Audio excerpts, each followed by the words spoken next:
Mr. Speaker.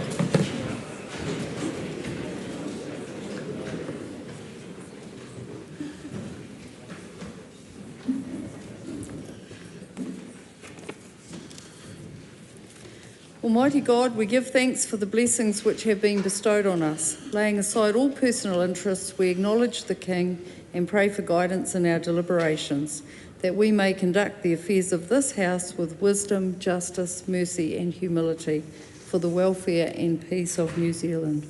Amen. Amen. I'm sure that members would wish to welcome the Public Accounts Committee from Kiwis, House of Assembly, who are present in the gallery.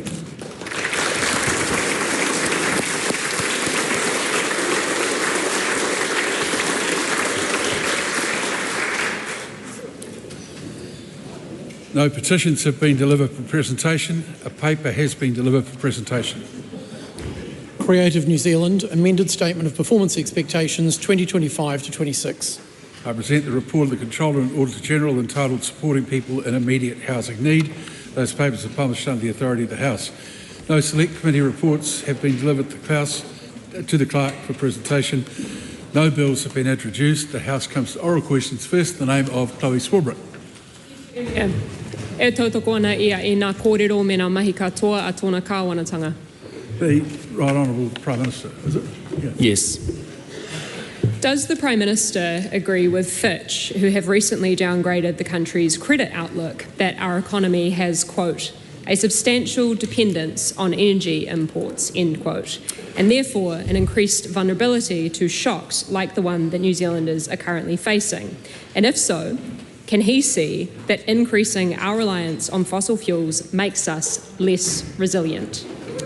Well, I think the Fitch report highlights again why financial discipline is so very, very important, and good responsible economic management in volatile and uncertain times. And it's a good reminder of why this government has taken on board the mistakes of the COVID management plan, which led to a 32-year high of inflation and a huge amount of a tripling of our debt. That is what this government's very conscious about as we navigate this fuel crisis.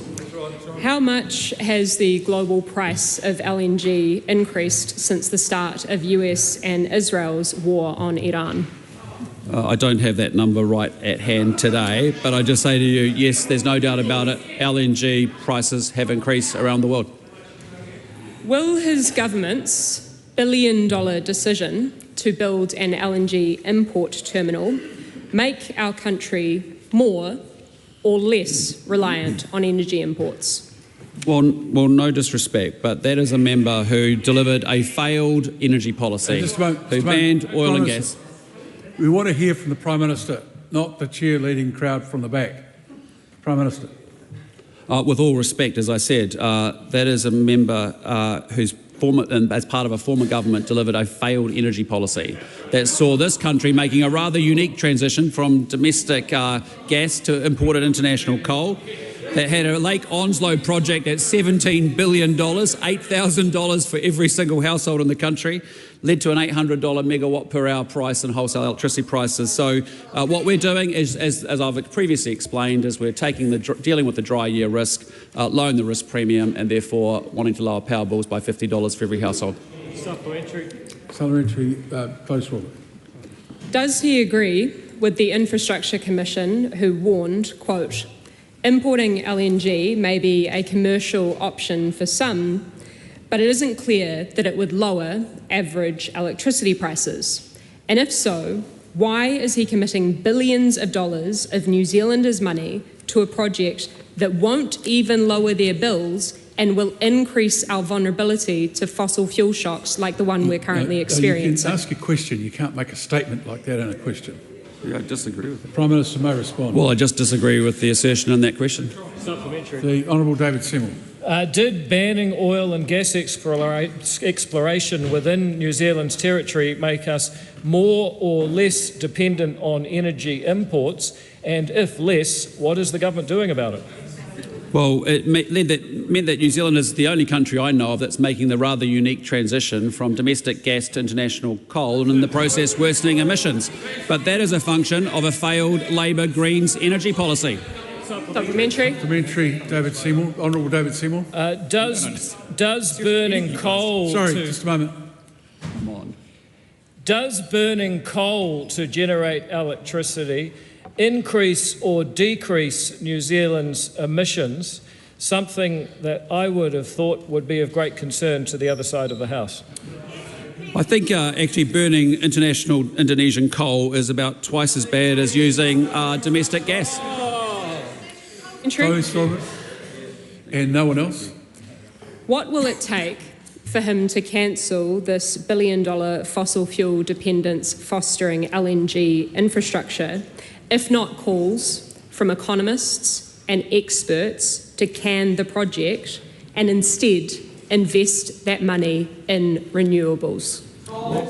Well, I just would say in response to the second part of the question, this is a country experiencing a renewables boom. We are seeing a huge investment in renewables. Just think about this government. You know, we're in the process of approving a project in Southland that will deliver renewable energy to 100,000 homes that the Labor Greens government didn't approve. So, you know, we have a renewables boom underway. That's great. We also have to manage dry year risk and take the risk premium out and lower power bills for people. Question 2, Dan Bidwell. Thank you, Mr Speaker. My question is to the Minister of Finance and asks, what recent reports has she seen on New Zealand's fiscal position? The Honourable Nicola Willis. Well, Mr Speaker, as I mentioned yesterday, Fitch Ratings has confirmed New Zealand's foreign currency rating at AA+, but revised the outlook from stable to negative. Fitch is concerned about delays in fiscal consolidation and debt reduction due to weaker than expected economic growth. And it observes that conflict in the Middle East poses further risks to the New Zealand economy, citing inflationary effects from fuel imports and a broader global weakening. A negative outlook is a warning. It is a reminder of why keeping a tight rein on spending, getting back to surplus and bending the debt curve over is so important, even when global events make this more challenging. Supplementary question. What has the government been doing to get the books back in order? Mr Speaker, over the past 2 years, the government has pursued a balanced fiscal strategy, lifting investment in frontline services like health, education and law and order, while charting a credible path back to surplus. That increased investment has largely been funded from savings elsewhere across government. In total, we have made $43 billion worth of savings across the last 2 budgets, with further savings planned in Budget 2026. Any slippage in our fiscal targets has occurred because of forecast revisions outside the government's immediate control, not because of discretionary spending or revenue decisions. Unlike the last Finance Minister, I stick to my operating allowances. Supplementary question. What is the impact of the Middle East conflict on the government's books? Mr Speaker, it is one thing. How bad was it before? Carmel Cipollone asks. It was very bad under Labor, and New Zealanders voted in recognition of that. And it is one thing to consider what this conflict means for the New Zealand economy, and there is a lot of uncertainty about that. And I recommend members look at the Reserve Bank Governor's speech from yesterday, as she talks about these issues in a very considered way. And it is another step again to work out the impact of the conflict on the government's books, both on revenue and on expenses.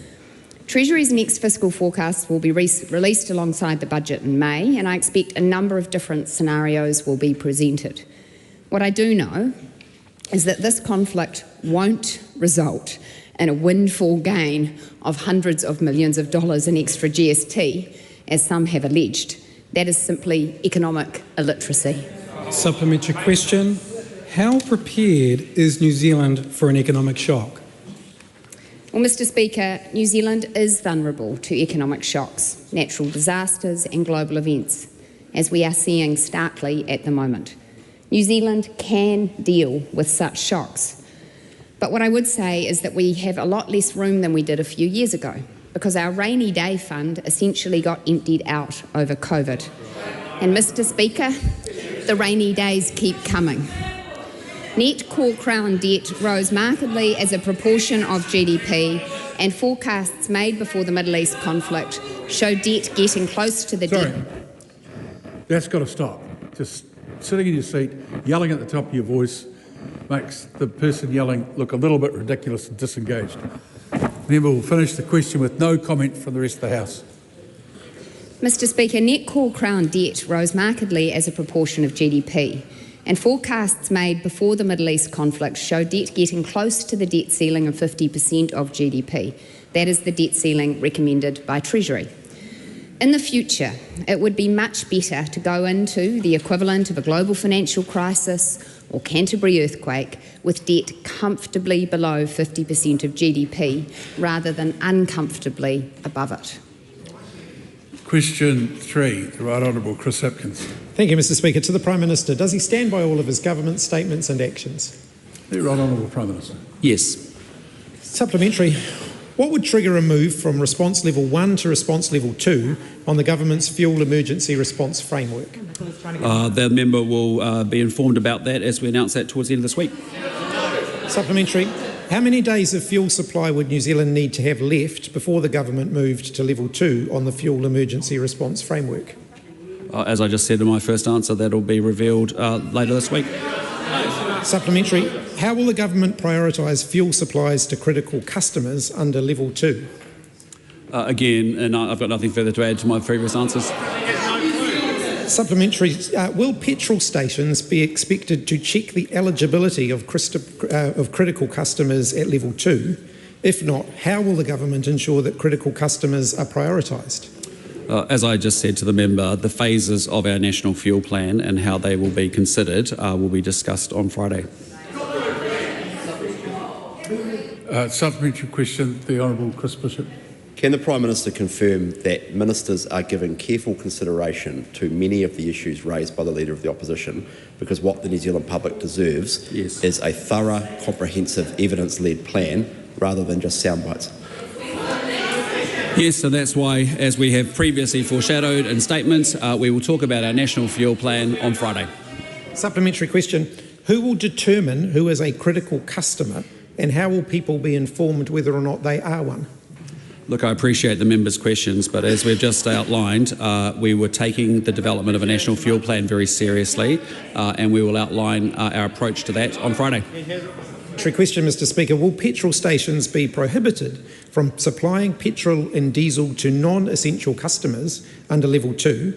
And if not, how will they ensure that essential customers are prioritised? I thank the member for this question, but I refer him to my previous answers. Supplementary question. Mr. Speaker, why after almost a month since the war in Iran began can the government not answer basic questions about its own response framework that was published over 2 years ago? Because unlike we observed under a previous government where we have learnt the lessons of COVID mismanagement, we are making sure that we are doing it appropriately and with industry on board, and we will deliver that, as I said, on Friday and as we have foreshadowed last week. Point of order, the Right Honourable Winston Peters. I wonder, Mr. Speaker, if you would allow the Prime Minister to answer the question again this time so we can hear him giving the answer and not being shouted down by the questioner. Yeah, that's something I could consider, but I'm not going to. Ryan Hamilton, question 4. Thank you, Mr. Speaker. My question is to the Minister of Infrastructure and asks, what updates has he seen on the Fast Tracks Approval Act? Honourable Chris Bishop. Mr. Speaker, excellent progress. After just a year, or just over a year, Fast Track has consented 14 projects in total. 20 projects have expert panels appointed, including referred projects. There are 43 projects currently progressing through Fast Track up and down the country. As we face an uncertain global context, sir, with large impacts on us here at home, there's never been a more important time to get on with growth-enhancing regional and national projects around the country. Mr. Speaker, how long are these Fast Track projects taking to consent? Mr. Speaker, on average, it's taken 128 working days for decisions on substantive applications from when officials determine an application is complete and in scope. To give you one example, sir, Green Steel, a recently approved steel manufacturing plant using, listen up, Chloe, recycled steel, said it would have taken a minimum of 6 years to take the project through the RMA consenting process. Under Fast Track, just 7 months. King's Quarry, King's Quarry said that using fast track instead of the RMA saved them 3 years in consenting time. Their project was approved in just over 6 months. These are great projects for New Zealand and are saving time and money. Supplementary. What benefits do some of these approved fast track projects bring? Well, Mr. Speaker, applicants have to explain the level of regional and national benefits they will deliver. Take the Green Steel project, which I know the member's interested in, who's asking the question. They expect it will create about 200 skilled jobs in the region. Aotearoa is a new housing development in Hawke's Bay, 200 new residential allotments. Estimates it will create over 630 jobs over the 5-year development period during construction. And there are many other projects with many other jobs attached to them that I look forward to updating the House on in due course. Question number 5, Dr. Pamjit Palmer. Thank you, Mr. Speaker. My question is to the Associate Minister of Justice. What recent announcements has she made regarding alcohol law reform? The Honourable Nicole McKee. Thank you, Mr. Speaker. I recently introduced the Sale and Supply of Alcohol Improving Alcohol Regulation Amendment Bill to the House. This bill makes a series of changes which will free New Zealanders and businesses from the stranglehold of red tape and support economic growth. Changes within the bill will make the licensing process fairer, make it easier to host events and cut the red tape affecting everything from hairdressers to major concerts. Supplementary, Mr. Speaker. What will be the impact of these changes? Mr. Speaker, these changes will deliver clear benefits for Kiwis and Kiwi businesses. They restore businesses' certainty by stopping out-of-area objections to licences, returning the system to fairness and practicality. They support communities by making it easier to host events and empowering clubs to serve the wider public should they choose to change their licence. They also strengthen safeguards around rapid alcohol delivery to protect against sales to minors and intoxicated people. In short, these reforms cut red tape, back local decision-making and take practical steps towards keeping our communities safe. Supplementary, Mr. Speaker. What support has she seen for these changes? I've seen strong support for these changes. Hospitality New Zealand Chief Executive Kirsty Phillips has said that, quote, the proposed changes are common sense amendments, end quote, and that they, quote, return some balance into what has become an arduous process, end quote. The Brewers Association of New Zealand Executive Director Dylan Firth said the bill, quote, represents a practical step towards modernising New Zealand's alcohol laws, end quote. New Zealand Wine Growers Chief Executive Philip Gregan voiced his support for limiting licence objections to those within the same council area, stating that, quote, this is a sensible change that ensures that a business cannot have its licence impacted by unconnected objectors, end quote. Supplementary, Mr. Speaker. What changes are being made to the objection process for liquor licence applications and renewals? Well, Mr. Speaker, the bill limits objections to those who live or work in the local council area or within 1 kilometre of the proposed licence. I've spoken with business owners dealing with objections from the other end of the country and even some from overseas, creating real cost and uncertainty. In one case, a venue spent $45,000 preparing for a hearing that the objector didn't even turn up for. Objections should reflect the views of directly affected people who live in the community who cannot simply opt out. This change restores a basic principle. Those who live with the consequences get a say. Those at a distance do not. And I thank Dr. Pamjit Palmer for her strong advocacy on this issue. Thank you. Supplementary, Mr. Speaker. Well, okay, but we've got to tighten up. Okay, Pamjit Palmer. How does this bill tie into the government's other reforms impacting the sale and supply of alcohol? Mr. Speaker, the ongoing hospitality sector regulatory review announced by the Honourable David Seymour is likely to recommend further complementary reforms, and I look forward to its final report. I am also aware of a Members' Bill proposing changes to the Act. My bill does not address those issues, but I welcome those proposed reforms. particularly the amendment from my colleague Cameron Luxon, which will ensure hospitality venues can remain accessible to make the most of the opening of Christchurch's new stadium. Together, these reforms paint a very bright future for the hospitality sector. Point of order, the Honourable Kerry McAnulty. As much as I welcome commentary in this House on amendments to my members' bill, that is not a matter for the government. The question was, what is this government doing? They shouldn't be talking about members' bills. Well, that's true, apart from the fact that she explained that it wasn't part of her bill, but she did, as a minister, welcome the amendment. I don't think that's too far out of order. Certainly calls attention to the member's bill, which a lot of people might now be interested in reading. Good, that's good. So now we'll go to the Honourable Dr. Megan Woods. Thank you, Mr. Speaker. My question is to the Associate Minister for Energy.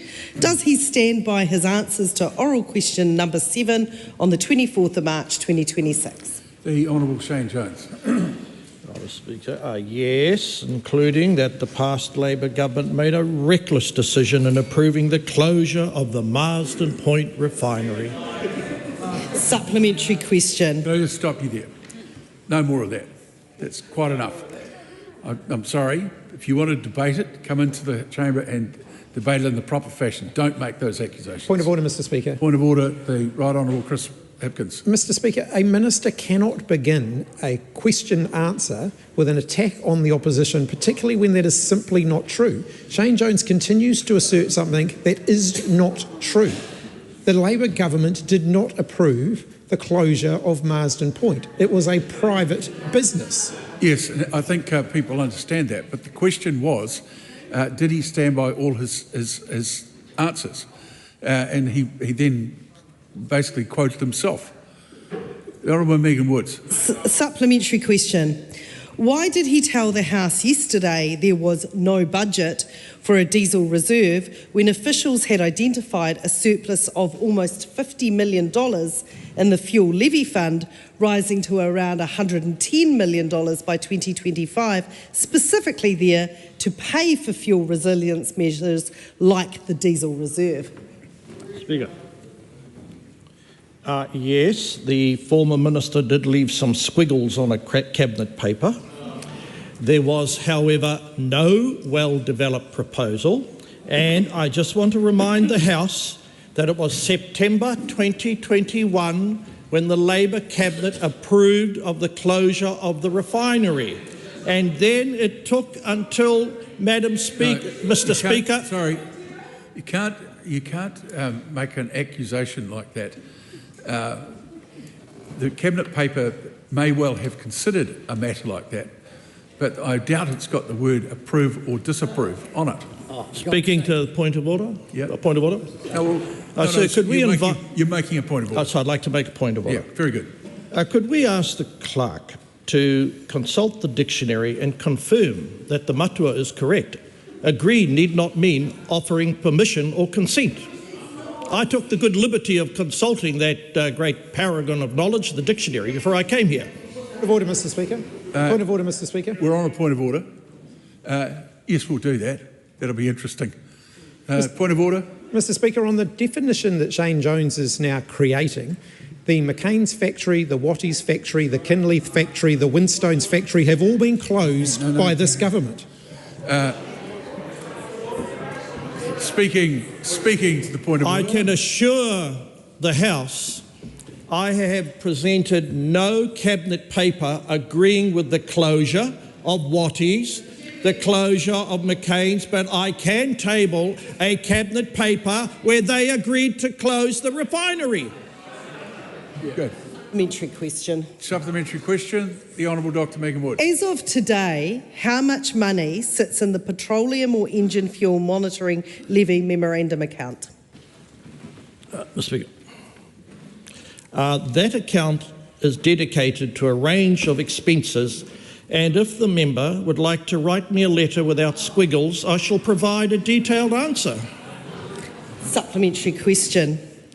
Why did he claim yesterday 700 million litres of storage were closed down when hundreds at Marsden, when hundreds of millions of litres of fuel are stored at Marsden Point today, and that the real loss of fuel security was his decision to cancel 17 million litre diesel reserve? Speaker. Sadly, New Zealand is labouring under a shortage of capacity to store fuel. You cannot lay that problem at any other place than the feet of that woman who approved the closure of the refinery. Good question. No, sorry, that's you know that under standing orders you can't make that sort of accusation in the House. So I think I'd ask you to withdraw that. Withdraw, Mr. Mitchell. Point of order. Point of order. The right honourable Winston Peters. Speaker, with the greatest respect, if you read the document in 2021, it is as plain as daylight. They're being asked, what is the consequences if we make the decision? Will it be a crisis for this country? Words to that effect. And they said no. That's an approval of closure. And we're not going to stand by here and turn a document of evidence into something that we can't use. Well, that's very interesting offering to the House that, as the member will know from long standing, no one minister is responsible for a cabinet decision. The Honourable Megan Woods. Supplementary question. Megan Woods. Why, when Marsden Point still has capacity to store hundreds of millions of litres of fuel, did he not use the existing tank farm to support a 17 million litre government diesel reserve, but instead chose to scrap Labor's fully funded strategic reserve of diesel? Mr. Speaker, as night fell on the last Labor government, and as they fled from their cabinet offices, there was a half-baked proposal, unfunded, incomplete, and in the interests of good constitutional government, I couldn't take that forward in that incomplete state. Andy Foster. Thank you, Mr. Speaker.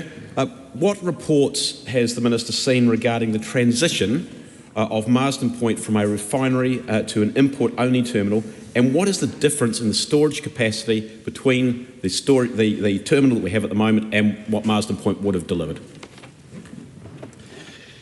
For the benefit of all of the New Zealanders listening to this exchange, Marsden Point has approximately 700 million litres of storage.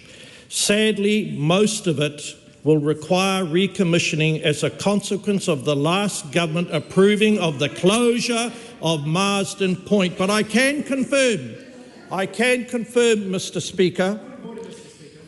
Yes, point of order, the Right Honourable Chris Hipkins. Mr. Speaker, the fact that the government of the day considered a report on the implications of Marsden Point being closed by its private sector owners does not mean the government approved of it, and the continued assertion of that by a current Minister of the Crown is simply not true. Unlike a government who doesn't consider the closure of McCain's or Wattie's or Winstone or all of those other factories that are closing, our government did consider the implications of those things. But lack of intervention to prop up a business that was closing anyway does not mean the government approved of that business closing. And I think that's quite a reasonable proposition. Point of further question, Dr. Woods. Supplementary question. How can he claim there was no budget, no proposal for Labor's diesel reserve that had not only tens of millions of dollars available for funding it, but also had a legislated change to make the levy available and a cabinet decision to start work on procurement? Speaker, I have taken the liberty of speaking to the CEO of Port Taranaki, one of the entities that was involved with what Honourable Megan Woods is referring to. Sadly, that CEO has confirmed to me that such a proposal could never work because of the regulatory unwillingness of the last government to make it easier for such a thing to be developed. And the only reason, Mr. Speaker, that the member is talking about 70 million litres of storage is because she closed 700 million litres down.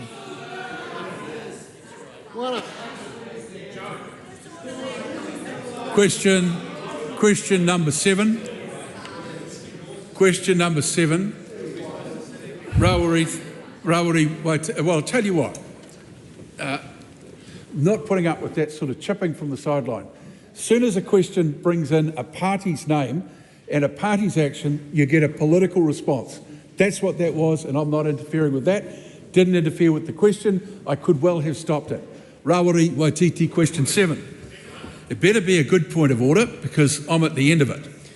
Sir, we weren't complaining about the political response. We know that if there is a question with a political bent to it, we should expect a political response. But what we do expect is ministers, when you have just agreed with the point of order made by Chris Hipkins, that the assertion that the previous government closed Marsden Point is incorrect, he then turns around and ignores that and says it anyway.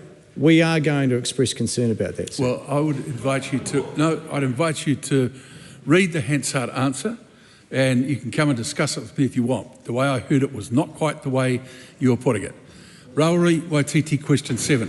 Thank you, Mr. Speaker. My question is to the Prime Minister. Does he stand by all his government statements and actions? The Right Honourable Prime Minister. Yes. Why has he condemned Iran's response but refuses to condemn the United States and Israel for the illegal invasion of Iran, which killed over 1,500 people and injured 20,000 more? Well, we've canvassed this over recent weeks, and as I said, these are independent actions by the US and Israel, and it's up to them to explain the basis for their attacks. Why has he refused to condemn the perpetrators of Operation Epic Fury when the Minister of Finance, Nicola Willis, has stated clearly yesterday afternoon that, quote, Operation of Epic Fury and its resulting fallout is hurting Kiwis, end quote? Well, that is true. The conflict is hurting Kiwis with higher fuel prices. Does he dispute the claims made by NATO Secretary General Mark Rutte when he indicated that New Zealand would be sending military support to the region? If so, will he categorically rule out sending any military support to this illegal bombing campaign that is killing Iranian civilians every day? We have not been asked, or there's been no proposals put to us about any military engagement. We are very focused on actually responding to this conflict and the impact that it has on Kiwis. That's where our focus is. All right, question number 8, the Honourable Ginny Anderson. Thank you, Mr. Speaker. My question is to the Minister of Education. How many times has she used government resources to direct people to party political sites? The Honourable Erica Stamp. Yesterday, for the first time, I included an embedded link to a ministerial video that I created especially for teachers in a sector email. The ministerial video was mistakenly uploaded to the wrong site, and when brought to my attention, it was resolved within about 15 minutes. And an email to the sector was sent this morning with the correct link to the same video. Can she specify what the, quote, human error was, uploading the video to the National Party YouTube channel or sending out the email with a video link directing teachers to the National Party site? Well, Mr. Speaker, as I've already said, there was a mistake in the uploading of the video to the wrong site. It was rectified within about 15 minutes of me being made aware of it. It was human error, and of course I take responsibility for all of the things that happen in my office, as you would expect. Just a minute. The Honourable Jenny Anderson. Did she authorise the email that was sent out in her name, and if not, who did authorise and send the email out from her office? Mr. Speaker, the email was sent out from my office, and as I've already stated in the previous answer, I take responsibility for everything that happens in my office. This was genuinely a human error, and it was rectified as soon as it was brought to my attention. Supplementary. Honourable Nicola Willis. In her role engaging with parents whose children are in the education system, does she find their focus is more on who authorised an email in error or on lifting the reading, writing and maths achievement of their kids? Well, Mr. Speaker, parents and the sector are more interested in how we are reforming the education system with a clear laser focus on raising achievement in reading, writing and mathematics. And the real question around this email was, what was it about? It was about the new SMART tool, which is an assessment tool, first time in this country, consistently used across the country to measure reading, writing and maths over time so that we can raise achievement and close the equity gap. The Right Honourable Winston Peters. Can I ask? You won't be disappointed. Can I ask, please, Minister, how does this temporary brief oversight for a few minutes compare with the over 52 million bribe to the Public Interest Journalism Fund? Well, in so much as the Minister has some responsibility around this. A point of order, the Right Honourable Chris Hipkins. Mr Speaker, a member of the House cannot accuse anyone of bribery. It's a fairly big accusation to put in a question in the House. Yeah, I'm sorry, I didn't. Once again, I've had proper speakers fitted here. I have hearing assistants, and I did not hear that word bribery. If it was used, can the member indicate if that word was used? It was used, and I stand behind it. That's okay. Good. Then we'll have the Honourable Ginny Anderson. Yeah, I think that is right. You do have to withdraw that comment. Withdraw what? That they got paid $52 million when they signed up. Can I do this? Only if they ran a certain narrative. Right. What do you call that? Emma's been here a reasonable period of time and knows that it's not appropriate to accuse anyone in this House, either as an individual or a party or a form of government, of bribery. And that is a long-held point here. I've got the clerk currently assisting me in getting the appropriate speaker's ruling, and I would in the meantime suggest the member simply withdraws it or withdraws from the House. Mr Speaker, point of order. Would you ask the clerk to follow what was said, because they immediately accepted that the word bribe applied to them. I didn't say them, but they thought it was them, and therefore that's why they objected. Now that's the difference that the clerk of the House should be able to tell you about. Yeah, good. Well, I think the member's got an instruction from the Speaker. You must make an unqualified withdrawal for a personal reflection. SO, Standing Order 121. Are we doing that or not? Well, I apologise for having referred to a bribe. Okay, no, that's it. And no, you can't qualify it. And some members of the House think it belongs to them. I'm sorry, Mr Peters, you're either just without qualification... All right, I apologise for the first part. Good, right. And withdraw it. Withdraw and apologise. Simple words. Mr Peters, withdraw and apologise. I've withdrawn the second part and apologise for the first part. Right. We're going to leave it at that. We're leaving it at that.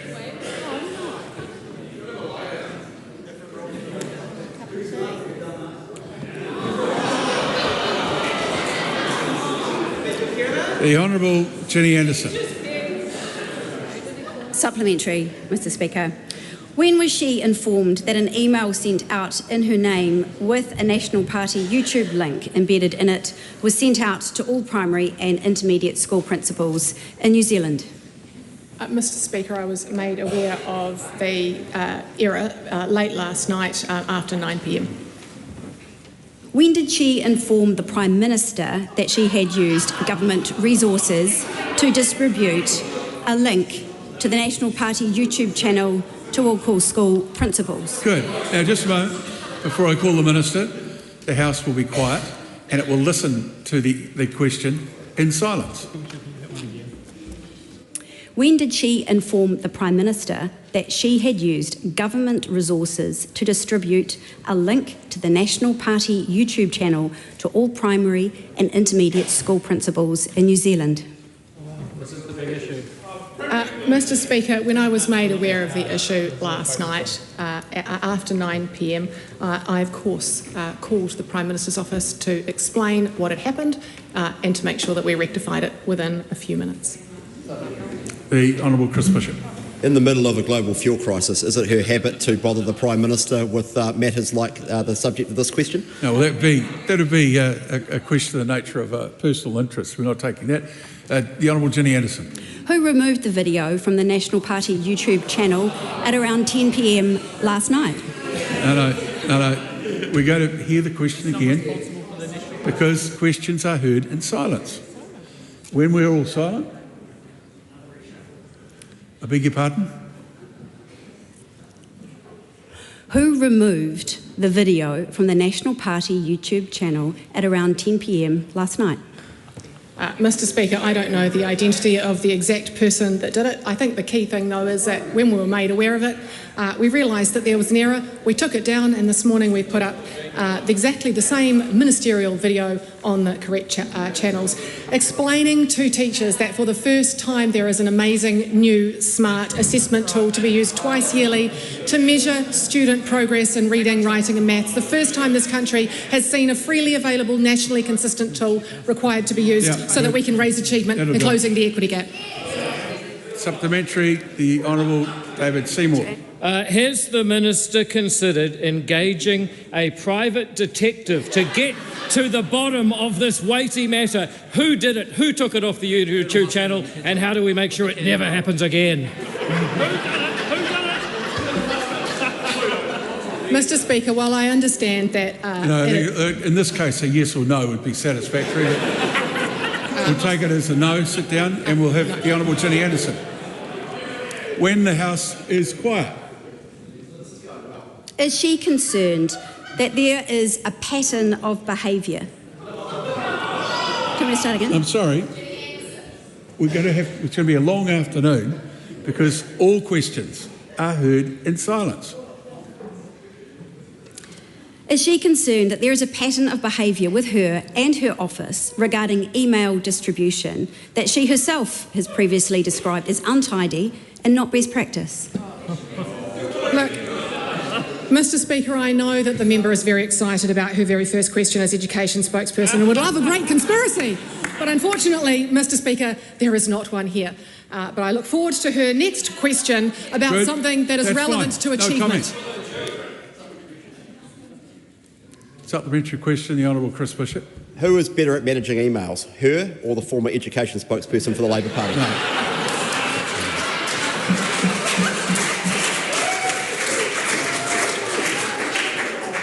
That's going to be the end of a number of supplementaries from the government today. The question number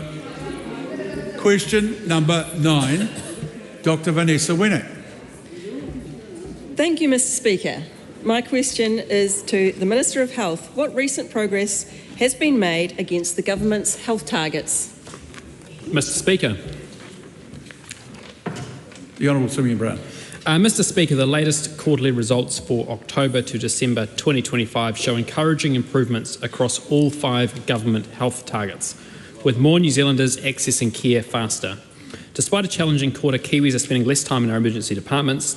There are shorter waits for elective surgeries and first specialist assessments, faster cancer treatment, and more children fully immunised by the age of 24 months. While these results are encouraging, we know there is still more work to do. You cannot manage what you don't measure, and through our health targets, we remain committed to driving improvements and ensuring wait times reduce for patients. Supplementary. What progress has been made in reducing wait times for elective surgeries and first surgical assessments? Mr. Speaker, we are seeing encouraging improvements across elective surgeries and first specialist assessments. 62.2% of patients are now receiving their first specialist assessment within 4 months, up from 60.6% the same time the year before, while 64.5% of patients are receiving their elective treatment within 4 months, up from 59.2% the same time the year before, showing clear improvements. Importantly, we've also delivered more care to more people, with 179,816 first specialist assessments carried out in this quarter, up by more than 11,000 compared to the same time the year before, and 51,513 elective treatments, up by more than 4,500 compared to the same time the year before. That means thousands more New Zealanders are being seen, treated and supported to get back to work, back to their families and back to living their lives. Supplementary. What improvements has he seen against the other health targets? Mr Speaker, we're also seeing strong gains across the other health targets. Faster cancer treatment has improved, with 87% of patients now receiving treatment within 31 days of a decision to treat, up from 85.9% the same time the year before. This means patients getting timely access to life-saving care when it matters most. Child and immunisation rates have also lifted to 82.9%, up from 77% the same time the year before. That represents more Kiwi children protected from preventable diseases, ensuring they are given a healthier start to life. Shorter stays in emergency departments have also seen improvement, with 74.2% of patients being admitted, discharged or transferred within 6 hours, up from 72.1% the same time the year before. Good. Question 11, Greg Fleming. Yeah, I know you have, but it's Greg Fleming. Question 11. Sorry? Question 10? Sorry? Question 10? No, question 11. Oh, question 10, you're quite right, yes. Ricardo Mendes March. Thank you, Mr. Speaker. My question is to the Minister for Child Poverty Reduction. How many parents, if any, of the 169,300 children living in material hardship will receive the full $50 increase to the in-work tax credit? The Honourable Louise Upson. Mr Speaker, the $50 increase to the in-work tax credit is targeted at low and middle income working families with dependent children. Inland Revenue estimates that around 143,000 working families with dependent children will get the extra $50 a week in full. We introduced this support package at pace to provide immediate support in a fast-moving situation. It is particularly focused on working households with children. According to the latest figures from Statistics New Zealand, for 24-25, 48% of children in material hardship are in working households. This support we are providing is intended to be timely, temporary and targeted to those most in need. You're leaving the majority behind. Why are more than half of the parents relying on income support, including some of our poorest, excluded from the relief announced yesterday?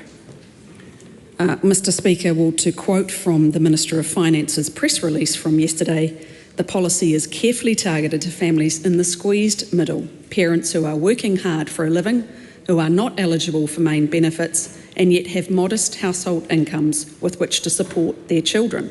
We know these families will be hit particularly hard by the global fuel price shock, and we are delivering them timely relief. Are families in poverty also squeezed, and if so, why is she not releasing any relief for them? Well, Mr Speaker, if the member had read the Minister of Finance's press release, he would have also seen that on the 1st of April, beneficiaries do get a rise directly in line with the cost of living. Is she aware that the legally and annually required $12 increase to job seeker support indexed to last year inflation is much less than $50 a week? Mr Speaker, yes, it is $20, not $50. Is $12 extra enough to meet the additional costs to fuel and other living expenses, or does she expect people living in poverty to get further into debt simply to survive? Well, Mr Speaker, our government is very clear about the fact that what is happening in the Middle East is having an impact on many New Zealanders with the fuel price pressure that they are facing.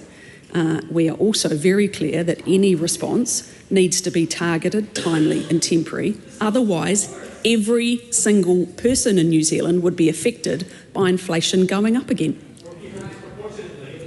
Question number 11, Greg Fleming. E te manga o te whare, to the Education Minister, what changes has she announced to the Education Review Office's school reports? The Honourable Erica Stanford. Mr Speaker, last week I announced an overhaul of ERO's school reports. From Term 2 this year, parents will have access to clearer, more useful information about how their child's school is performing. For too long, ERO reports have been dense and complicated to read and understand, often failing to show how schools are doing and where improvement is needed. The new ERO reports will focus on student achievement, progress and engagement with clear measures, visual summaries, as well as more detail in the back end. He pātai tāpiri, why has she made these changes? Well, Mr. Speaker, if we are serious about a world-leading education system, then we need to be clear on how we get there. High quality, clear reviews from ERO are a critical part of ensuring that all parts of our system are prepared to intervene, to respond, to support our schools to excel. This helps the Ministry to best direct resource and to reduce the postcode lottery of school quality and performance. This is what parents care about. What will be in the new reports? Well, Mr. Speaker, the reports will provide a snapshot of school performance across 14 areas, including literacy and numeracy, school achievement, attendance, equity, and provision for learners with additional needs.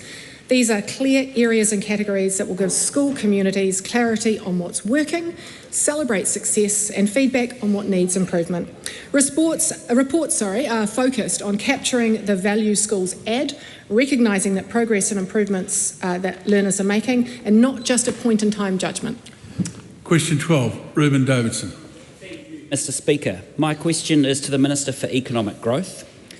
Do the 350 job losses at Heinz Watties and the closure of the McCain factory in Hastings contribute to economic growth? And if not, why not?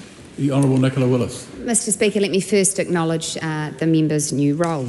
I also want to note that it is a very difficult time for anyone affected by these proposals, workers, growers and contractors alike, and my thoughts are with those involved. Support is available from the Ministry of Social Development, including help with finding new employment and income support for those who are eligible.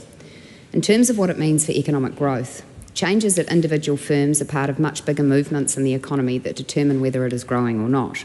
It is worth remembering that 2.9 million New Zealanders are working in jobs across the country and that this rose by 15,000 in the last quarter. And while the last few years have been challenging for many manufacturers, the Performance of Manufacturing Index has shown the manufacturing sector as a whole expanding each month since the middle of last year. Supplementary. How will the closures of Watties and McCain's contribute to the growth of unemployment, which is already at a 10-year high of 5.4%? Well, Mr. Speaker, I'm always concerned for those who become unemployed in these situations. However, what the member needs to understand is that the unemployment figure reflects both new jobs that are created and jobs that are lost. And it is the case in any modern developed economy that while some firms close, other firms open, while some businesses reduce their workforce, other businesses expand their workforces. And it is the overall balance of these factors that determines the unemployment rate. Supplementary. How many of these hundreds of Kiwis who are losing their jobs does she expect to move to Australia? Well, Mr. Speaker, I haven't had any advice on that. Supplementary. Is it acceptable that many Kiwis are facing job losses, rising unemployment and increasing living costs, all while last year's annual GDP growth rate was just 0.2%? I think the member is confused. He's referring to a quarterly growth rate for the fourth quarter of the year.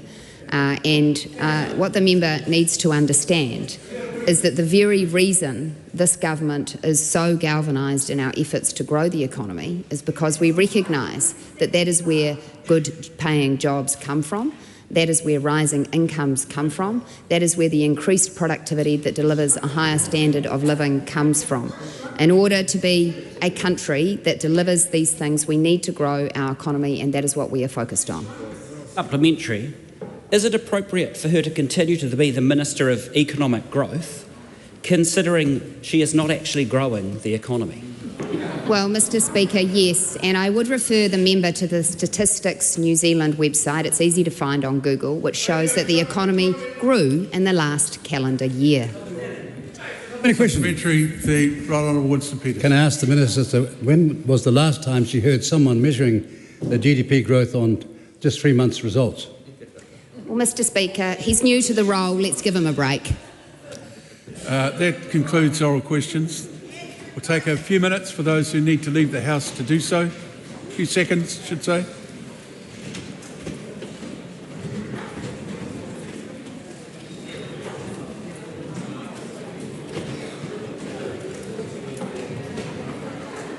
Just quietly leave the House with Out the discussions on the way.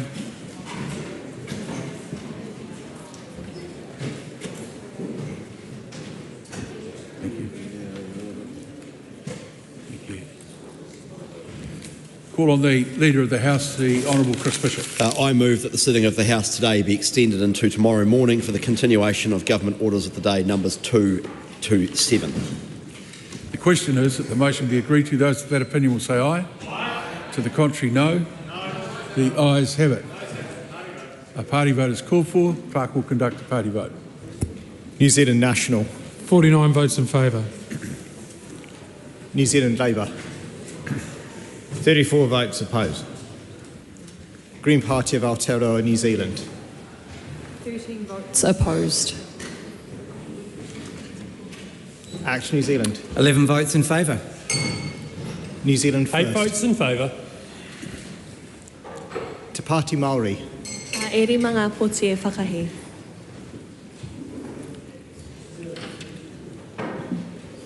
Taku Te Wharis. 1 vote opposed.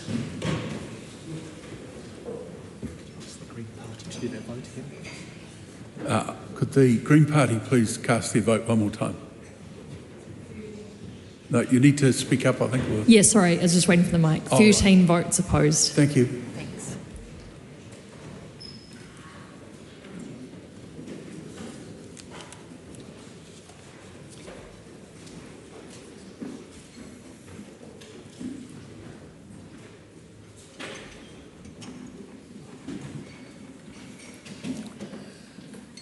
The ayes are 68, the noes are 53. The motion is agreed.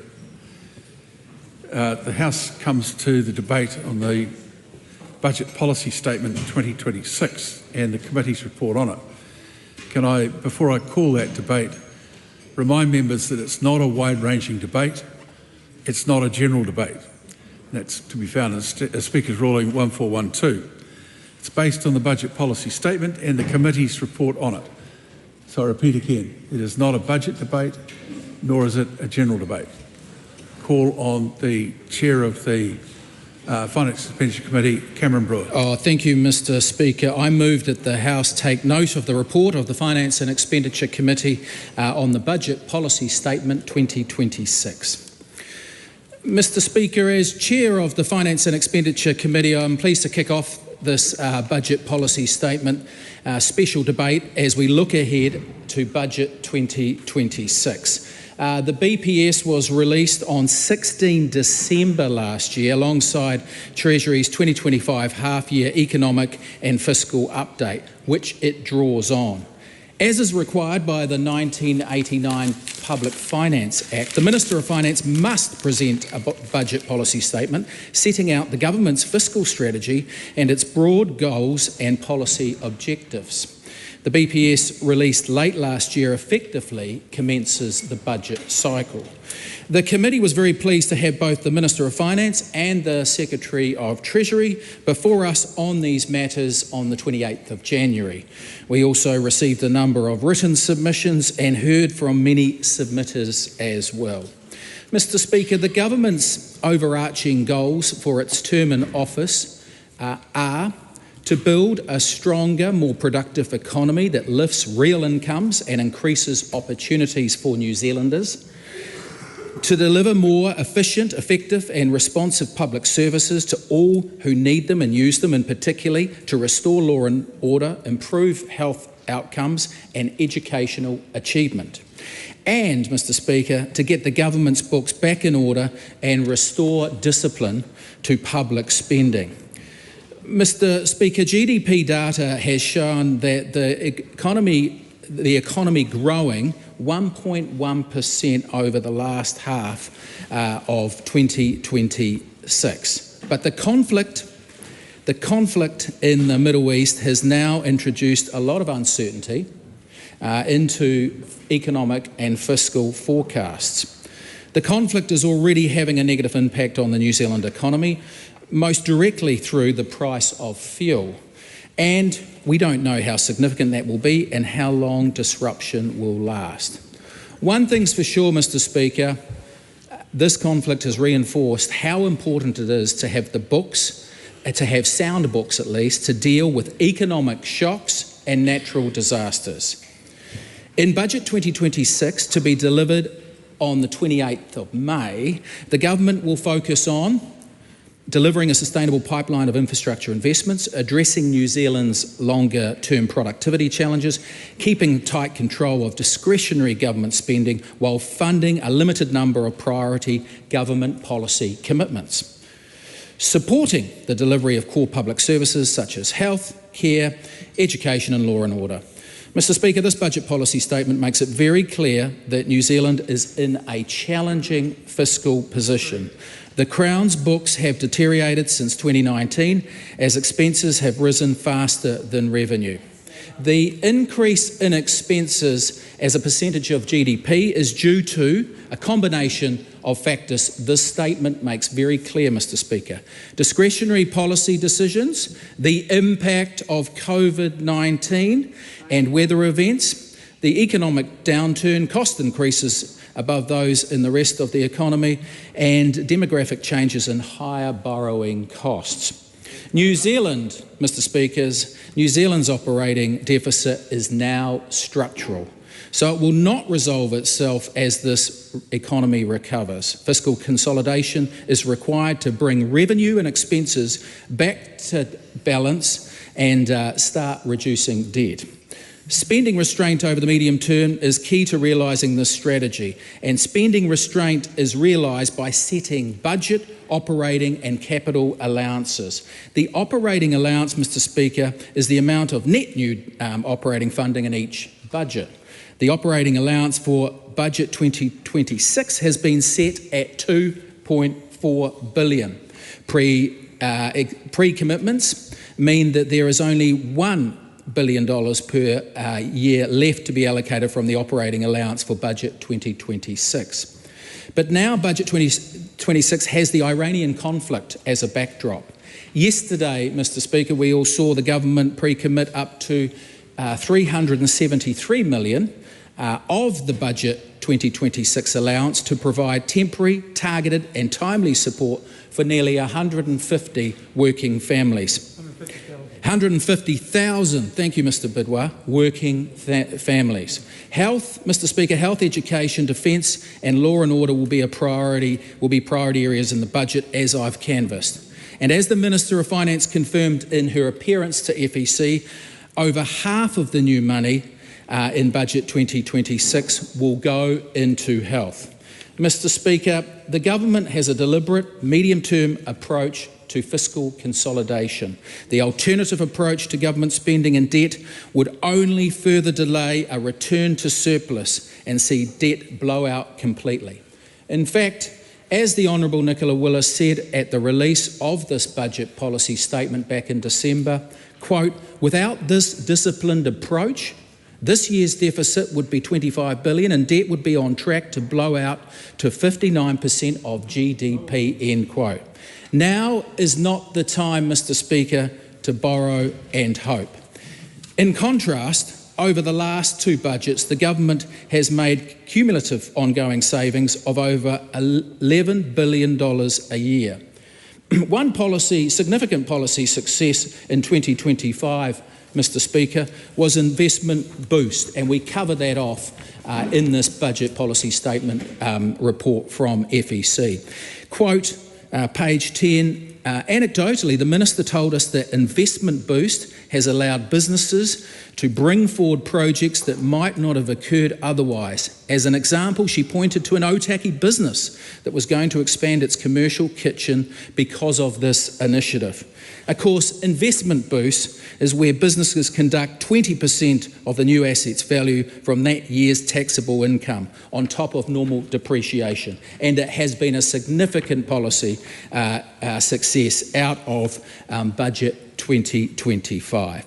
And rest assured, Mr Speaker, there will be no splashing the cash in Budget 2026.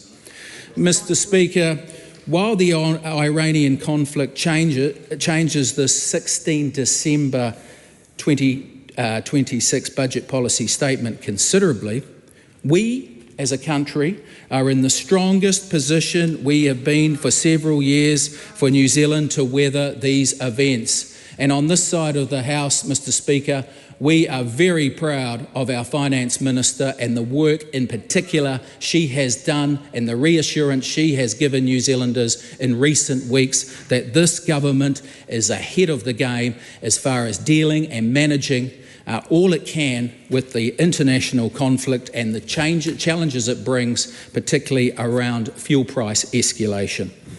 6 years on, Mr. Speaker, and as Treasury's long-term insights briefing and the latest Royal Commission report confirmed, that if you splash the cash in the name of kindness, it has hugely negative consequences for New Zealand and the cost of living. And Mr. Speaker, can I remind you what those two reports confirmed? That $60 billion was borrowed and spent during COVID-19, and $30 billion of that was on non-COVID, direct COVID expenditure.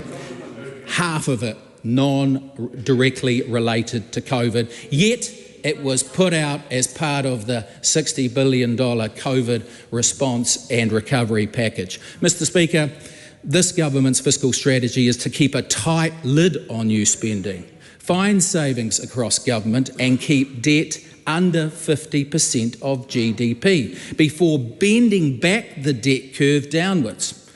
Other parties, Mr. Speaker, as we have heard, oppose all savings. They want to bring back expensive programs and spend and borrow more. But now is not the time, Mr. Speaker. This budget policy statement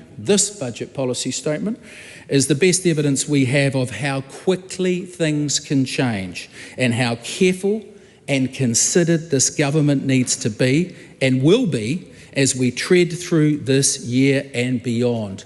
Mr. Speaker, you need to know that there's only 64 sleeps until Budget 2026. Mark it on your calendar, the 28th of May. I commend the 2026 budget policy statement to the House. The Honourable Dr Megan Woods. Mr. Speaker, budget policy statements outline the goals and objectives of what will be in the forthcoming budget. And at our committee, we got to examine that, and it was a very telling objective, because as well as outlining those goals and objectives of the upcoming budget, between those lines, those huge books of lines of numbers, what we see is the values of a government, what it is that a government sees as its priorities and what it thinks needs to be prioritised, because after all, that is what a budget is. It is a government laying bare where it decides to spend money. Now, Mr. Speaker, if we have a look at the context in which this government is going to deliver this year's budget, we had the Minister of Finance who said it would be a responsible budget. Well, now let's have a look at any marker that we would look at for that. We have GDP that is lower than it was 2 years ago. That will be a context for the delivery of this year's budget. Unemployment that is higher now than it was 2 years ago. Business liquidations higher now than they were 2 years ago. The number of children in poverty higher now than it was 2 years ago. And our economic outlook from our credit agency Fitch downgraded under this government. This is the context that this budget policy statement needed to be examined in. That we were examining a set of statements about what this budget is going to contain, knowing that there are more people without work, there are more people finding it tough, there are more people who are losing their jobs, and we're being downgraded by our credit agencies. That is the context in which this will be delivered. One of the things that we know is that we hear it every day from people. The system is not working for them. Things are getting harder. National, before the 2023 election, went around telling everybody that things were going to get better, but instead they're finding they're getting worse. They're finding it harder to put food on their table. They're certainly finding it harder to fill the car with petrol. They're finding it hard to get by on a day-to-day basis, and this is not a government that has a plan to help them. And certainly the budget policy statement laid that bare for everybody to see. Because what we have is we had the chair of the Finance and Expenditure Committee say that the Minister of Finance came and say that this is not a government that is going to operate on borrow and hope. Well, this is a finance minister that has borrowed more than we did when we were in government, and the only strategy that she seems to have is hope. And that has been no more evident than we've seen over the last 3 or 4 weeks as New Zealand has navigated a cost of living crisis. There does not seem to be a plan beyond hope, a hope that things will resolve themselves. A point of order, Ryan Hamilton.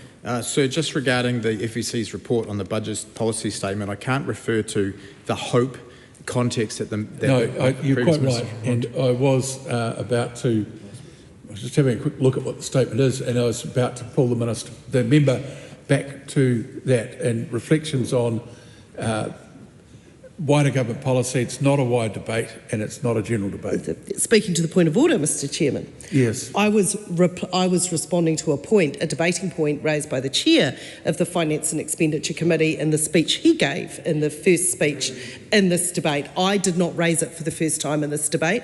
The chair of the Finance and Expenditure Select Committee did. Yeah, I listened very intently to what the chair of the Finance and Expenditure Select Committee had to say because of the instruction I'd given to the House at the start of the debate.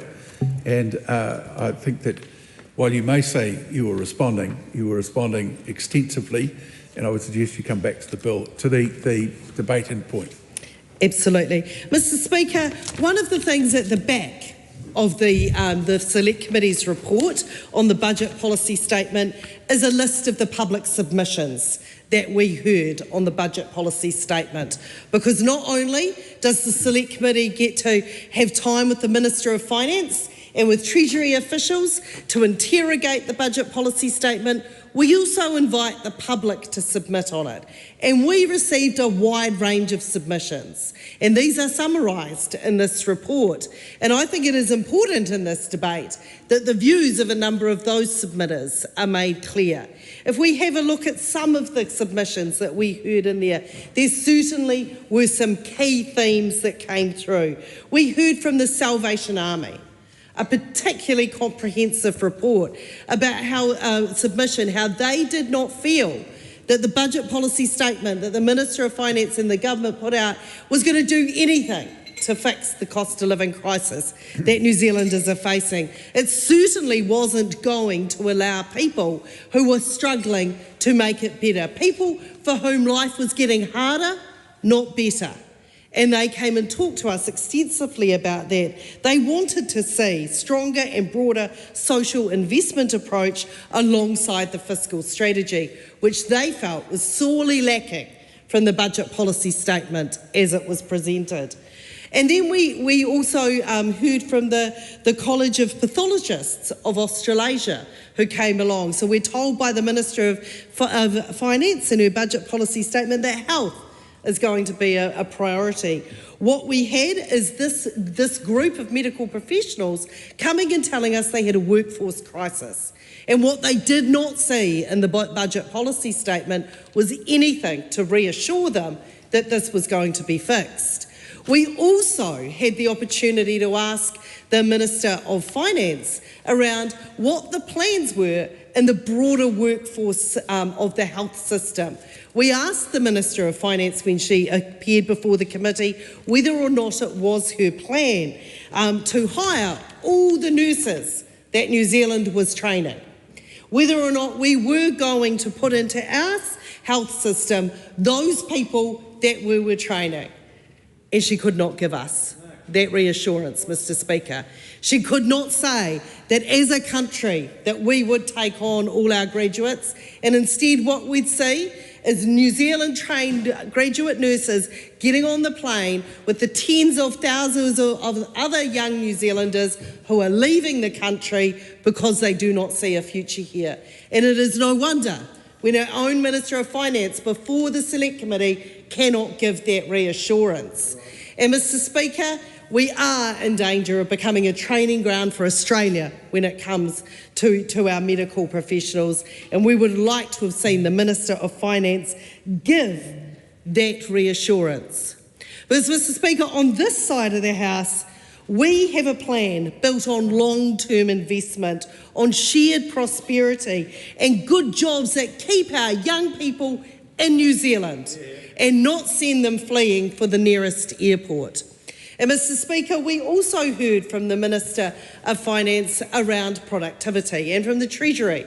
Productivity growth was something that we talked about at length at the Select Committee. And I think one of the things that is laid bare is the sole plan that the national government and the government, the coalition government, have for increasing our productivity is investment boost. And I think what people have to understand is over a 10-year period, this is 1% growth. And this is something that we talked about at the Select Committee.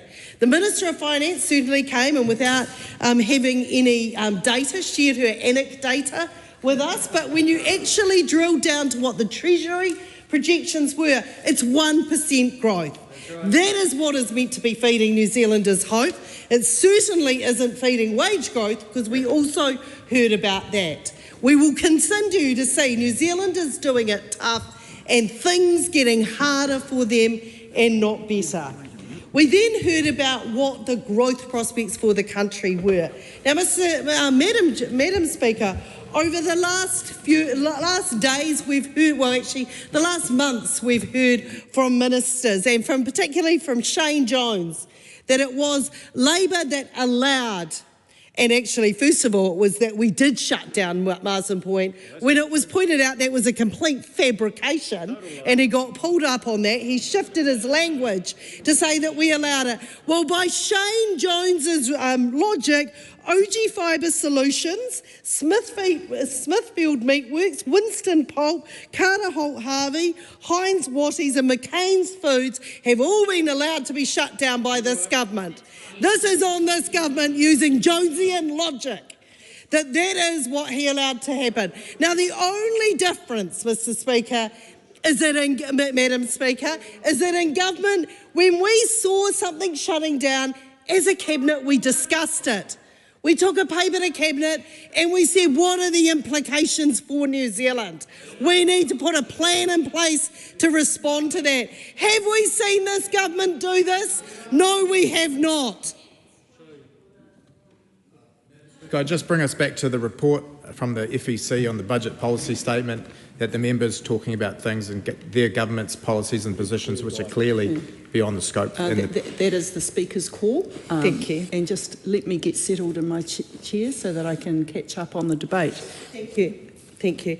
And this is exactly what we discussed in the budget policy statement, unemployment, and what the plan was to fix it. So the difference between their government and ours is when we saw something happening, we discussed it as a cabinet. But what have we heard from this government? Crickets. Nicola Willis tells people it's bad luck, basically, if they lose their job, oh well, and there is no plan. For us, Madam Speaker, it is imperative that we do have a long-term plan, we do invest in our future, and we set up a reason for our young people to stay, not something we have seen from this government. Francisco Hernandez. Thank you, Madam Speaker. I rise to oppose the budget policy statement. Madam Speaker, this budget policy statement was hopelessly out of date and out of touch even just 4 months ago when it was issued. And it's painfully obvious now that in today's context, that it reflects a fundamentally out-of-touch government that is completely out at sea on how to build a modern, productive, resilient economy, despite the words in the budget policy statement aiming to that effect. Madam Speaker, now government is as ill-prepared to tackle the crisis that we are facing today. And the budget policy statement will serve as an autopsy of just how badly this government has failed to prepare us for this crisis. In the short term, they've failed to prepare us with our foreign minister naively reflecting that the war will end much more quickly than people are thinking. He said that a fortnight ago, and the terrible war shows no sign of abating anytime soon. This naivety has meant that the government has wasted crucial time. Rather than taking the crisis seriously, they have failed to prepare New Zealand in a meaningful way. With their meagre package of support being funded $373 million out of the operating allowance, that's the link to the budget policy statement, Mr. Hamilton, with their meagre package of support reaching only a fraction of families and missing out some of our more vulnerable communities. Years from now, when the inevitable Royal Commission of Inquiry comes to exhume the corpse of this government and the corpse of this government's failed response to this crisis, I bet it will show that this government missed the boat and spent a few critical days dithering, thanks to this Trump-loving, MAGA hat-wearing, Aotearoa-hating New Zealand First Act and National Coalition. Their short-term failure to adequately prepare New Zealand would perhaps be more forgivable if they had spent the last few years making Aotearoa a more resilient and independent place. Unfortunately, their record of failure is reflected in the budget policy statement. The budget policy statement does not mention the word resilience or the phrase climate change even once. Instead, it sets out as its goal narrow financial metrics, which reflects this government ultra-constrained fiscal strategy, and they would admit to that. They hold to that as their point of pride. And these 3 points are to reduce Crown core expense towards 30% of the GDP, return headline operating balance measures back to be surpluses, and the 40% target for net Crown debt. Madam Speaker, this government, like the French generals of World War II, are fighting the last war. They've learned the wrong lessons from the COVID crisis, and their narrow focus on preventing core Crown debt from increasing means that in practical terms, it is actually everyday New Zealanders and the poorest New Zealanders that is bearing the economic pain for this crisis. The absence of any measures that they've proposed as either short-term intentions or long-term objectives that would increase New Zealand's resilience is deeply indicative of how unprepared they've left our country to deal with this crisis. And Madam Speaker, we know that this New Zealand First Act National Coalition have fundamentally sabotaged every effort that would have broken Aotearoa and New Zealand's dependence on fossil fuels. And that's discussed on page 6 to 10 of the transcript, Madam Speaker. In energy, they cut the Regional Energy Transition Accelerator. They scrapped the energy efficiency rebates. They scrapped the ban on new fossil fuel baseload generation. They scrapped the GD funding. They removed the renewable energy target. They cut funding for the Warmer Kiwi Home Scheme. In transport, they cut the clean car discount.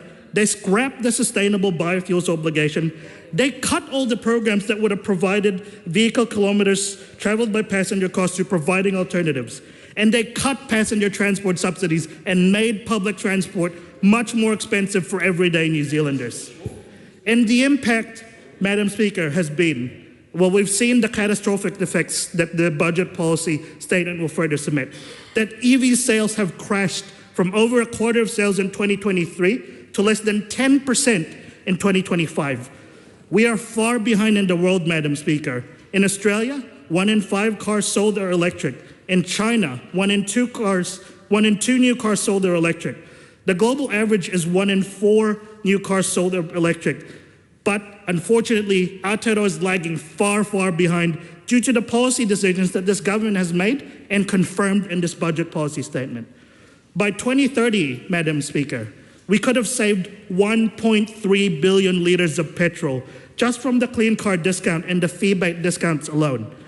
In real-world terms, Madam Speaker, it means that the prices are rising faster than they would have otherwise because there are more petrol and electric vehicles, there are more petrol and diesel vehicles on the road than there would otherwise have been if this government hadn't come in and slashed and burned all of the climate resilience measures the previous government has introduced.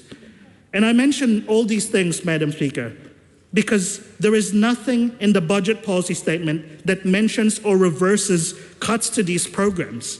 And I mention this because we source most of our fossil fuels from overseas, and the government removing measures that would have enabled New Zealand to generate our own renewable energy is another step that locks us into dependence to fossil fuel sources that are always vulnerable to fuel shocks. Let me be clear. Fossil fuels, whether it's here or overseas, will always lock us into dependence to the global price of overseas fluctuation of the oil markets. Even net oil-producing countries like the US are suffering from the oil shock because the price of fossil fuels is determined by the overseas market. Now, we can see this analogy in the fact that even though Aotearoa grows enough food to feed 50 million people, the price of food has still skyrocketed and continues to skyrocket here.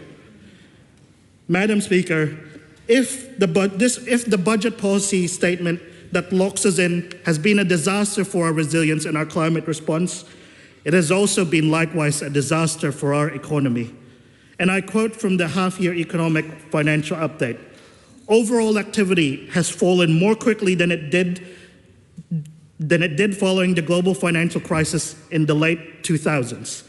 Per capita GDP fell 5% from its peak in 2022, compared with a fall of 3.9% over the 2008 to 2009 period. And unemployment, Madam Speaker, is reaching the levels of the great financial crisis. And I remind the House that these projections were generated even before the Iran war started.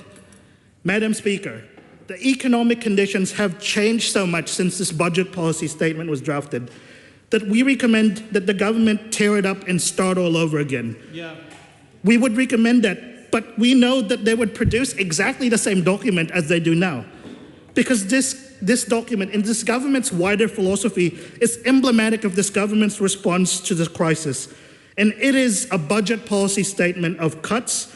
It is a budget policy statement of austerity masquerading as discipline.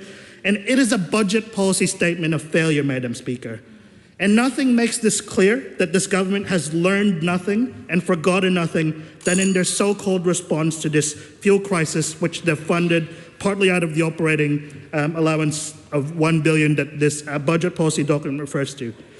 The meager amount that the government is offering is only to a few households in New Zealand is a drop in a bucket of what it takes to fully address this crisis.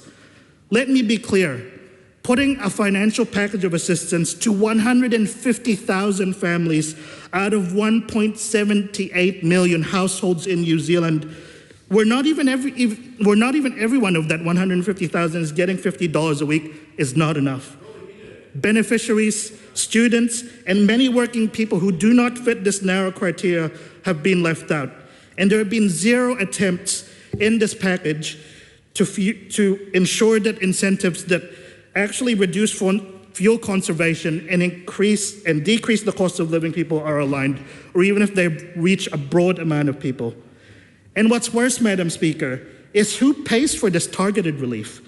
Madam Speaker, this government has chosen not to impose a windfall profit tax, and instead has stated outright that the government will pay for it through taking from the operating allowance. What this means, Madam Speaker, is that the public service, which has already had its capacity eroded through cuts and that have seen doctors cleaning beds and doing admin work, will get even more and more gutted. The $1 billion operating allowance is not even enough to keep up with inflation, and it's been eroded with this government's meager measures to deal with the COVID crisis. Meanwhile, the same corporations and big elites that price gouged ordinary people will have free rein to make the same mega profits that they did during COVID. Madam Speaker, if the Greens were in government, this budget policy statement will deliver real relief for real people who need it the most. A payment to all adults who are below the median income and free universal public transport, because Aotearoa deserves it. Members' time has expired. Speaker. Honourable David Seymour. Madam Speaker, when that guy got up, I thought, I wonder why the Green Party don't let him give more speeches. Now we all know. Mr Speaker, I want to bring the debate back away from the soundbites and slogans towards this document that we're debating, the budget policy statement and the Select Committee's report on it. There's a lot of numbers in here that may be out of date given the changes in the last few weeks, but I think it's important as a starting point that people actually know what the government's doing and what it's spending. And if you go through it, there's a table here that says that in 2018-19, the government was spending $87 billion. It's the core Crown expenses. And you say, what is $87 billion? Well, if you divide it by the number of people, it's around about $17,000 for each person in this country. You think of a family of 4, well, that gives you about $68,000 being spent by the government on their behalf. And I just want to start with that because that's where we were in 2018, 2019. But since then, the amount being spent's gone up to $142 billion. So that means that we're now spending per person about $28,000. So $17,000 a person 6 or 7 years ago, up to $28,000 a person now. And if you take a family of 4, well, that's actually, well, help me here, about $112,000 of government spending on that family. And I just want to start with those basic facts, because when you get the people over on the other side and there's all this, oh, it's all slash and burn, it's like a high school debating club and they're the capitalists and we're the caring people. Just come back to the facts that under this government, government spending $141 billion, and that is something like $112,000 on a family of 4. Of course, it averages out. It's not the same for everyone. But I make the point that when people get up and say they want to spend more taxpayer money on something, well, first of all, we're already spending a lot, and throwing money at every problem hasn't worked. And in fact, you can see the amount that's increased in expenditure in the last 6 years. New Zealand superannuation, that's gone up $8.6 billion. Welfare benefits, that's gone up $8 billion. Health, that's gone up $12 billion in the last 6 years. These are really big increases in the amount that's being spent. But one of the most interesting amounts is the amount that's gone up in the finance cost. You see, we're now spending on interest about $10 billion a year. And that, again, if you take it down to an individual person, well, that's about $2,000 a person just on the government's interest on its debt. And you think, wow, we go back to a family of 4. That family of 4's got about an $8,000 interest bill that the government's paying interest on debt that we've taken out for every 4 people. Now, why is there so much interest on the debt? Because there's an awful lot of debt. The net core Crown debt, it's $182 billion. Now, when the Labor government got in, it was about $60 billion, and we're still in deficit, so it's grown a bit under our government. But they basically borrowed $100 billion in 6 years. And again, I just want to say to people, they say, well, if only the government spent more money. We get these guys that say, we're more generous, we would spend more. But the fact is that actually they borrowed an extra $100 billion, and they said, oh, we had COVID. Sure, we can debate whether that was well managed.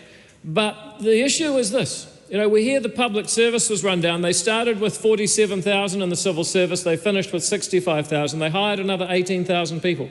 They increased the amount that they spend by about $60 billion a year. They increased the amount of debt that they have by about $100 billion.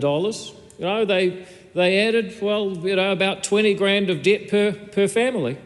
And you sort of say, gee, surely throwing more money at the problem can't be the solution, because if spending more taxpayer money was the solution, wow, these guys would have fixed health, they would have fixed education, they would have fixed everything. The infrastructure would be perfect, there'd be no potholes in the roads. But the truth is that they spent all that money and they just didn't get the results. And some of the evidence of what they spent and how expenditures increased in the last few years is contained in this document. I think it's important to get those kinds of facts and figures out there. The question is, what are we going to do about it? Our challenge is to make sure that we get better value for money from every single dollar. And where we start is we give ourselves an operating allowance that's in this statement, and it says we're only going to increase spending by $2.4 billion of new money. Now that's interesting too. There's a figure in here, I think it's figure 1, make it figure 4, about the operating allowances over the years. In 2022, after COVID was largely done, they had a $5 billion operating allowance. You know, they did lots of big ones like that, lots in the 3s and 4s, lots of really big increases in spending. That's why we're now in this position. We're committing to an operating allowance of only 2.4. And that, when you consider the population's growing, you know, the inflation's still going to some extent, it means that we have to drive efficiency. And that's why we do things like we set targets. We set targets for the number of people that get immunised against MMR, because that really matters. We set targets for the number of children that are actually regularly attending school, because I would say that that matters more than just about anything. You know, we set targets for the amount of violence, and the government publishes the results on its website, and just about all of them at this point are going in the right direction. We've got less violent crime, 49,000 less in violent crime. We've got more students attending school. Every term, every school term we've been in government, we've got better results. So by setting targets and measuring the results instead of throwing money at the problem, we're actually getting better. And we're also, by keeping that operating allowance at $2.4 billion, we're making sure that the rest of the economy has time to catch up with government. And that's why this forecast says that the percent of the economy that's going to be spent by the government, well, it started out 34, 35% when we were in. It was 32.5 last year, 32.8 forecast this year, but it's forecast to get down to 30% by the end of the decade. So we're actually making sure the government takes a smaller portion, a smaller share of the economy, and we're making sure that we get the results in health and education and safe streets and things that make a difference. And I think that really is the contrast and the choice that New Zealanders have. Now, they can make great videos for TikTok. I'm not going to try and compete with them there. But the question is, he says I'm not even on TikTok. I am, and I'm sorry that you haven't found my account yet. I'll put some economics up there and maybe some advice for public speaking. You might learn something, buddy, and it'll help you a lot. But the fact is that we need to have more than sound bites and slogans and TikTok accounts or whatever he thinks he's on. I think he's probably on a few things, actually. What we need to do is ensure that we get responsible government, and that is crunch down the amount we spend, free up cash for Kiwi households to spend on their own needs, because they'll spend it better than we will. I can guarantee no matter which side of the house is in power, people spend their own money better than any politician, and make sure that when people do need the support of quality public services, we are improving the quality of those services that they receive. It's only then, with that sort of management, that people can have a place worth staying, a place where they feel that the situation is stable, that their efforts will make a difference, and that they can build a life in this great country. They're not worried about what's going to happen if the other side get in and just run away with the company credit card again and rack up a whole lot of debt they'll be left paying off for a very long time. And speaking as the leader of the ACT Party, I'm immensely proud in the savings and the improvements that we've managed to drive. Karen Sure in youth crime, the attendance that I've been responsible for, the improvements in medicine funding, but also the savings that we've been able to drive. We estimate that if you gave your party vote to ACT in the last election, then you actually save $57,000 for the taxpayer, because if you take the number of votes we got and you divide that by the amount that ACT ministers can point to saving, you know, there's no other party that can say if you give us your party vote, we'll save the taxpayer 57 grand. It's got to be a good deal. I mean, it's free to vote. It's the sale of the century, actually. And that is the kind of diligence and care for the taxpayer and their money and their hard work and their time that the ACT Party brings to this House. So I commend the committee for its report. I commend our Minister of Finance for the budget policy statement. And we've got a lot more work to do, rolling up our sleeves as we go through some tough times with this energy situation and conflict in the Middle East. Thank you, Madam Speaker. Madam Speaker. Dr. David Wilson. I rise on behalf of New Zealand First, and as a member of the Finance and Expenditure Committee, I commend this bill to the House, and I also commend our budget policy statement, and I also commend our Chair for the excellent speech that he gave. And thank you to the Leader of the ACT Party for a number of measures in there and a number of indicators that have pointed us in the right direction. This lays the ground for me. Thank you very much. Budget policy statement in December 2025. Slow and steady, getting the fundamentals right, getting things back in order. Not flirting with modern monetary theory, like actually theory sometimes replaced by fairy, but modern monetary theory, like the previous Labor government large-scale asset purchasing program, COVID spending, half of which was helicopter money, creating inflation, debt and asset hikes with real house prices having left the room. December 2025, a long way to go recovering from the economic disaster of the previous government, but with some life signs emerging at that point. Let me remind you, employment was increasing, business confidence was improving, inflation had halved, OCR had halved, mortgage rates nearly halved, mainly because, you know, the banks have to make a bit of profit along the way, whether the things are going good or getting bad, but, you know, that's something we can live with so far. Return to operating surplus by 28-29, and that wonderful policy investment boost, which was already gaining traction. So there were some life signs there. That was then. This is now. What a difference a quarter makes. A new old war. There's a quote from the Guardians of New Zealand Super: "Never seen a bubble burst when the world is talking about a bubble. They generally come when no one is expecting it." And that's what's happened here. Immediate effects: energy crisis. Longer term challenges: the Straits of Hormuz carries a multiplicity of trade categories, not just oil. We need to be prepared.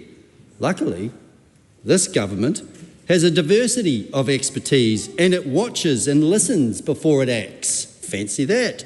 Shore up and shorten supply chains. Singapore, South Korea, Japan. Manage relief while addressing inflation, still addressing inflation. Family tax credit with our already extremely tight operating budget. Look to alternative fuels and buddy up with Australia. That's a great start, don't you think? I didn't think you would. Where to from here? And what can the public expect from us? Well, we on the government side are broadly a centre-right coalition of the three. You've got our friends, the libertarian neoliberals down the end there. You've got our friends in the middle here who are the steady and straight company. Yeah, well, you can come back later. And then you've got us, the nationalist economists, economic growth from building from the bottom. We're not the same. We're not the same. But we know how to implement in a coalition agreement. No one can deny that. We always win that competition. Many of my friends and colleagues have asked me why. Why did you join New Zealand First? Regional development. Yes, we get that. But it's bigger than that. Many will know that I'm a fan, and hope you can look up the meaning of this. Endogenous economic development. Go look it up if you don't understand what it is. New Zealand First is a nation-building party, building on our own resources, our own assets, our own wealth, our own businesses, our own globally competitive advantages, and our own people to make us great again. So on the nation-building theme, part of that is building resilience and security into our economy. We've been working hard on those things for many years, which is why we have reacted so vociferously on the closure of Marsden Point. And the member across the aisle opened this argument, and therefore I will respond. When I first arrived in Northland to head up the Regional Development Agency, the first thing I noticed was the strength and depth of their secondary industry. The second thing I noticed was Northlanders' extreme resilience and can-do attitude. They may have had a verbal stoush now and again, but then they got on with it and got things done. I like that. I think that that may be why they reserved judgment on the Aucklander that just arrived, the newcomer, when I said, no, I'm not writing another strategy. We're forming an action plan with projects on it, and we're going to implement them. And we did. And we did. Marsden Point. Let me give you a few clues on the other side of the house. The closure of Marsden Point... Mr Wilson, as it relates to the budget policy Yes, statement. it relates to energy crisis, Madam Speaker. Thank you. The closure of Marsden Point was a heavy hit for Northland. Built between 1961 and 1964, it created huge employment opportunities then and in the 60-odd years that followed. Many companies owe their genesis and the growth to the refinery. It accounted for between 7 and 10% of GDP in Northland when I was there, with around 1,100 jobs dependent directly on the refinery and another 2,400 in supplier services and contractors. It supplied 70% of New Zealand's fuel supply and 40% of New Zealand's total energy supply. It survived and supported New Zealand through the energy crisis of the 70s when interest rates went far beyond 20% and inflation was rampant. It survived through many business cycles, extreme fluctuations in oil prices. It is one of the most efficient small refineries in the world, good, hard-working, skilled people. And along comes the project, Te Mahi Hou. I wonder if you can remember that or even have heard of it. Fast forward 50 years to 2015, 2016, the Te Mahi Hou project, circa $365 million to upgrade the refinery. Part of that upgrade was a continuous catalytic converter delivering increased efficiency, increased production and reduced greenhouse gas emissions. Local company Cullum Engineering headed a consortium of local suppliers including Mackay Electrical, Ranoff Engineering, United Civil, beating out international competitors for that contract to finish on budget and before time. That's right, Northlanders delivering for themselves, employing 440 people during that construction. That was only 7 years ago, and the closure was devastating for Northland, not the least of which was the 300-odd highly skilled workers that left our shores and hit a myriad of contractors and suppliers at that time. I've heard recently that sweet crude produced in Taranaki was not able to be used at Marsden Point. At the time of that project, I heard one wag say, look, we take Indonesian mud and turn it into jet fuel. Do you seriously think that the expertise in Northland would not be able to rejig the converter in times of crisis like these?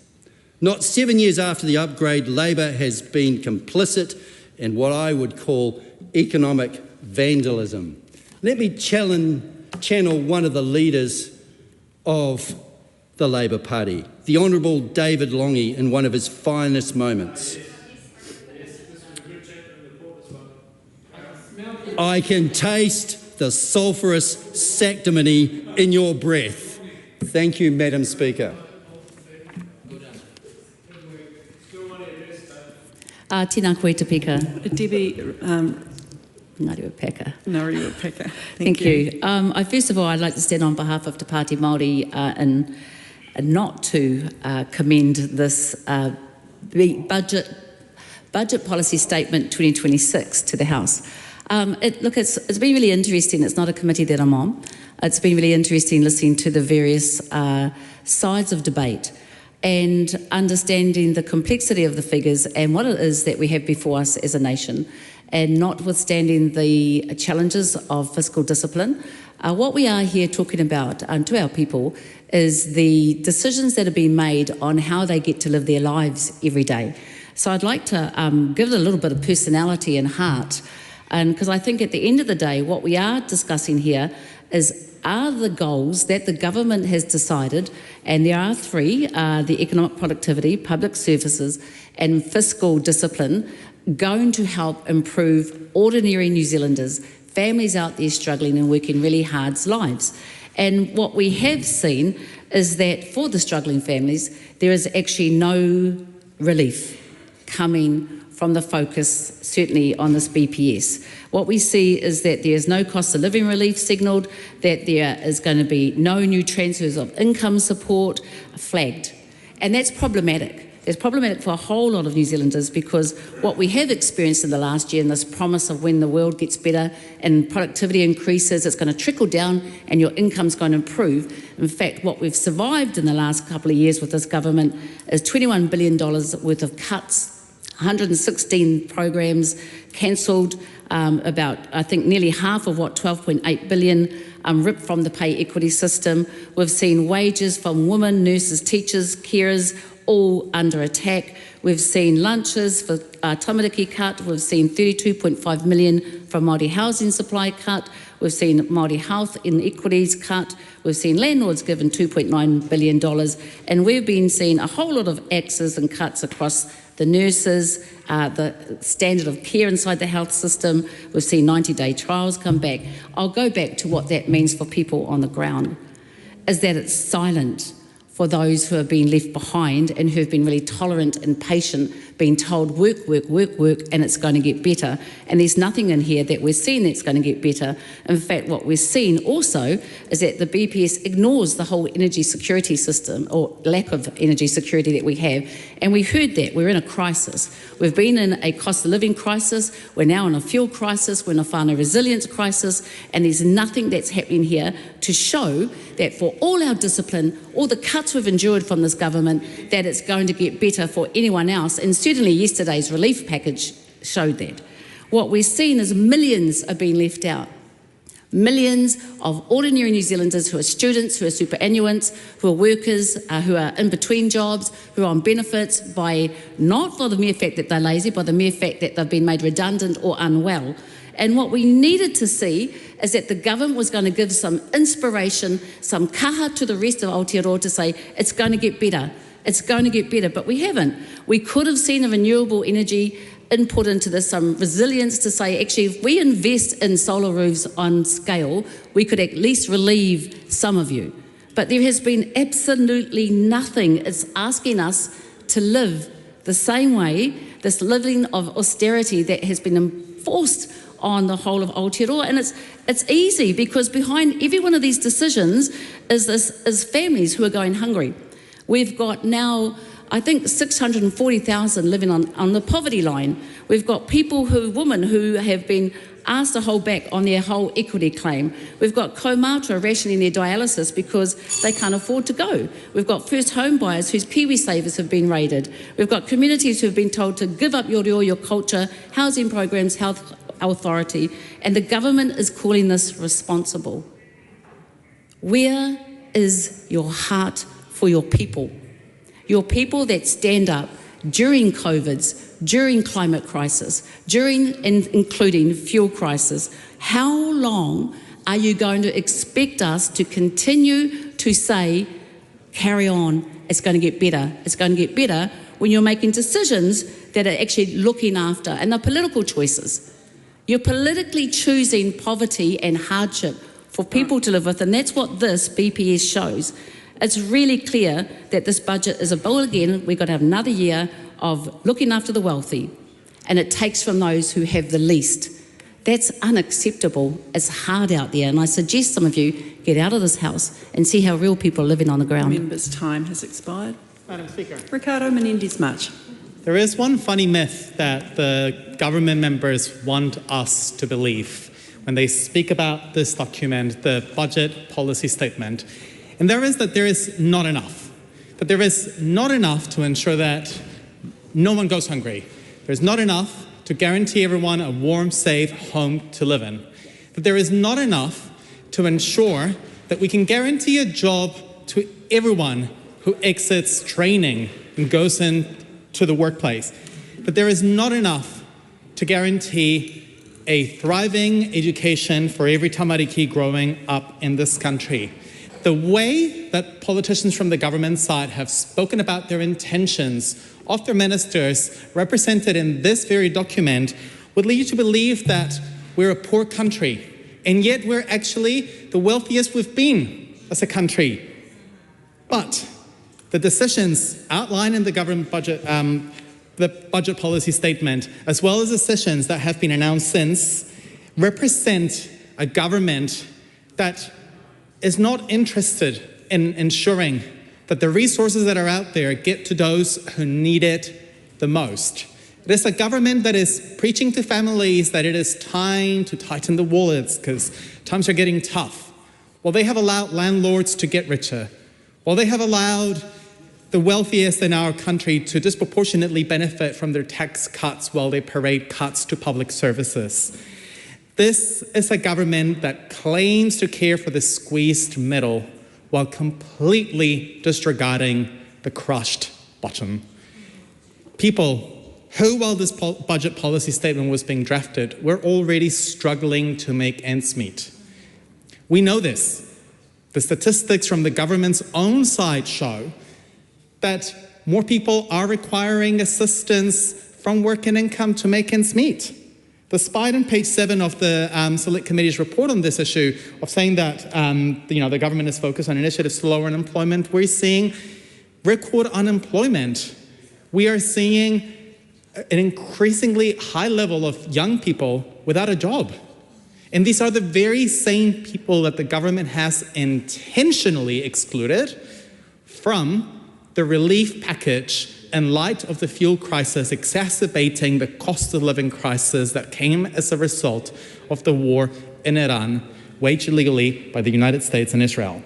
And it's telling that the government keeps telling us that they must run austerity budgets to get to a surplus, that they must reduce government debt without actually acknowledging that it is going to be low-income families who will disproportionately pay the price. Every time that governments across the world try to reduce government debt by cutting public services and support for the poorest, they pass on the burden to households. We are already seeing these. Credit card debt is high. People are getting more and more into debt with government agencies simply to make ends meet.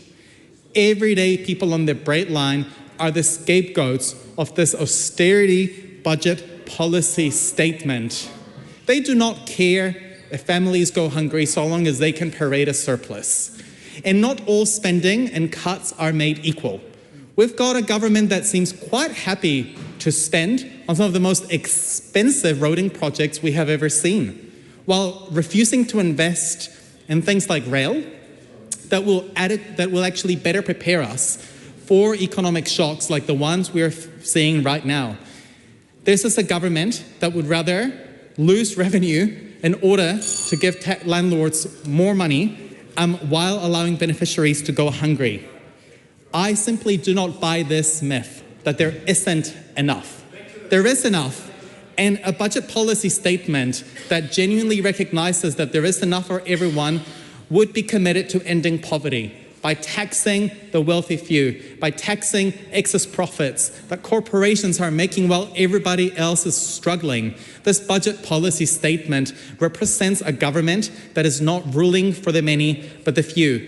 And they keep talking about the squeezed middle without even supporting the vast majority of them and leaving the crushed bottom behind, who will be getting further into debt and risk getting further and closer into homelessness, as we are seeing out in the streets. A Green Party's budget policy statement would look exactly the opposite of what we're seeing in here and would put our communities front and centre as opposed to the government's wealthy mates. Madam Speaker. Brian Hamilton. Well, it never ceases to amaze us, Madam Speaker, that we hear about new turns of phrase from the Green Party. It's always tax more, spend more. Now we've learned about the crushed bottom. I didn't know such a thing existed. I thought yesterday after the Minister's announcement we were actually doing more for the people in socio-economic hard times by $50 a week to support those who are having more stress under the rising fuel costs. But nevertheless, no doubt we'll hear more from Mr Menendez-March about the crushed bottom, Madam Speaker. Madam Speaker, the budget policy statement and of course the FEC report on it provided some very clear insights at the end of last year, and obviously those things are in a very dynamic state at the moment. But I think it's important for context that we reflect on the goals that relate to that budget policy statement, Madam Speaker. To build a stronger, more productive economy, that lifts real incomes and increases opportunity for New Zealanders, that delivers more efficient, effective and responsible public services to all who need and use them, and to restore law and order, to get the government's books back in order and restore discipline to public spending. Now, the Greens might call our budgets austerity and say that they've got more money to spend, but in this side of the House, Madam Speaker, we refer to it as disciplined spending and good fiscal management.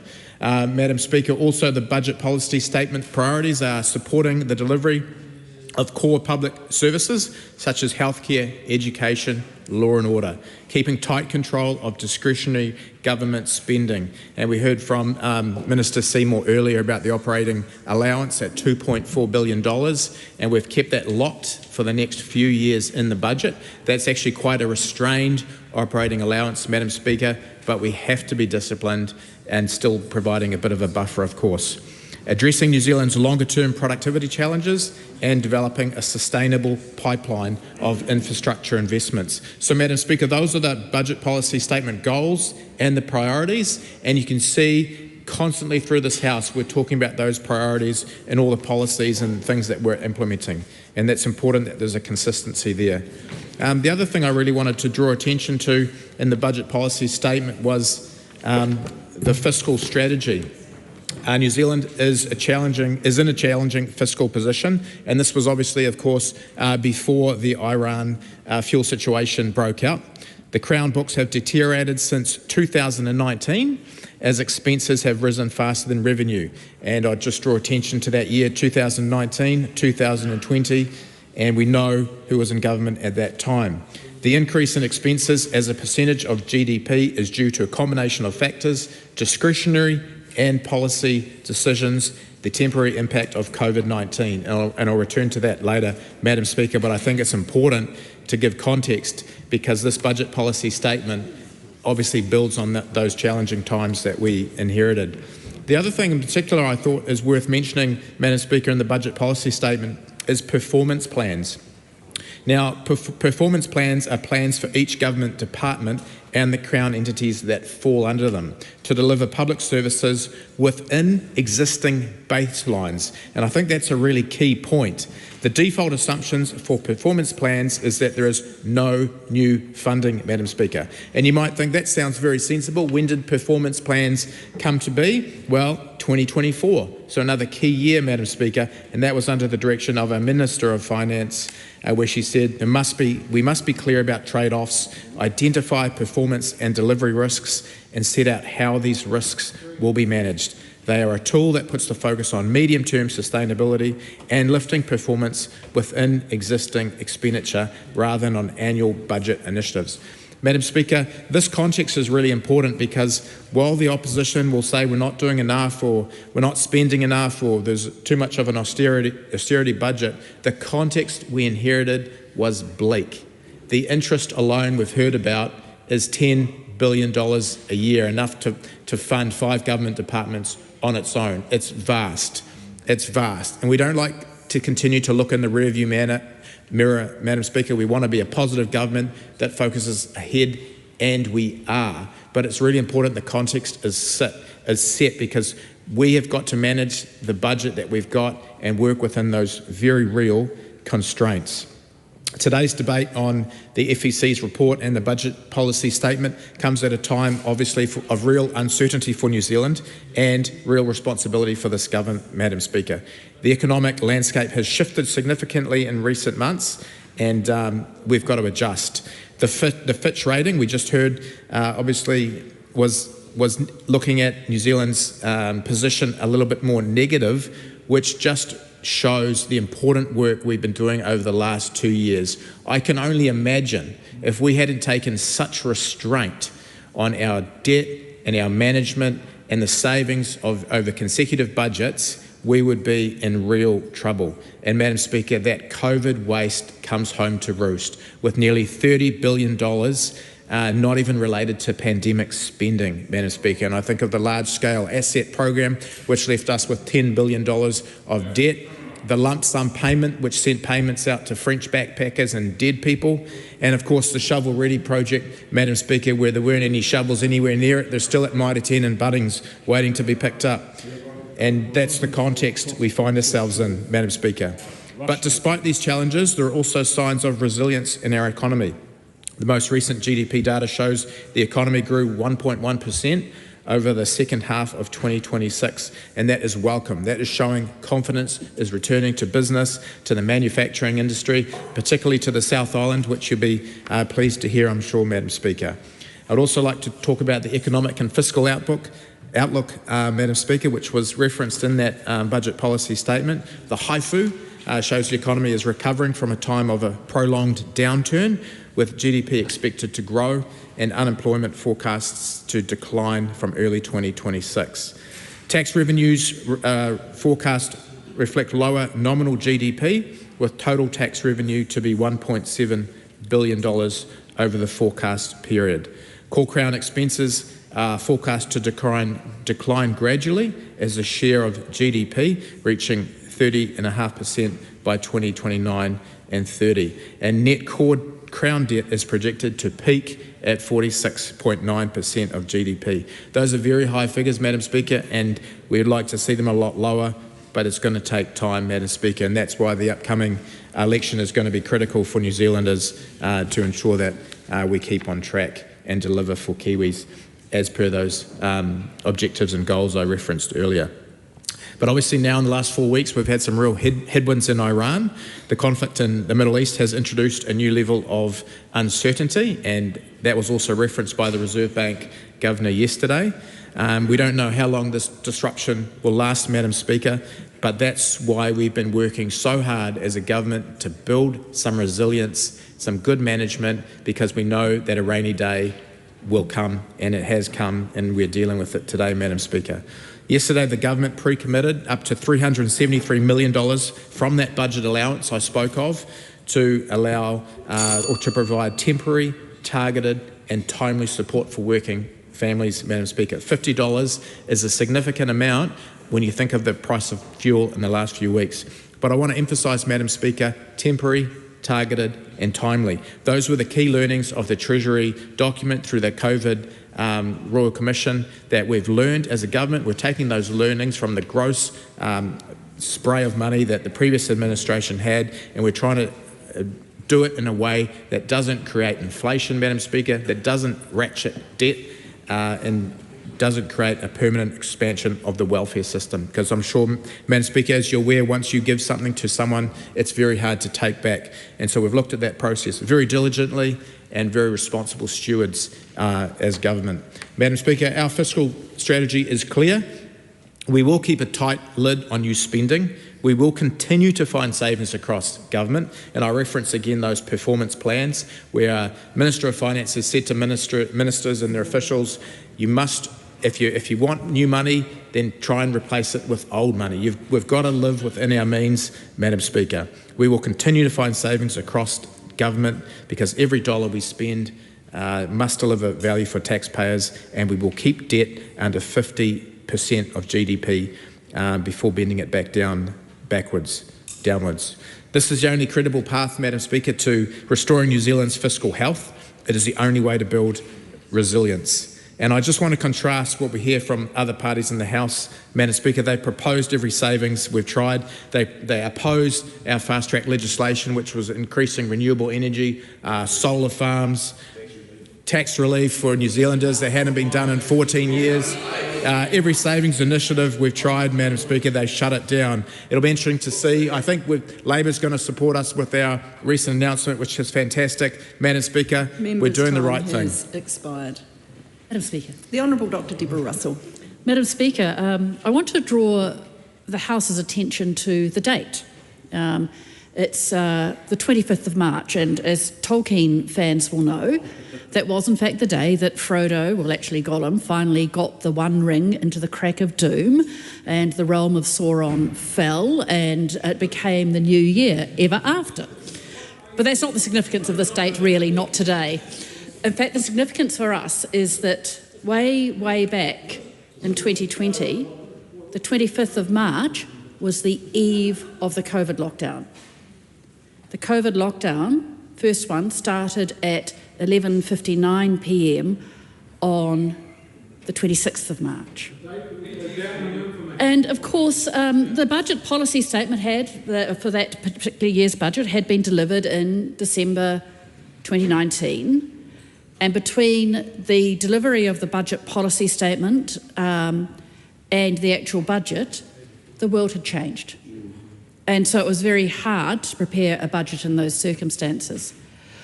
And of course, a similar thing has happened this year. The budget policy statement was delivered in December. I think it was December. Thank you. The budget is due to be delivered in May. And between those two dates, the world has changed. And there is a significant impact in the world of the current events. Now, it's interesting listening to the members on that side of the floor saying that strategies and tactics need to change and that events overseas have a dramatic impact on New Zealand. Because seemingly when we were governing during COVID, that was not allowed. Somehow it was all to happen magically and there was to be no impact on New Zealand from COVID. So it's a little bit hard to know where to go with that. Either we tell them to ignore what's going on overseas and just carry on, but we all know that would be irresponsible, or we actually acknowledge that world events do, of course, impact on New Zealand significantly. And I think we need a little bit of humility from that side about what might or might not affect New Zealand.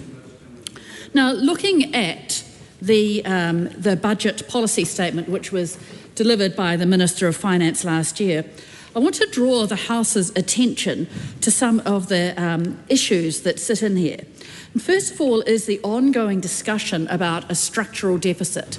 We know from people like the IMF, the World Bank and our own Treasury, that New Zealand faces a structural deficit, that over time the amount of government expenditure is projected to exceed the amount of government revenue by quite a significant margin. So we have a real issue as to what to do about that. Now, this budget policy statement makes a proposal as to how to manage that. It is to cut and cut and cut, to cut expenditure. The trouble is that what that government came in and did is they cut revenue as well. And that means that expenditure needs to be cut even further. And we are seeing the impacts of those cuts now. The children who get inadequate lunches at schools. The healthcare system that is overloaded.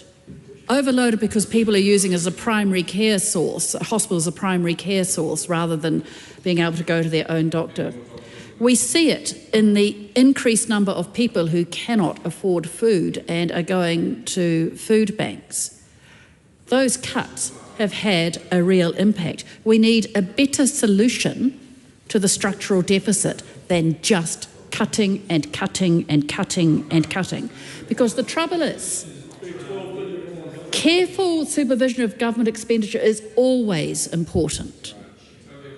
But blanket cuts, as put in place by that government, mean that eventually we cut to the bone.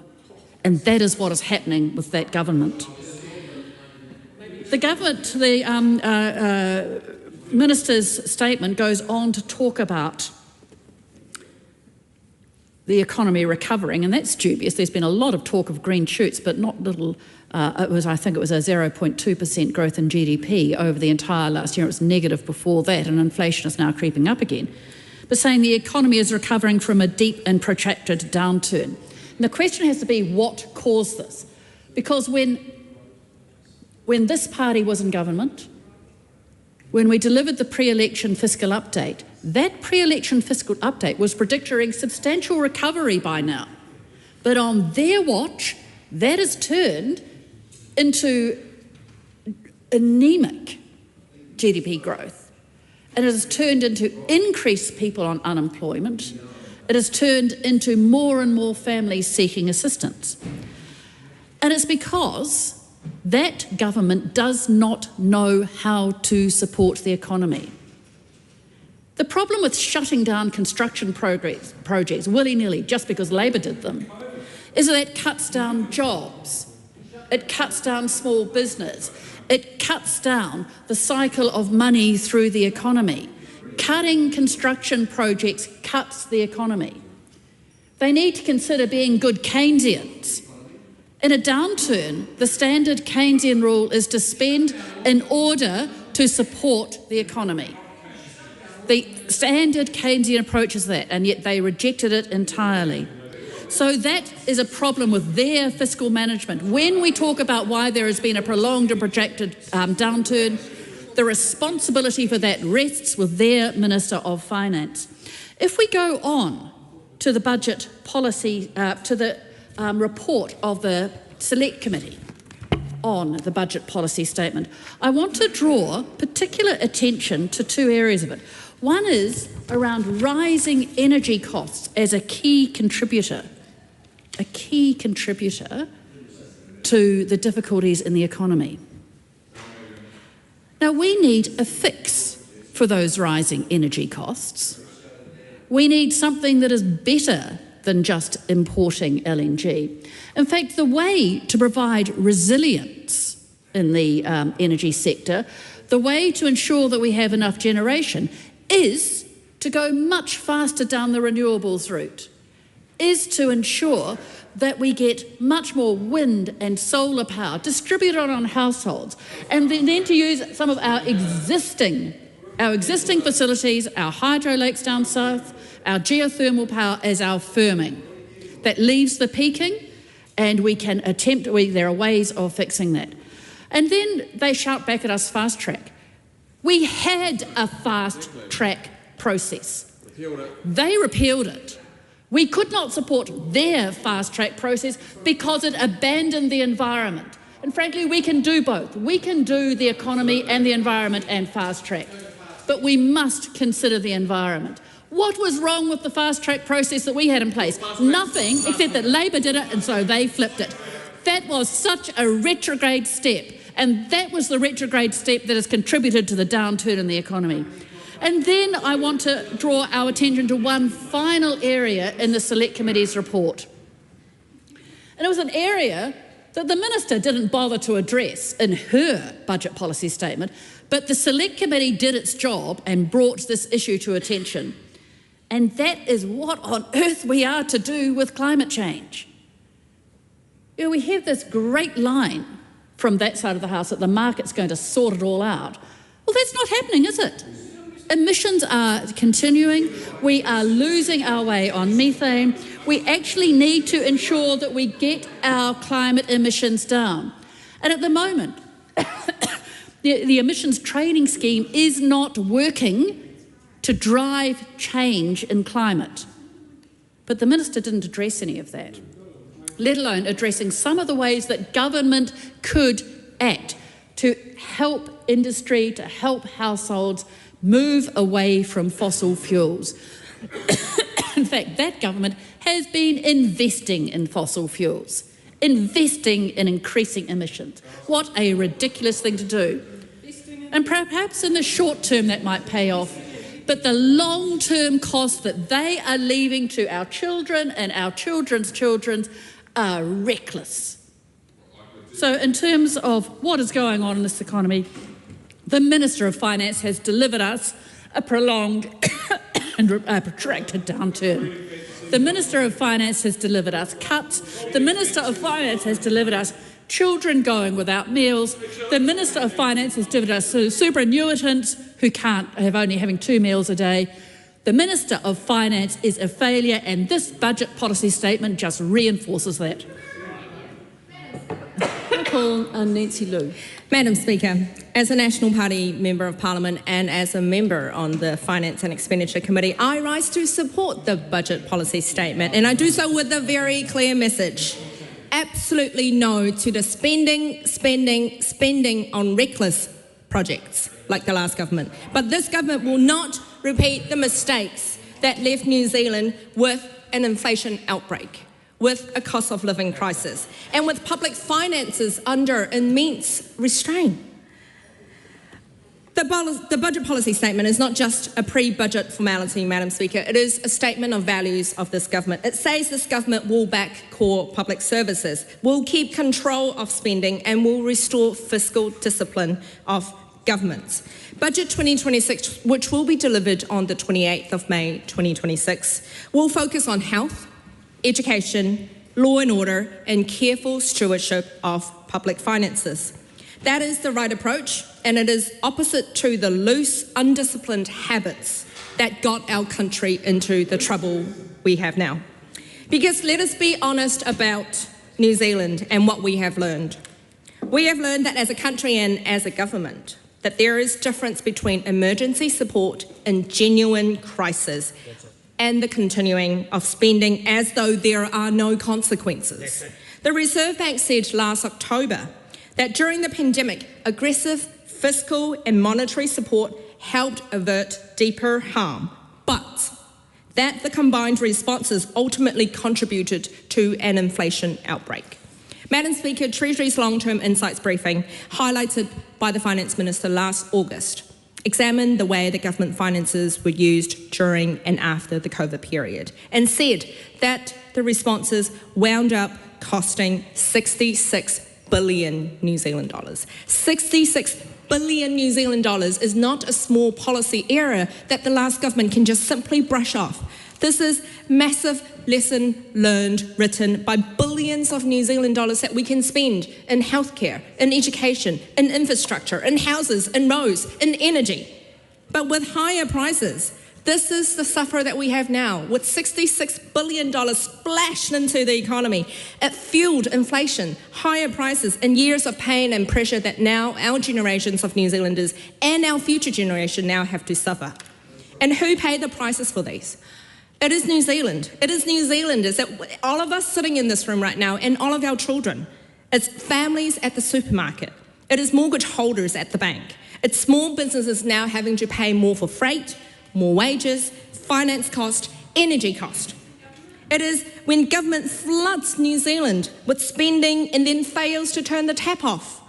Inflation does not remain in a line in the economist chart. It hits kitchen table, it hits supermarket aisles, it pushes up the cost of living for New Zealanders, it forces interest rates to go higher and higher, it pushes the prudent and rewards nobody in New Zealand. That is the bitter lesson of the post-COVID period. And while the opposite side of the House wants to forget this and wants to sweep it under the carpet, this side of the House is determined not to forget it. And most New Zealanders out there will not forget or forgive. The Reserve Bank's February 2026 monetary policy statement says inflation pressures are still being worked out of the system in New Zealand, and with spare capacity only now just helping to reduce the domestic inflationary pressure and offset the persistent effects of past high inflation. That tells its own story, Madam Speaker. That damage from the COVID and post-COVID period have not vanished overnight. And this is why the fiscal strategy now in the budget policy statement announced last December matters so much. This government's budget policy statement says clearly that one of its core goals as a government is to get the government's book back in order and to restore discipline of public spending. Now, Madam Speaker, the latest budget policy statement also says that Budget 2026 will support core public services while maintaining tight control on discretionary spending. And those matters because just very recently, Fitch rating have now placed New Zealand's AA+ long-term credit rating on a negative outlook. And the Finance Minister, Nicola Willis, have explicitly said, and she was right to exactly underline what that means for the fiscal pressure. And as our rating, if it goes down, it adds to the increased pressure in our inflation cost, or in our interest costs. In other words, now the world is watching New Zealand, the market is watching New Zealand, and the lesson from what we have learned in the post-COVID period is very obvious. If we want resilience, credibility and room to respond to shocks, no matter average or large shocks in New Zealand, we as a government need to be disciplined. And then the timing of the lesson could not be more important, Madam Speaker. As noted by most speakers before me, as our economy has just begun to grow again, the conflict in the Middle East has created new, unexpected, unprecedented, historical and huge uncertainty and huge risks. Stats New Zealand actually showed GDP, and the former speaker left, who's not the former speaker who mentioned only just 1/4 of the growth, very, very selective in her speech, that she failed to mention the 0.9% growth in the September 2025 quarter, and then followed by another positive 0.2% growth in the December quarter. That is together 1.1% growth in the last half year of New Zealand. That is welcome. That is growth. That is evidenced by Stats New Zealand.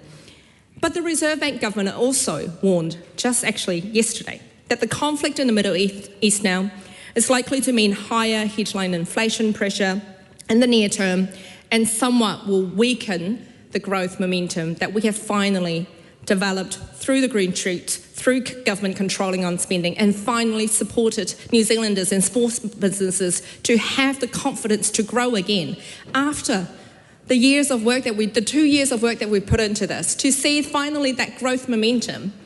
What happened in the Middle East right now and what is happening in the Middle East right now have now just put a weaker growth momentum into New Zealand. So now, what kind of government do we want to be when we look at what's happening around the world and say, we cannot be a government who turn around now and say, actually, let's throw the caution away, don't worry about it, and bring back all the old habits and just spend, and just let inflation go. That is a reckless government. That is a reckless government that the Labour government have demonstrated what the reckless spending will do to New Zealand economy and in the cost of living crisis and pushed up inflation. That's what the previous speaker was asking for. She's asking for a no to the cut. She's asking for more spending. This is something that we have learned as the national government. We have learned that discipline is not cruelty. Discipline now in our government spending is actually about protecting New Zealand, to give government headrooms to act when the next shock arrives. And this is particularly important for New Zealand as we are a country that are exposed to natural disasters, obviously to global volatility, obviously to trade disruptions. So if we spend everything now when time is politically convenient, then we will be left with nothing. That when times are genuinely hard, Madam Speaker, we are left with nothing. And this is why the National Government's response this week has been a particularly right one. No, not splashy, not permanent, not performative, but temporary, targeted and timely support for 143,000 of the working families with children to support them through this very tough time through the in-work tax credit. Now, our government is very explicit. Our support is designed to help households facing the fuel price pressure without making inflation worse for New Zealand and without further driving up the government debt. That is the difference between helping people or simply using it as an excuse to abuse spending. So, Madam Speaker, I hereby support the budget policy statement. It is the right statement at the time because it reflects discipline, maturity and lessons that the national government have learned. And we are here to support New Zealand through the economy, through this tough time in the economy, through exactly what we need to be doing for the entire country to make sure that we are supporting all the families, or particularly those who are suffering from the more cost of living pressure, particularly with the Iran crisis. So, Madam Speaker, I commend the budget policy statement to the House. Councillor Tangari Manuel. Tēnā koe e te manga o te whare o te rā, tātou katoa. Madam Speaker, it's a privilege to stand for the Labour Party to make a contribution on the budget policy statement and half-year economic and fiscal update. The opening remarks reference the Minister of Finance stating Budget 2026 would be a, quote, responsible budget, end quote. Madam Speaker, let's reflect upon what responsible budgeting has looked like for Māori under this national-led government so far. Te Aka Whaiora, the Māori Health Authority, gone. Cuts to Māori housing. Cuts to Māori trade training budgets. Cuts to Māori education programs. Cuts to Māori economic development programs. Removal of references to Te Tiriti o Waitangi. Progressive procurement, which contributed $900 million to Māori business, the Māori and therefore New Zealand economy, gone. Programs which had a direct impact on affordability and the quality of life for whānau across Aotearoa, who we already know are doing it tough, slashed to the tune of $1 billion. $1 billion of targeted Māori funding cut. That is what responsible budgeting looks like under this national-led government. The economic context provided in the report acknowledges a decrease in the 2023 Treasury GDP forecast for 2026 from $304 billion to $289.6 billion, a decrease of 4.7% since the pre-election economic and fiscal update. When I hear GDP, Madam Speaker, I think instantly of the Māori economy. The impressive growth of the Māori economy's contribution to GDP from $17 billion, or 6.5% in 2018, to $32 billion, 8.9% in 2023, is widely discussed in this House, but sadly not valued or indeed emulated. The Māori economy grew from $69 billion in 2018 to $126 billion in 2023. That growth has come from very little. They have grown assets which are not merely commodities which can be bought and sold, but taonga tuku iho, treasures to be managed for generations. That's responsible budgeting.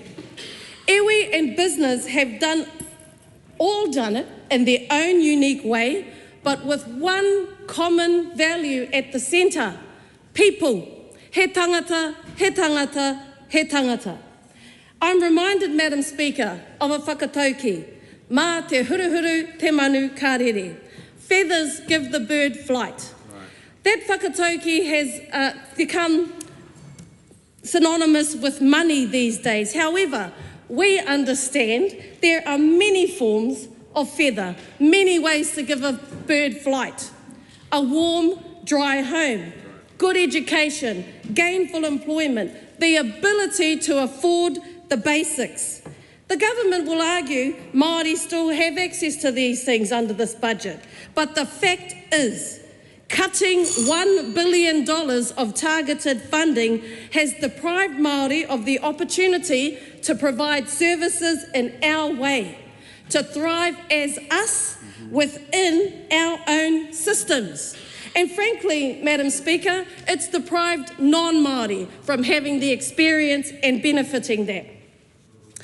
I want to mihi, Madam Speaker, this is a targeted attempt to clip our feathers, and it will not succeed. I want to acknowledge all the iwi, hapu and community organisations who are thriving in spite of all the cuts and who will continue to do so in spite of this government, not because of it. Labour Party, see you. We have a plan for the future which absolutely includes the thriving Māori economy and thriving Māori communities. Labour is ready with a plan and ready to work with hapu, iwi and whānau Māori. I call Stuart Smith. Oh, thank you very much, Madam Speaker. It's a pleasure to speak on the Budget Policy Statement and the Finance and Expenditure Select Committee's report on that. And I congratulate the Chair and the committee members. Cameron Brewer, I think you've done a great job on reviewing that. It's fantastic. Madam Speaker, I want to I'll come to the issues in there. Actually, I'll just, for the start off, I think it was mentioned before, but this is the beginning of the budget process coming out with this, this policy statement. And it sets out what the government hopes to achieve. And I'll go through those points in a minute. But I wanted to address what the Te Pāti Māori speaker gave. And in short, her speech, and in short, it was about the government's role is essentially to hand money out to different groups.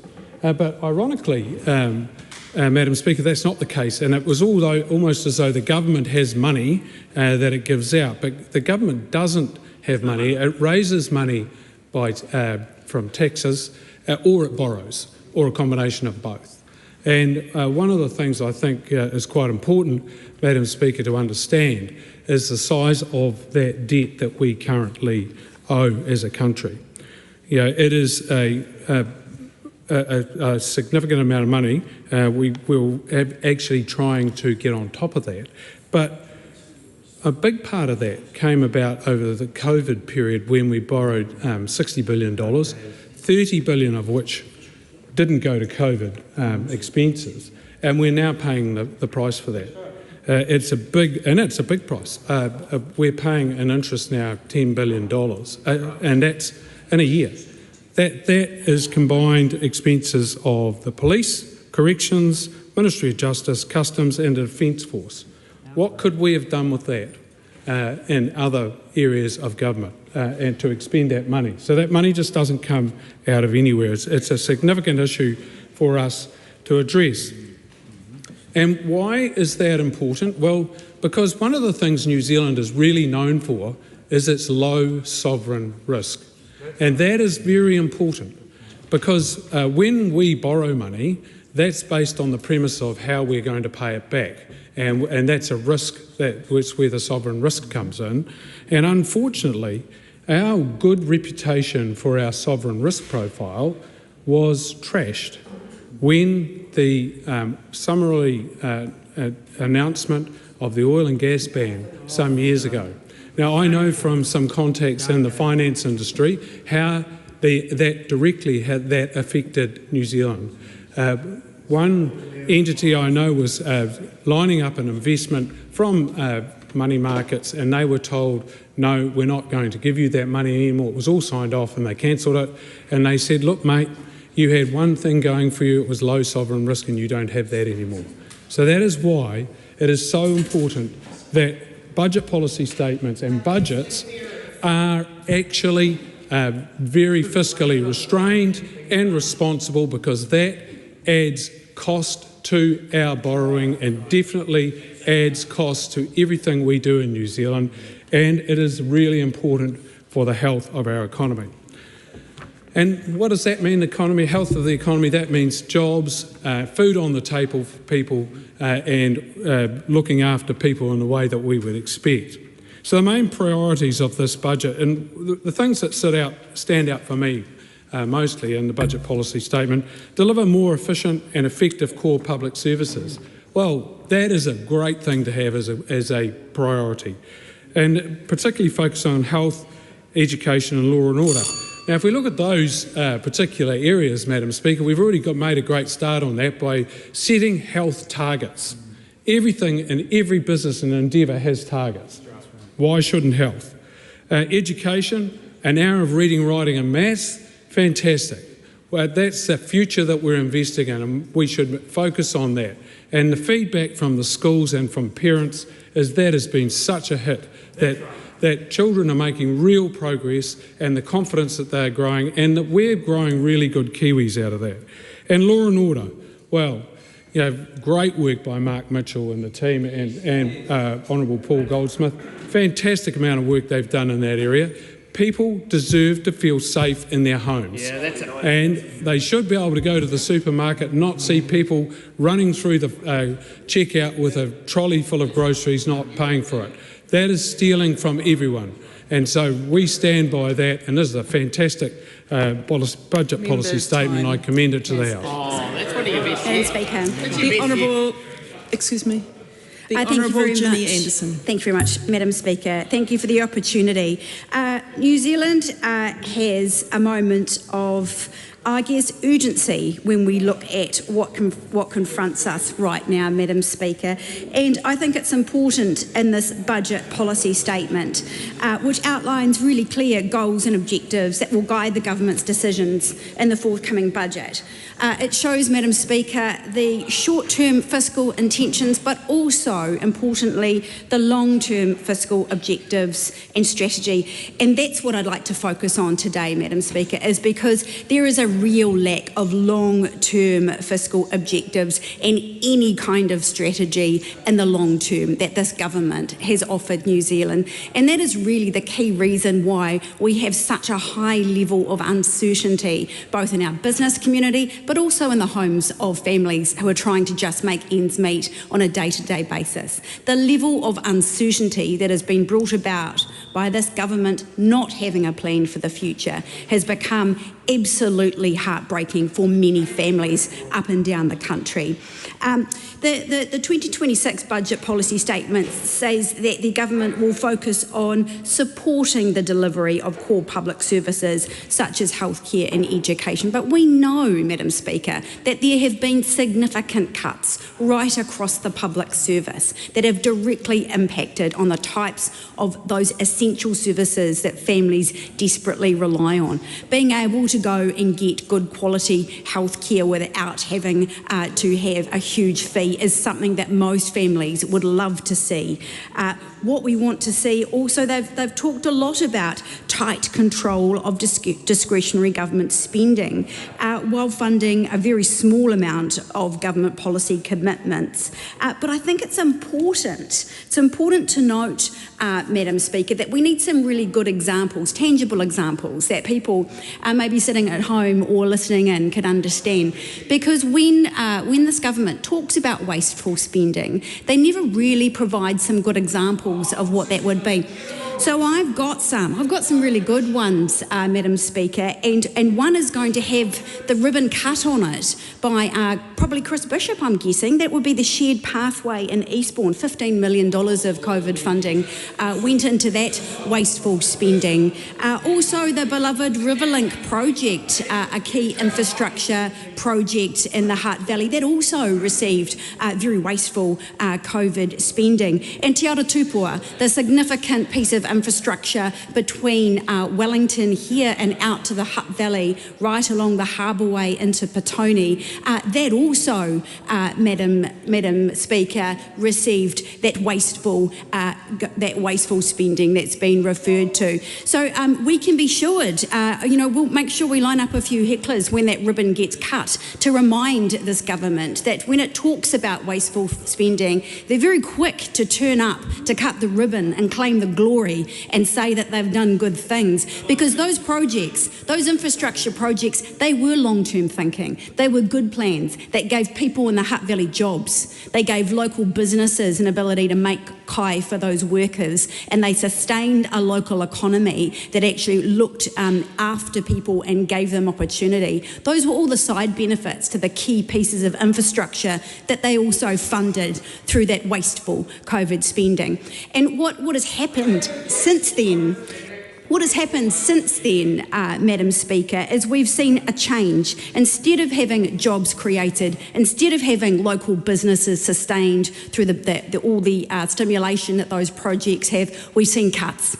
We've seen significant projects cancelled by this government, and that has sustained record job losses in our construction sector. Over 20,000 workers have left the New Zealand construction sector because project after project project was canned. Massive investment underway for kāinga ora social housing builds, for school rebuilds, for health rebuilds, all of that good work that was underway, that was canned, that was put on ice and that was cancelled. And what was the direct result is we saw an exodus of construction workers going to Australia. And part of that, the Wellington local economy saw those jobs, and on top of the pain of that construction sector downward spiralling, we saw thousands of public service jobs also gone. 10,000 jobs across the Wellington region.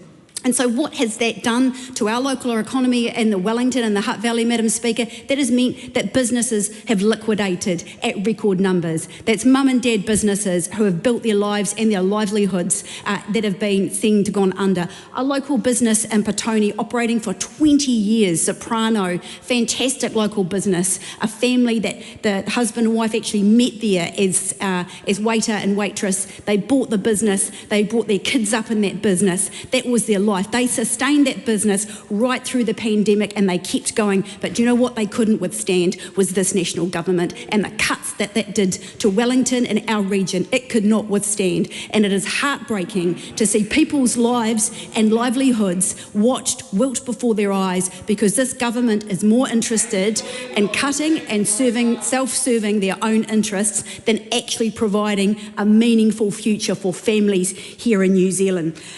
It's really heartbreaking to see that happen, Madam Speaker, but what it's important to note that what we want to see is a long-term fiscal plan, things like KiwiSaver, enabling people to save, and not just increasing the person's increase, as this government's solution is. People who are already having to withdraw their KiwiSaver because of hardship, this government's response is, I'll pay some more, but we won't. So people continue not to save for their future.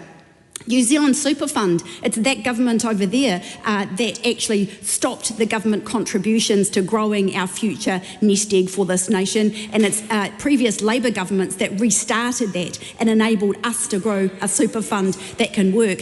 And it's having those assets, having them and keeping them in New Zealand hands and making sure we work smarter that provides a real future for our country, one with foresight, one where we can make our assets work for us smarter, and to have deeper capital markets here in New Zealand so we can back smart Kiwi businesses instead of watching them go offshore. We can list business after business in New Zealand that get to a certain level and can't sustain investment here in New Zealand, and they get snapped up and they go off to other countries. Not only do we lose that great intellectual property here in New Zealand, we lose all of the opportunities of our young people training and getting experience and growing, and we lose all of that potential and that financial gain because we need to be able to back Kiwi companies, keep them here and keep them growing for us. But what do we see? We see Watties closing down. We see McCain's closing down. Those growers in Hastings, those growers in those areas, where are they going to put their veggies now,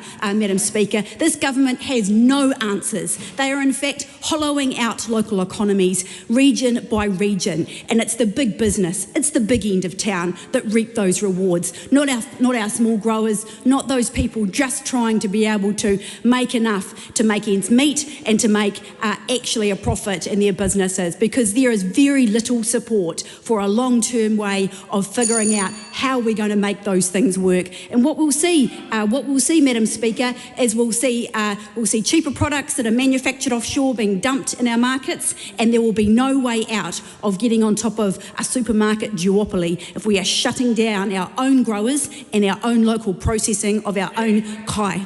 And there is no answers from those members opposite on how to keep good Kiwi businesses here and grow them, because we have a future fund, and our future fund is focused on growing our assets to back our people and keep our futures here, because we want a future for our children in New Zealand. We're not prepared to say, just go off to Australia and find a higher paying job over there. We just go off and go to another country. Record levels of New Zealanders sadly giving up hope, packing their bags and leaving never to come back, because this government provides no long long-term vision for what they're going to do to make Kiwis' lives better here, to make those lives affordable, to make sure you can actually be able to pay your rent, to pay your mortgage, to put some fuel in the car, and to be able to have a decent life here in New Zealand. They are more than happy to pass bill after bill and watch legislation drive down workers' wages, drive down our ability to have a good life here.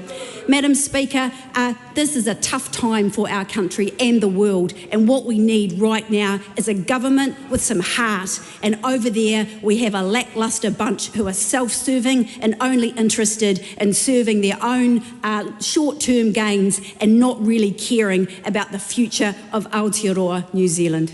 Madam Speaker. Dan Bidwell.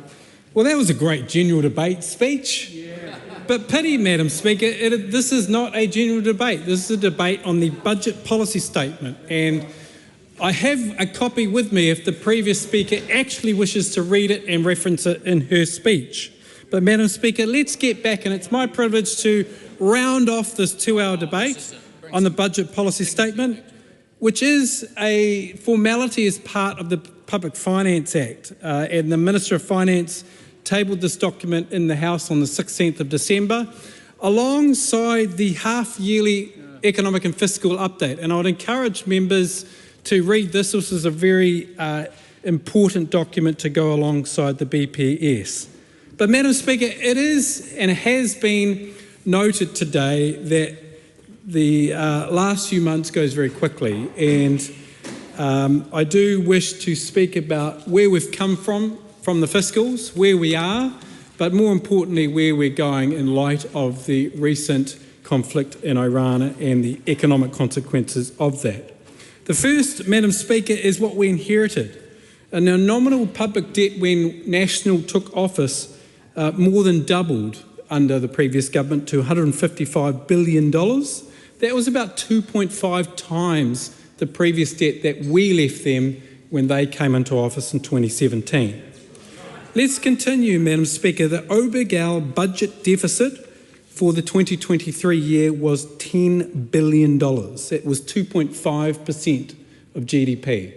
And Treasury said that that was one of the highest budget deficits in the OECD.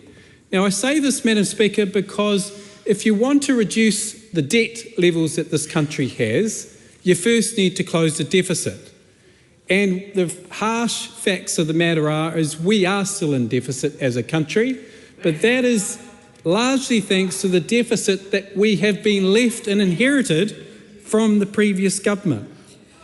Let's continue on, Madam Speaker. The inflation level of this country was at 7.3%. Thankfully, that's been over-halved, but the future does not look bright. Madam Speaker, the annual bill or the interest cost of servicing that debt, let's look at that. When we were voted out in 2017, we had about $2 billion of annual debt interest. That increased by $5.2 billion to about $8 billion by the time we came back into office. That's $8 billion a year that we're just paying alone to service the debt. But, Madam Speaker, that was then. As David Wilson said, this is now. And the situation looks somewhat different 2.5 years into our first tenure in office. After a few tough years, and inflation is down, as I said, GDP growth, we had about 1.1% over the second half of 2026. The Finance Minister was running very, very tight operating allowances. She found about $40 billion in savings to date, and we were on track to bend the debt curve down by the 28-29 year.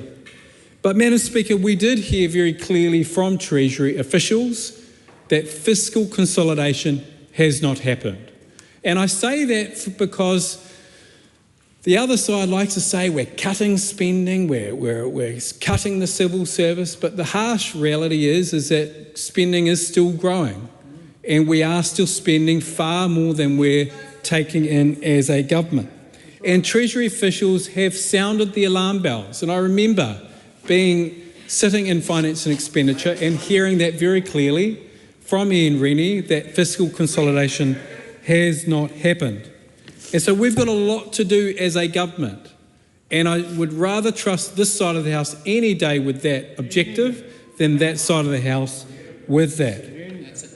Now, Madam Speaker, I want to turn now to the challenges that we face because, of course, in the last few weeks, things have moved quickly and the fiscal and economic challenges that we face as a result of the conflict in the Middle East is serious. And I wish to bring members to the attention of a speech that the Reserve Bank Governor gave a few days ago, which outlined those fiscal and economic impacts closely. Now, of course, those impacts depend on when that conflict ends and also the ability for the Strait of Hormuz to return to somewhat normal levels of production.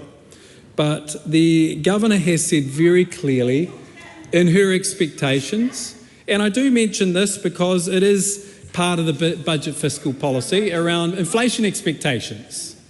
And I'll come and have a look at it, but the inflation expectations in this document is wildly different to the inflation expectations that New Zealand faces today because of external events.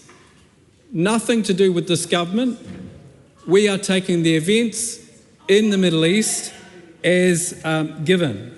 And Madam Speaker, the Governor has said very clearly that inflation will rise in the medium term, that the economy will grow less than it has been forecast under the BPS, and that will put strain on the fiscals in its entirety.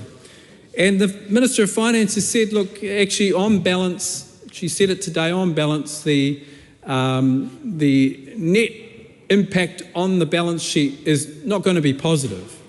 For most New Zealanders and those too that are watching at home, the government is not making money out of this crisis. On balance, the impact on the government's books will be negative. And so it is that backdrop that this sets the scene for the budget to come on later in May, which will show a negative impact on the government books. And that has already been alluded to in the ratings of external agencies, such as from Fitch, that has put New Zealand on negative watch. And I say this because New Zealand has near on $200 billion of nominal debt, and that has an interest attachment to that. And that interest is dependent on the yield that investors wish to basically the risk premium that investors wish to lend to us. And over the last few weeks, that risk premium has gone up, and we should expect that that is going to make a difference to the budget that is going to be announced in May. So what does this all mean for the people at home, Madam Speaker? Well, what this will mean is we're going to need a government that maintains fiscal prudence.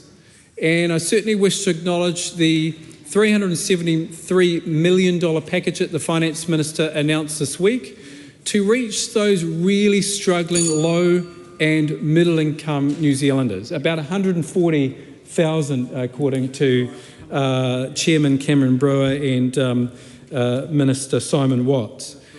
But we can't afford to give money out left, right and centre. And not everybody's going to be happy with that announcement, but that, I think, will go some way to helping the most vulnerable people in our communities deal with the oil shock that we face. But we have to maintain this fiscal prudence in the future. That means making sure that we constrain spending as much as possible, that we maintain the momentum to get fiscal consolidation actually underway and happening, because the risk premium that we pay on the debt is dependent on investors saying and having confidence in us getting back to surplus. And if they don't have confidence in us getting back to surplus, then, Madam Speaker, we're going to be paying more for the debt that we currently have. But, Madam Speaker, in the last minute of this debate, I want to finish on a positive, which is this government does have a plan, and that plan is all about going for growth. We actually had positive momentum heading out of this BPS starting into this year, and that will serve us well dealing with the oil shock that we have. But now is not the time for profligate spending, taxing and borrowing and hoping that we'll get through it. It's actually a time for good fiscal prudence, of which this side has in spades. I look forward to the campaign ahead of campaigning for a better, brighter fiscal future for this country, for our kids, for our grandkids, and I commend the BPS to the House. The question is that the motion be agreed to. Those of that opinion, please say aye. Aye. To the contrary, no. The noes have it. A party vote is called for, Mr Clerk. New Zealand National. 49 votes in favour. New Zealand Labour. Tori te kau mā whānga pōti e whakahe. Green Party of Aotearoa, New Zealand. 13 votes opposed. ACT New Zealand. 11 votes in favour. New Zealand First. 8 votes in favour. Te Pāti Māori. 5 votes opposed. Tāku Te Whereas. 1 vote opposed.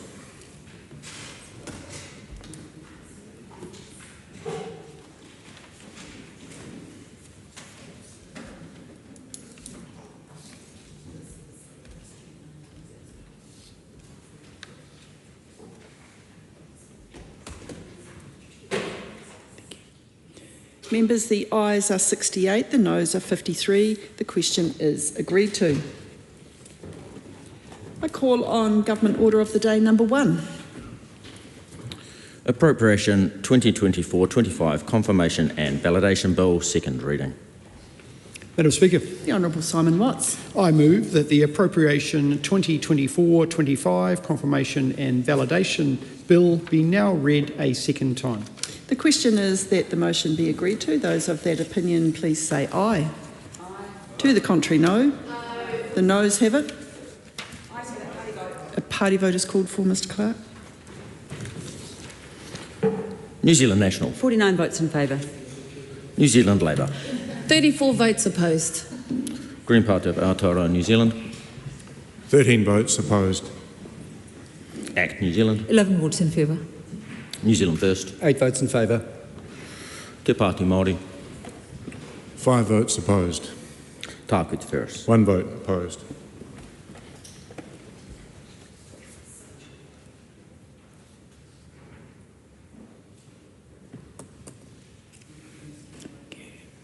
Members, the ayes are 68, the noes are 53. The question is agreed to.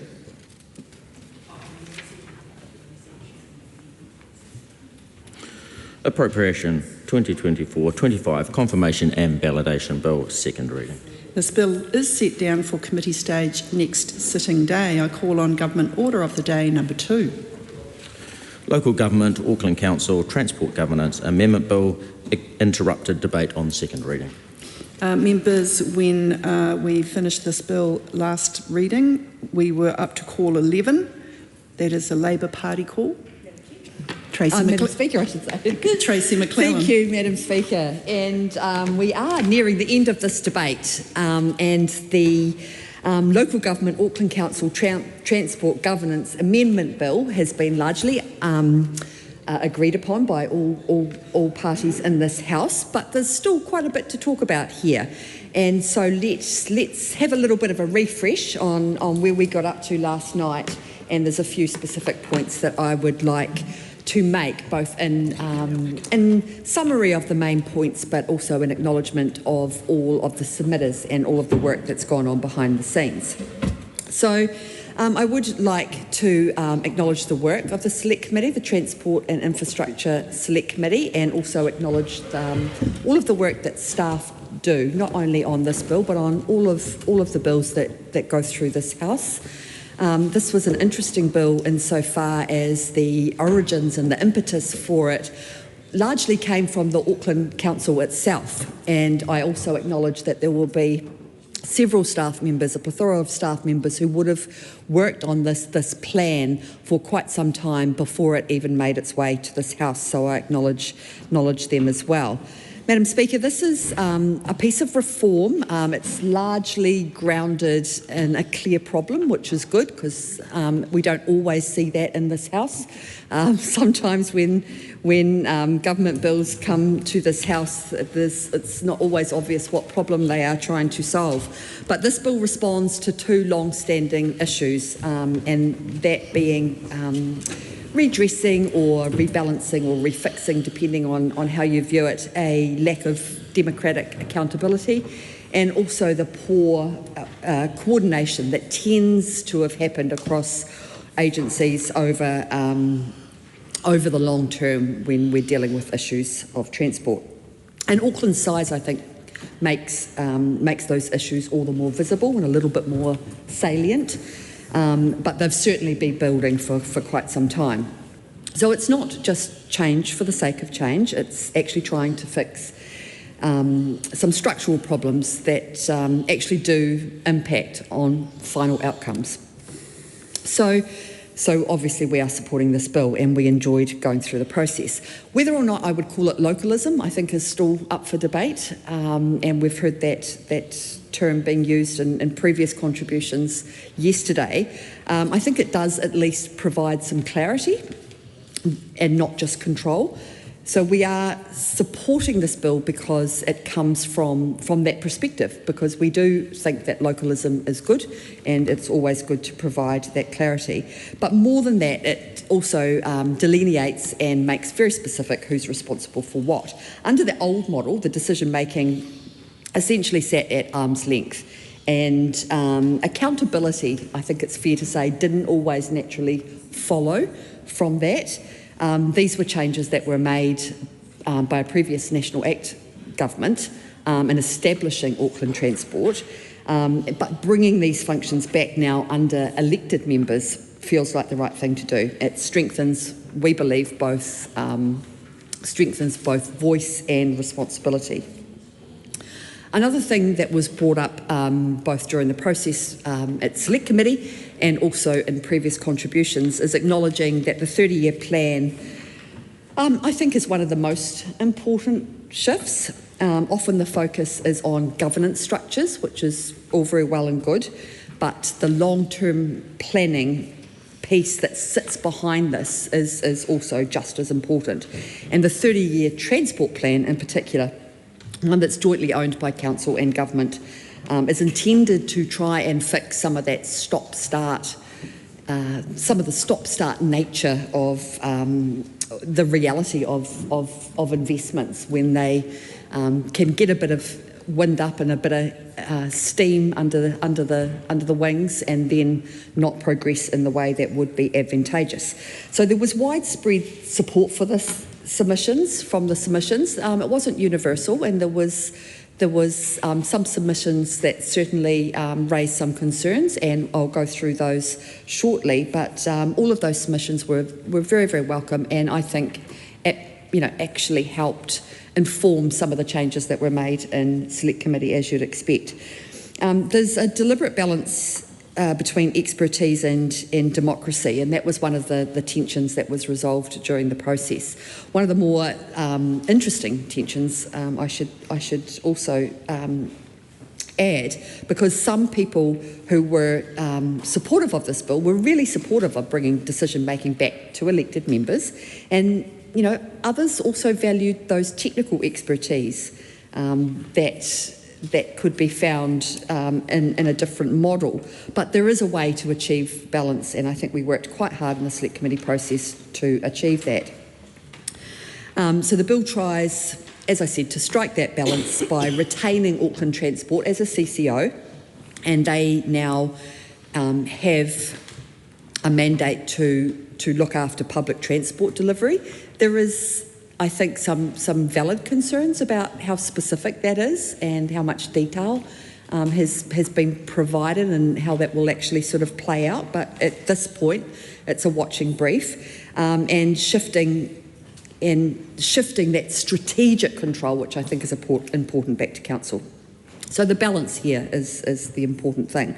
Now, as was mentioned last night by my colleague, Tangi Utukiri, the local boards have been empowered via this bill, but with some trade-offs. So the move to give local boards that statutory transport power, I think, is significant. It strengthens, and it should and it could strengthen that local voice, and particularly when we're talking about roads, speed limits, active transport and things like that, that actually communities know best for themselves. Submitters did also raise some concerns, though, that there was the potential that some of that decision making could become fragmented across, I think there's 21 local boards. So there will be some work needed in that sphere to make sure that decision making doesn't become fragmented.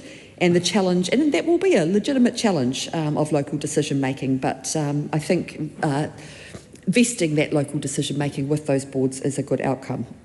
So there's another major reform, I think, that is worth just reminding ourselves about is the fact that ultimately, you know, it is Aucklanders who will judge whether this works or not. But there were a few other sort of, I'm hesitant to term them minor details, because actually, from a practical point of view and from a logistics point of view, they're actually, you know, quite significant, but they weren't necessarily the headline issues that submitters made their submissions on. We received 47 submissions in all, and 23 were in support and 23 opposed it, and that might seem like it was relatively sort of split, but when you analysed what the commentary was involved in those submissions, there were lots of themes where people were very supportive and agreed. So certainly the 30-year transport plan was one of those. Supporters also emphasised accountability through elected members, and we've heard several people from both sides of the House make contributions about how that might play out in real life. There was some mixed views, I should say, on how concerns about fragmentation could play out. But overall, submitters didn't just express these views. As I said, I think that really did feed into making the improvements that were necessary, and the Select Committee is quite pleased with the final output, so to speak. Some of those changes that were made were, or a couple in particular, were about specifying what would happen to essentially excess land and not just letting public land fall away and disappear because it wasn't made explicit where that should go. And so that is named, namely with NZTA and KiwiRail, that is made that explicit just to have that safeguard. And also ensuring that the committee and therefore the entity still comes under the Ombudsman, which I think is really important as well. And there are a few other smaller ones, like making the transport plan making sure that it's available in accessible formats, making sure that the bylaw making process actually functions in practice. There was some lowering of the threshold so that decision makers must have regard to freight and public transport rather than meet an overly high bar. But overall, whilst I said these weren't necessarily headline grabbers, but they still matter and are still worth mentioning. So what came through very clearly was that there's broad agreement with some very good feedback that we were able to tweak through the Select Committee process, and on the basis of that, we think that the bill creates the conditions for a much more accountable and better system. Thank you. Cameron Brewer. Oh, Mr. Speaker, it's great as an Auckland MP to be able to stand up and support this reforming Auckland Transport Bill at its second reading. This is the government, Mr. Speaker, that's making Auckland Transport more accountable to Auckland ratepayers. It's transferring most of Auckland Transport's functions back to Auckland Council. This is the government that's establishing an Auckland Regional Transport Committee, Council and Crown working collectively, members appointed from each side on a 30-year integrated transport plan for the region.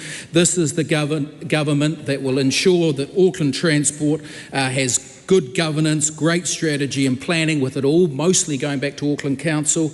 It's a great day in the reform of Auckland Transport. I commend the bill. The question is that the motion be agreed to. Those of that opinion will say aye. Aye. The contrary, no. The ayes have it.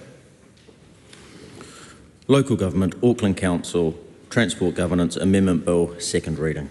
This bill is set down for committee stage next sitting day. Call on government orders of the day numbers 3 and 5. 3 to 5. Taxation, annual rates for 2025-26, compliance, simplification and remedial measures bill, online casino gambling bill, antisocial road use legislation bill. I declare the House in committee for the consideration of those bills.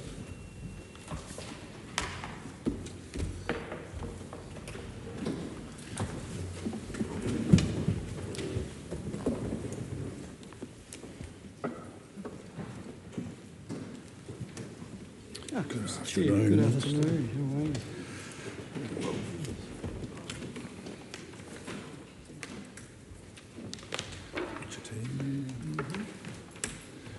Members, the House is in committee for consideration of taxation annual rates for 2025-26 compliance, simplification and remedial measures bill, for further consideration of the online casino gambling bill and for consideration of the antisocial road use legislation amendment bill.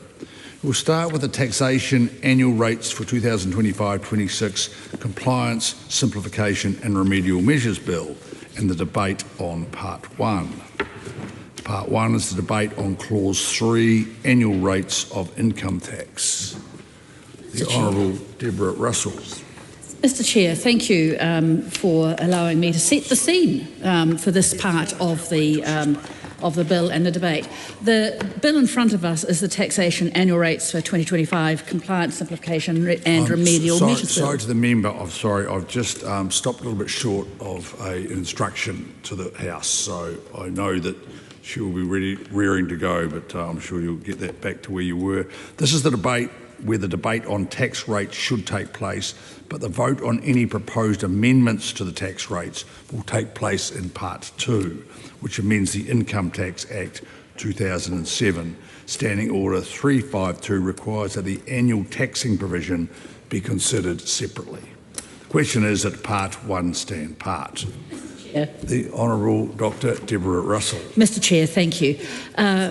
I'm delighted to have the opportunity to set the scene for this committee stage and for this debate on Part 1 of the bill. This is an interesting bill, the taxation annual rates for 2025-26 compliance, simplification and remedial measures bill.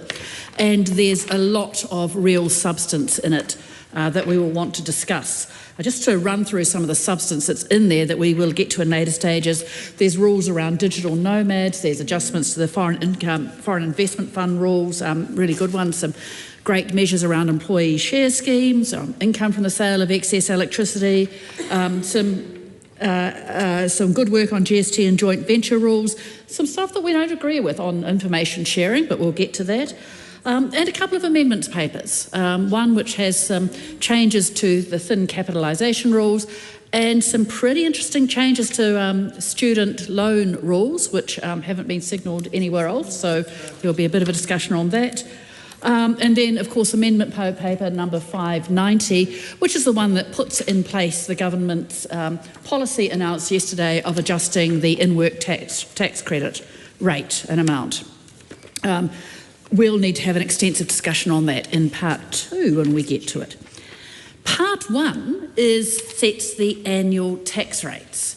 And it's a constitutional requirement that a couple of things here. First of all, this bill must be passed, must be signed into law before the tax year ends. Now, the tax year ends on 31 March. And counting on my fingers, we've got the rest of tonight and tomorrow morning, which is officially part of tonight, for the committee stage. And then, all going well, I understand that the third reading will be tomorrow afternoon on what will technically be Thursday, if the committee stage is finished by then. I notice the Minister is grimacing at that thought. But that becomes complicated, because if we don't get through the committee stage today, we can't have if we go into tomorrow, and I don't mean tomorrow morning, I mean tomorrow afternoon, we cannot then have the third reading, and the next time the House is sitting is on 31 March for the third reading. There would have to be some pretty interesting sleight of hand to get everything into law on that date. So this committee stage is pretty important. And it has to be done by 31 March. The second interesting constitutional aspect of this committee stage debate is that when we debate part one, that's the stage where actually by convention we get to have a fairly free-ranging discussion about fiscal policy and about tax rates, about the government's structure of its tax system and what it is and isn't doing within its tax system, who it's working for, who it's not working for, the gaps in the system, the things that could be done better in the system, where we also get to have a look at the tax rates that are set, and discuss whether or not they are appropriate and they are meeting the government's needs. So it's the one time every year when we get to talk about the tax system in a holistic fashion, not just clause by clause by clause through an act, but in a holistic way, talking about the entirety of our tax system. So it's a debate that I would encourage every member of this House to participate in. It is actually important to us constitutionally, and it is something that I would hope I would see members from across the House participating in with plenty to say. So, having set that scene for what we are doing in this part one, thank you, Megan. I do want to focus on the nature of our income tax system, in New Zealand. In New Zealand, we tax income, and we tax it through the Income Tax Act. We tax consumption of goods and services through the Goods and Services Tax Act. We have various other levies which are taxed through their own acts, and they're not unimportant. They're just not the focus of this particular debate. We've actually got a fairly good income tax system. It's well regarded worldwide. It's fairly clean. There are very few special rules in it giving special treatment to people. That's a rather helpful thing to have in a tax system. The more little special rules that are sitting there, the more easier it is for people to circumvent the intent of the tax system. So, Mr. Chair, if I could carry on. Thank you. Honourable Deborah Russell. So we don't want to have those special rules. The problem with our income tax system, in some ways, is not so much what it does tax as what it doesn't tax. Now, as I said, it taxes income, so it taxes salary and wages. Every single penny that the cleaners who clean our offices earn is taxed on their wages. Every single penny that a supermarket checkout clerk earns is taxed. I was going to say that every single penny that a hard-working accountant earns is taxed, and that's going to be true if they're in a salaried job, and almost certainly true because accountants are a bit too clever to go around playing jiggery-pokery. Probably true of what people earn if they're working on a contract basis or in an accounting firm. So there are lots of people who pay income tax on every single penny they earn. That would include most of us here in this House. In fact, I would think all of us. But there's a whole set of increases in value, whole sets of economic income, whole sets of gains that people get that are not taxed. That's right. And I'm referring here, of course, to untaxed capital gains. This is actually a really worrying gap in our tax system. What it means is if you're earning income in a form that can be characterised as capital gains, then you, and I shouldn't refer to you, Mr. Chair, I'll just try to revise that wording. If a person can shift their income from being in the nature of salary and wages or sales coming into a business and so on, and shift it into that kind of taxed income and shift it into capital gains, then it is no longer taxed. So you just have to recharacterise your income. That's one way of doing it. Another way of ensuring that a person pays less tax on their economic income is to earn that economic income through the growth in value of assets, of untaxed assets. And the classic way we do that in this country is through rental properties. And I guess the structure of the way we've taxed capital gains has actually encouraged people to invest in rental properties. It has encouraged people to invest in rental properties, which is unproductive investment. Sure, it provides a home, but if it was owner-occupied rather than rented out, there would still be a person living in it.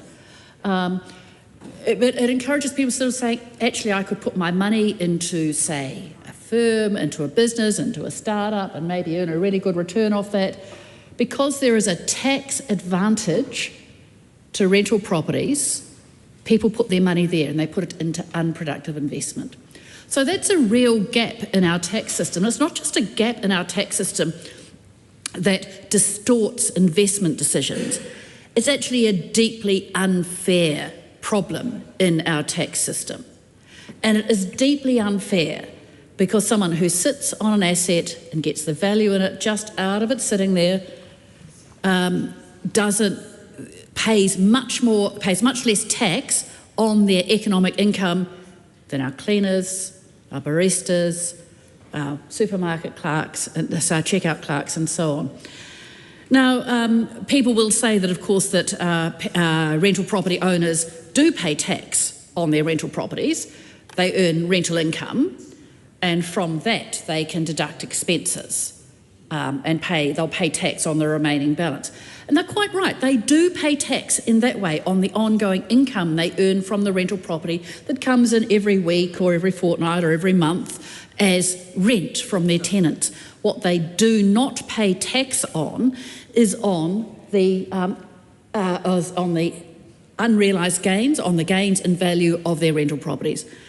So as of today, if you bought a rental property 20 years ago for $500,000 and you sold it today maybe for $1.2 million, because that's the kind of increases we've had in value over the last 20 years, that $700,000 gain would be untaxed.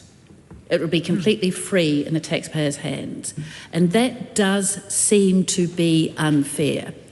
Now, if anyone was going to adjust the rules around this, of course you'd do it on a forward-looking basis. You wouldn't go back to revisit decisions people made 20 years ago. It's nevertheless something we need to start paying attention to in our tax system. Now, I'll just say at this stage, I very much enjoyed the 101 on tax, but it was in good context and backgrounder for what's to come. However, I did note there weren't any questions or any interactions with the Minister through that, which of course are a reminder that we are actually in the committee of the House.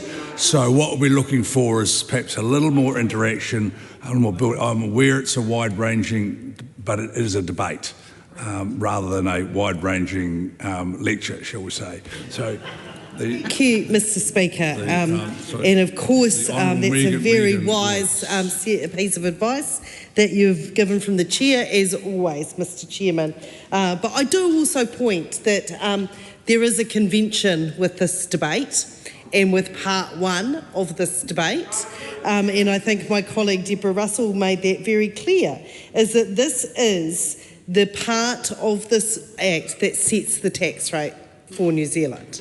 And by convention, this part one has always been an opportunity for members of this Parliament to debate not only the tax rates, but the policies that sit behind various tax rates. So I think it is important that this Parliament wouldn't deviate from that very long-held convention, Mr Chairman, about Parliament having the chance to scrutinise the thinking that lies behind the tax rates, which are set out in a schedule specified in Part 1 of the Act. And debate and question. And absolutely, this is the committee stage and there will be questions. So one of the things that we know in terms of the policy that sits behind this is both domestic advice that comes through the Inland Revenue and also through the Treasury, and I'll be asking the Minister some questions around that. We also have intersecting with this some of the other advice that we've had coming through in terms of the World Bank advice around New Zealand facing a structural deficit, i.e. we're paying more in expenditure than we're collecting in government revenue. And this is baked into our fiscal path. Now, obviously, when there's a problem, when you're spending more than you're taking in, you've got a choice. You can cut spending or you can get more income. And this is the policy decision that a government faces. Now, this is a government that has chosen to decrease revenue and that's having a significant impact on health, homes and jobs. We saw that with policy decisions that were made around interest deductibility for landlords. We've also seen it as in a government that has chosen not to increase revenue, because I think one of the things we saw in the 2024 IMF report on the New Zealand economy, one of the things they talk about is to achieve objectives, reform could combine comprehensive capital gains tax, land value tax and changes to corporate income tax. But it's not just international organisations like the IMF that are giving this advice. We've seen our own Treasury here start to talk about the fact that we need to broaden the tax base and we should be considering a capital gains tax. So one of the questions I'm putting to the Minister around Part 1 and the policy that lies behind those tax rates is what thinking did the Minister give to revenue raising measures when putting together these tax rates? So what we're seeing is this is very focused on income tax rates, this part. This is, as my colleague, the Honourable Dr. Deborah Russell pointed out, every cleaner that goes off and does their work, they have to pay their income tax. But every other worker in New Zealand has to pay their tax. But what consideration in terms of thinking about the revenue inside of the equation did the Minister give to broadening that base, to thinking about taxing things other than income? And if he didn't consider any advice on that, why did he not consider any advice on that, given that Treasury has been indicating that there are benefits to New Zealand in order of going down this path and indeed broadening that tax base? Whether or not he has seen any of the advice that I suspect Treasury has been giving to the Minister of Finance, but whether the Minister of Finance has been sharing that advice that Treasury has increasingly been putting through in terms of the revenue side of the equation and the kinds of ways in which we could broaden that tax base. And any other policy work that the Minister asked for in the context of New Zealand having this spending more than we're bringing in equation, and what work has the Minister been doing from a policy perspective to think about how we even that up? Be interested to hear from the Minister on those things. The Honourable Simon Wallace. Well, thanks very much, Mr Chair, and thanks for the opportunity to answer a question. Yeah, a lot of consideration in regards to revenue methods. The primary method that we're focused on is growing our economy so that we can grow the revenue of every business and every household in this country. And so that's been a major focus of this government. And one of the ways we achieve that is through a broad base and low rate tax system. I receive a wide range of advice from Treasury as part of my role. The Honourable Deborah Russell. Mr Chair, thank you for your guidance as to this debate. It is an important one about the tax system and about tax rates, not just the detail of the actual tax rates. And for good reason. It is the only time we debate it. I do want to follow on from something that my colleague, the Honourable Dr Megan Woods, has talked about, and that is about whether government is raising sufficient revenue. Now, we have seen, and I think I have it written down here, some words from the IMF. You will. And it says that it's from the IMF report on the New Zealand economy from 2024, and quoting from them, they say that New Zealand would benefit from a more efficient, equitable and sustainable tax system. That's right. New Zealand already has one of the most efficient goods and services tax systems globally, tick, which is great. However, tax policy reforms are needed to promote investment and productivity growth, increase the progressivity of income tax, and mobilise additional revenue in response to long-term fiscal challenges. To achieve these objectives, reforms should combine comprehensive capital gains tax, land value tax, and changes to corporate income tax. So that's a pretty challenging set of taxes that the IMF has raised as something that we should be considering for our tax system. I just want to talk about that need now, and it's been well documented by the IMF, by the World Bank, by Treasury, that New Zealand has a structural deficit. That's right. A baked-in deficit between what is collected in government revenue and what is baked in terms of spending, or what spending projections are. Now, it's worth remembering that a lot of the spending in New Zealand is non-negotiable. It can't be changed. Yeah. We need to spend on health. We need to spend on education. We need to spend on welfare. This is what New Zealanders have told us we need to do as a government since the 1930s. People talk about having bipartisanship across the aisle, and there are things we agree on. The interesting one is this one. There's a great social compact in New Zealand around health and education and housing, and those systems all cost. That's the sort of baked-in spending we have that can't simply be cut and cut and cut or adjusted. So we have this ongoing fiscal deficit. And the interesting thing is that there's a couple of things we can do to fix that structural deficit. One is we can cut, or the other one is we can try to increase government revenue. Now, actually, probably a bit of both is in order. We always know that we can find ways to save, but we actually, even with doing that, we still need better sources of government revenue. So I would like to understand from the Minister to what extent he has considered where else he could raise revenue from. Now, it's interesting, he's not the Minister of Taxation, right? Taxation is very, very important, but it's not the only source of government revenue. There are other ways to raise income for government. Could be looking at royalties, could be looking at investment, could be looking at what else might government do? It's sometimes a wee bit hard to think, but they could yeah. Well, they sell things. They could do that too. There's all sorts of things that government could do. I want to know to what extent the Minister, who is charged with maintaining the revenue system, has considered these sorts of issues. That is a question. And so that's a question. And alongside that, it says we need a comprehensive capital gains tax. Now, the interesting thing is that there are already some forms of capital gains sitting in the income tax system itself already. If we look at the land transfer rules, they're sitting in there. They're a form of capital gains tax. The Bright Line test is a form of a capital gains tax. The financial arrangements rules are a form of a capital gains tax.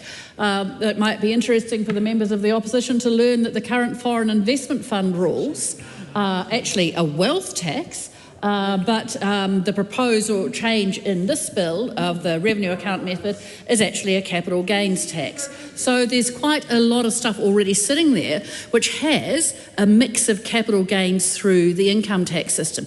This does create some problems.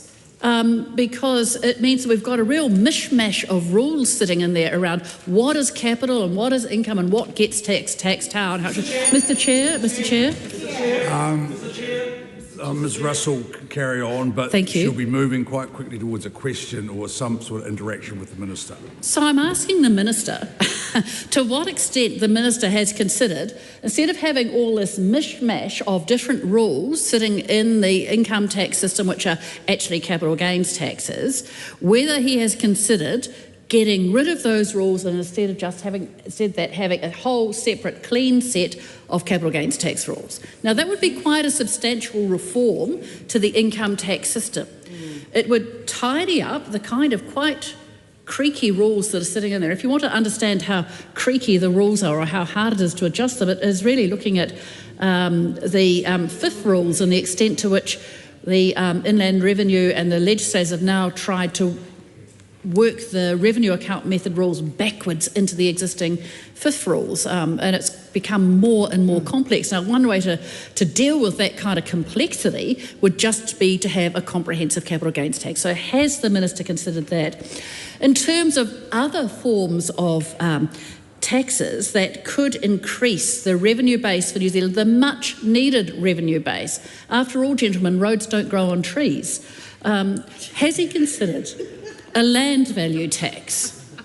A land value tax. Now, that would be a way of increasing of some of the revenue that could come into the government's accounts, and it could be used very deliberately to fund some of the activity. So has the Minister considered perhaps using a land value tax?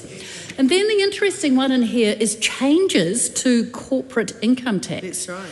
Now, the company tax rate is set at 28%. I'm assuming, from what the IMF has said, is that they might favour an increase in the company tax rate. Now, that's interesting because often we get told that what we ought to be doing is, in fact, reducing the company tax rate because that would encourage more inwards investment into New Zealand. Now, that's a debatable point. It's an empirical question as to whether or not that would actually happen. But the interesting thing around that is that a couple of years ago, 2022, in its long-term insights briefing, the Inland Revenue prepared a really good long-term insights briefing on looking at the extent to which New Zealand's tax rates hampered investment and productivity in this country. So it was a really good briefing. It was deeply inconvenient to us as a government at the time, but I'm looking at it now and thinking, actually, it's really worth looking at. So I'd like to know from the Minister if, in setting the company tax rate for this year, and the Minister has chosen to set it at 28%, if the Minister has given any attention to that long-term insights briefing that Inland Revenue prepared in 2022 and has picked up any of the ideas from it as ways to think about the corporate income tax rate and whether changing it in some fashion or changing some of the rules around that would actually increase investment into New Zealand and would increase productivity in New Zealand. Both critical questions for our economy. Honourable Simon Watts. Well, thank you very much, Mr. Chair. I mean, if everyone wants to see the point of difference between the sides of the House in regards to tax policy, one only needs to play back. Has the government considered a land value tax? No. Has the government considered a capital gains tax? No. Has the government considered a death tax? No. Has the government considered a whole lot of taxes that one wants to make up off the cuff? No. We are a broad-based, low-rate party. We are not looking to increase tax. We are looking to increase economic growth. And that is a priority on this side of the House.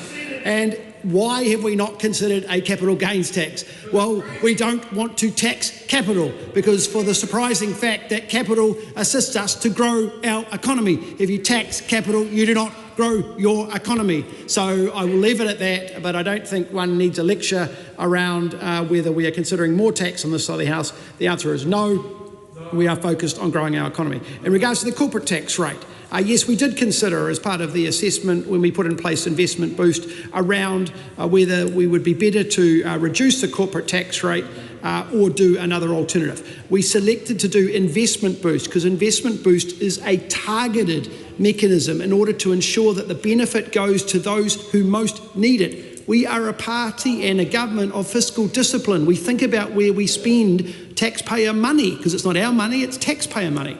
And the investment boost was the most targeted way to achieve that and deliver economic growth. So I am very comfortable that we have made prudent and fiscally disciplined decisions when we've made policy decisions around our tax. Thank you. Honourable Megan Woods. Thank you, Mr. Chairman, and I know my colleague, the Honourable Dr. Deborah Russell, has a very sharp follow-up question from the Minister's contribution. But, Mr. Speaker, there's two things that I'm interested in learning from the Minister around this, because of course, as well as the company tax rate, within this the trustee tax rate is also set, and that is at 39%. Now, Mr. Speaker, I wouldn't dare to delve into the changes to the disclosure rules around trusts that are further on in the bill. That will be for much later in this Wednesday, whenever this Wednesday stretches to. But what I do want to know in this part of the bill around the rate is whether or not there was any consideration alongside those changes to the disclosure rules around the trustee tax rate. Whether or not the government looked at either raising that or lowering that, and where they thought that should sit, and where within the whole system where that should sit. The other thing that I'm interested in, because of course, as my colleague Dr. Deborah Russell identified, that this is the Minister of Revenue, not the Minister of Taxation. This is about where you balance up how much money the government's bringing in as against the program of work that they want to spend it on. So one of the things I would like to know is whether or not the Minister of Revenue was considering what revenue might come in from asset sales, whether or not there would be revenue that come into that side of the government ledger from that way. I'm also interested from the Minister sitting in the chair, when he ruled out the taxes that the government had ruled out, he of course didn't list a gas tax, which the government has gone on to implement, and whether or not that levy was considered in the revenue side of the equation. Mr Chair. The Honourable Deborah Russell. Mr Chair, I want to pick up on a couple of things that the Minister has mentioned in his response just now, and they're quite important. So we'd been challenging the Minister on various taxes and asking him why we didn't have a capital gains tax.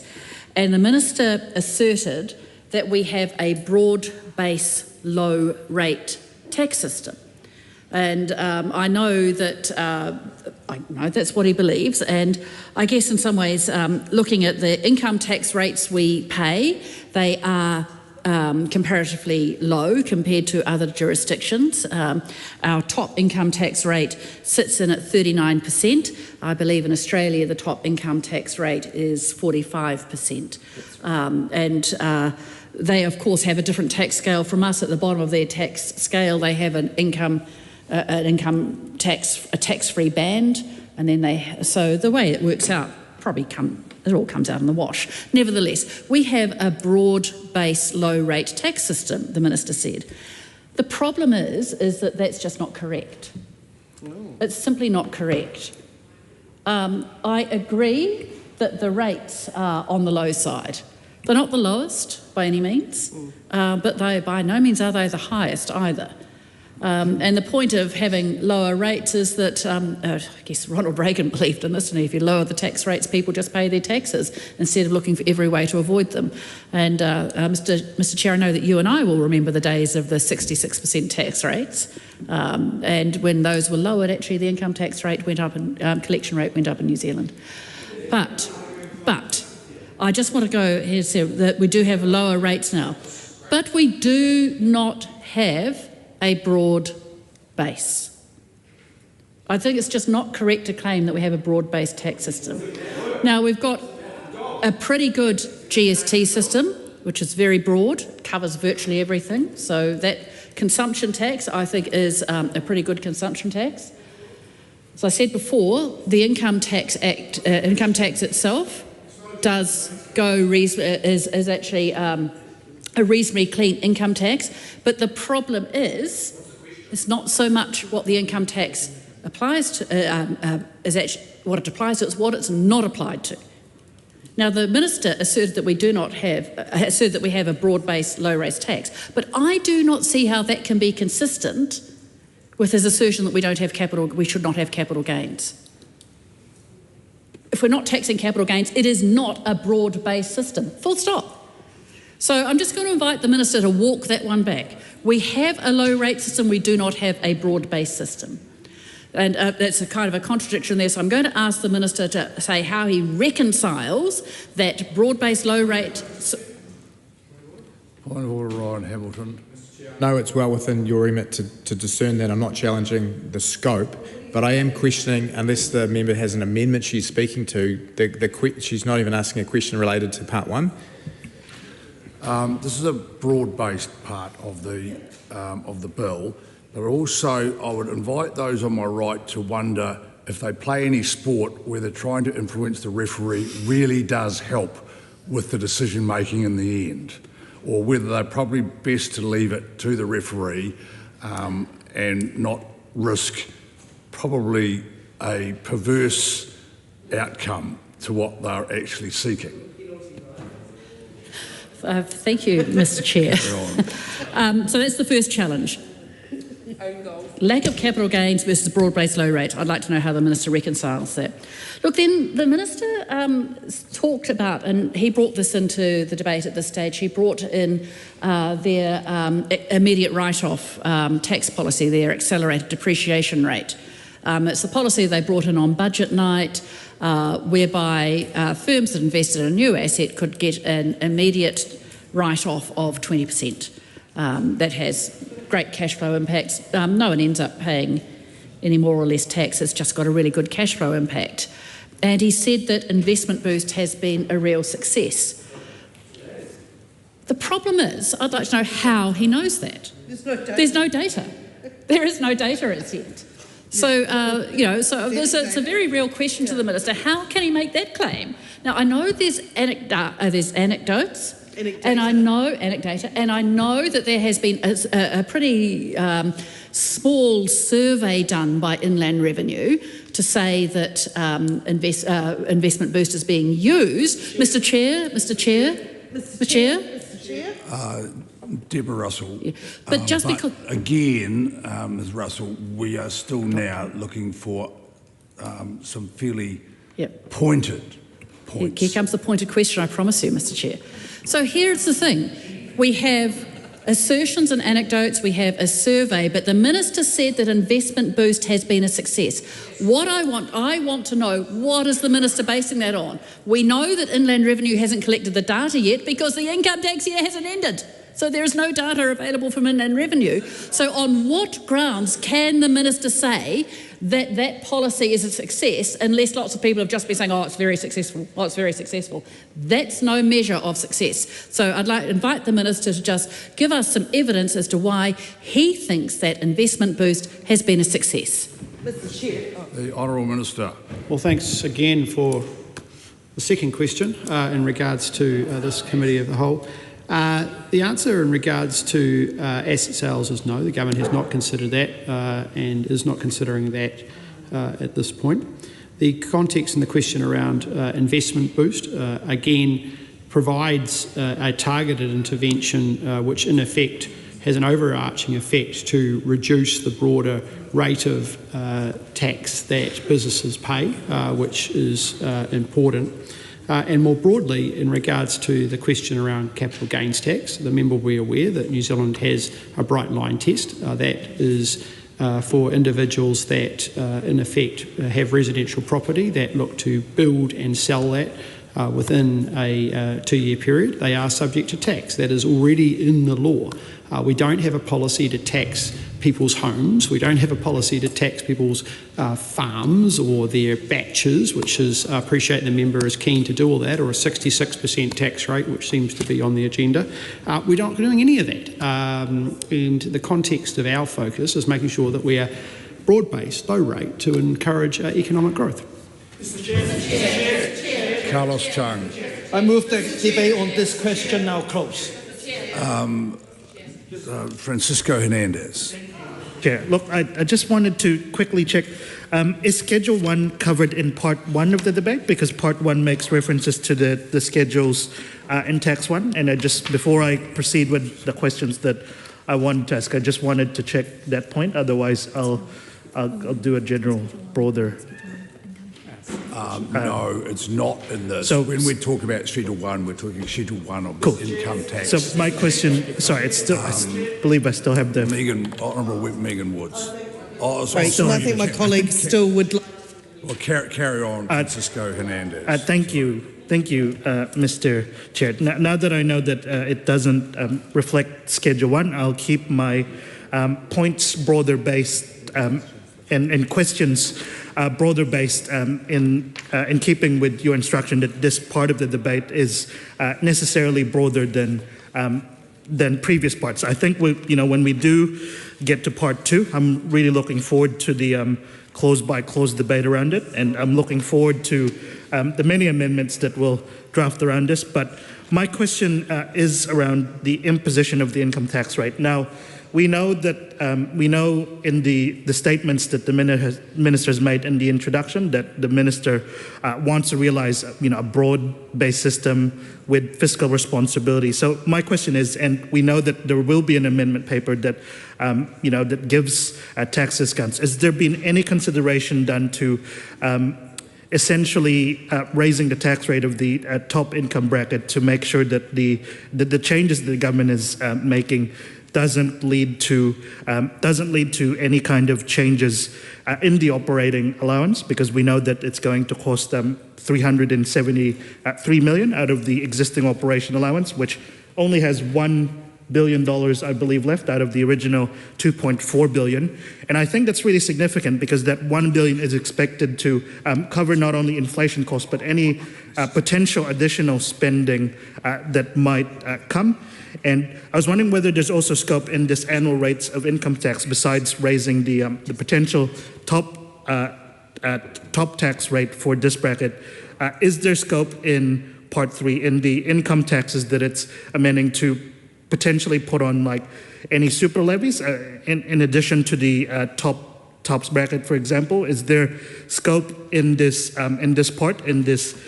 section BB1 to further create new top tax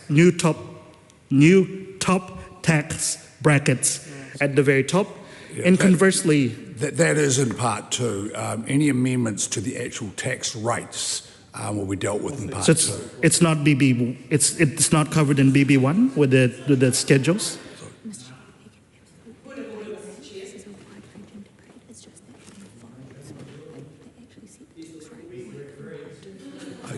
About the setting of the tax rate, yes. Okay, so it is relevant. Just the actual rates themselves. Okay, yes, I'm talking about the actual rates.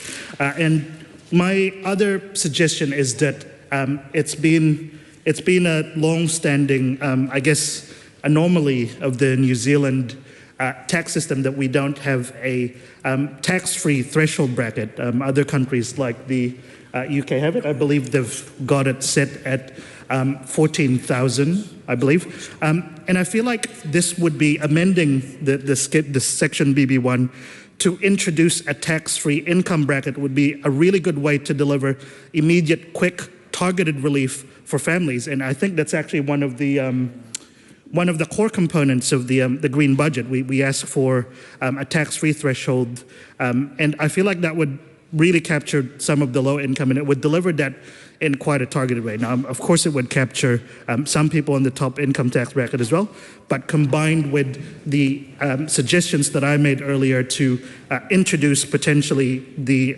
tax rates on the existing top tax rate, bring that up, and also the other one, which is to potentially create some new tax brackets higher up the bracket. So just to reiterate, the 3 suggestions that I had was new top tax income bracket, raising the existing top tax bracket, and also potentially creating a tax-free threshold as a way to create immediate and good relief for New Zealanders as we go through this fuel crisis. Thank you. The Honourable Minister. No, quite simply, the government is not considering increasing taxes for hardworking Kiwis. Quite the opposite. We're wanting to create a broad-based, low-rate tax system to encourage economic growth. Mr. Chair. Members, the time has come for me to leave the chair for the dinner break. The committee is suspended until 7:30 p.m.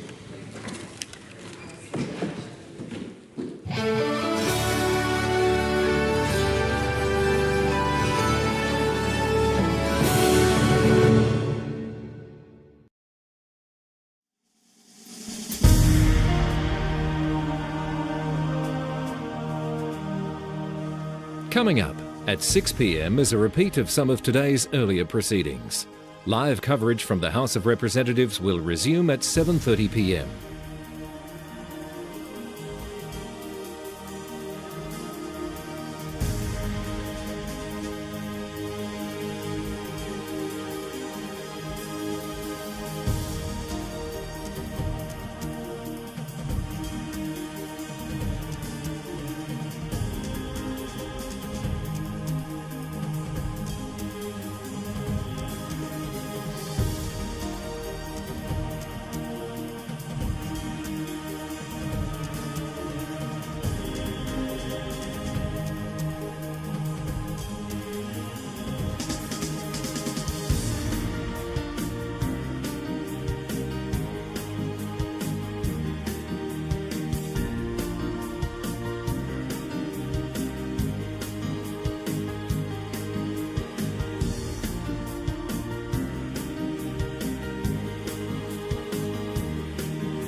Live coverage from the House of Representatives will resume at 7:30 p.m. Until then, some of today's earlier proceedings will be repeated.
Mr. Speaker.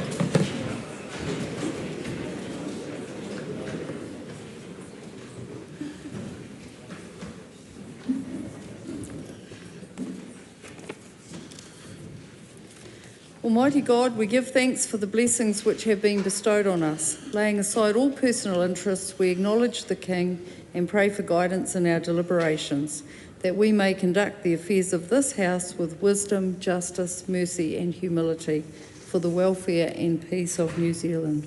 Amen. Amen. I'm sure that members would wish to welcome the Public Accounts Committee from Kiwis, House of Assembly, who are present in the gallery.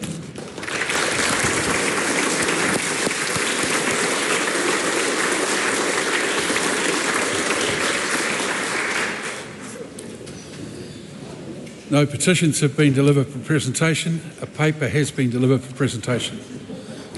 Creative New Zealand, Amended Statement of Performance Expectations 2025 to 26. I present the report of the Controller and Auditor General entitled Supporting People in Immediate Housing Need. Those papers are published under the authority of the House. No select committee reports have been delivered to the clerk for presentation. No bills have been introduced. The House comes to oral questions first in the name of Chloe Swarbrick. E tautoko ana ia I ngā kōrero me ngā mahi katoa a tōna kāwanatanga. The Right Honourable Prime Minister, is it? Yeah. Yes. Does the Prime Minister agree with Fitch, who have recently downgraded the country's credit outlook, that our economy has, quote, a substantial dependence on energy imports, end quote, and therefore an increased vulnerability to shocks like the one that New Zealanders are currently facing? And if so, can he see that increasing our reliance on fossil fuels makes us less resilient? Well, I think the Fitch report highlights again why financial discipline is so very, very important, and good responsible economic management in volatile and uncertain times. And it's a good reminder of why this government has taken on board the mistakes of the COVID management plan, which led to a 32-year high of inflation and a huge amount of a tripling of our debt. That is what this government's very conscious about as we navigate this fuel crisis. How much has the global price of LNG increased since the start of US and Israel's war on Iran? I don't have that number right at hand today, but I just say to you, yes, there's no doubt about it. LNG prices have increased around the world. Will his government's billion-dollar decision to build an LNG import terminal make our country more or less reliant on energy imports? Well, no disrespect, but that is a member who delivered a failed energy policy, who banned oil and gas. We want to hear from the Prime Minister, not the cheerleading crowd from the back. Prime Minister. With all respect, as I said, that is a member who's as part of a former government delivered a failed energy policy that saw this country making a rather unique transition from domestic gas to imported international coal, that had a Lake Onslow project at $17 billion, $8,000 for every single household in the country, led to an $800 megawatt per hour price in wholesale electricity prices. So what we're doing is, as I've previously explained, is we're dealing with the dry year risk, lowering the risk premium, and therefore wanting to lower power bills by $50 for every household. Supplementary, close Robert. Does he agree with the Infrastructure Commission who warned, quote, importing LNG may be a commercial option for some, but it isn't clear that it would lower average electricity prices? And if so, why is he committing billions of dollars of New Zealanders' money to a project that won't even lower their bills and will increase our vulnerability to fossil fuel shocks like the one we're currently experiencing? You can ask a question, you can't make a statement like that in a question. Yeah, I disagree with that. Prime Minister may respond. Well, I just disagree with the assertion in that question. Supplementary. The Honourable David Seymour. Did banning oil and gas exploration within New Zealand's territory make us more or less dependent on energy imports? And if less, what is the government doing about it? Well, it meant that New Zealand is the only country I know of that's making the rather unique transition from domestic gas to international coal, and in the process worsening emissions. But that is a function of a failed Labor Greens energy policy. Supplementary. Supplementary, David Seymour. Honourable David Seymour. Does burning coal... Sorry, just a moment.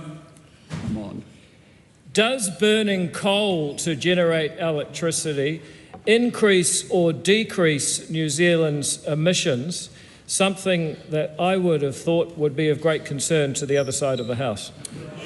I think actually burning Indonesian coal is about twice as bad as using domestic gas. Close, Robert. And no one else? What will it take for him to cancel this billion-dollar fossil fuel dependence fostering LNG infrastructure, if not calls from economists and experts to can the project and instead invest that money in renewables? Well, I just would say in response to the second part of the question, this is a country experiencing a renewables boom. We are seeing a huge investment in renewables. Just think about this government. We're in the process of approving a project in Southland that will deliver renewable energy to 100,000 homes that the Labor Greens government didn't approve. So we have a renewables boom underway. That's great. We also have to manage dry year risk and take the risk premium out and lower power bills for people. Question 2, Dan Bidwar. Thank you, Mr. Speaker. My question is to the Minister of Finance and asks, what recent reports has she seen on New Zealand's fiscal position? The Honourable Nicola Willis. Well, Mr. Speaker, as I mentioned yesterday, Fitch Ratings has confirmed New Zealand's foreign currency rating at AA+, but revised the outlook from stable to negative. Fitch is concerned about delays in fiscal consolidation and debt reduction due to weaker than expected economic growth. And it observes that conflict in the Middle East poses further risks to the New Zealand economy, citing inflationary effects from fuel imports and a broader global weakening. A negative outlook is a warning. It is a reminder of why keeping a tight rein on spending, getting back to surplus and bending the debt curve over is so important, even when global events make this more challenging. Supplementary question. What has the government been doing to get the books back in order?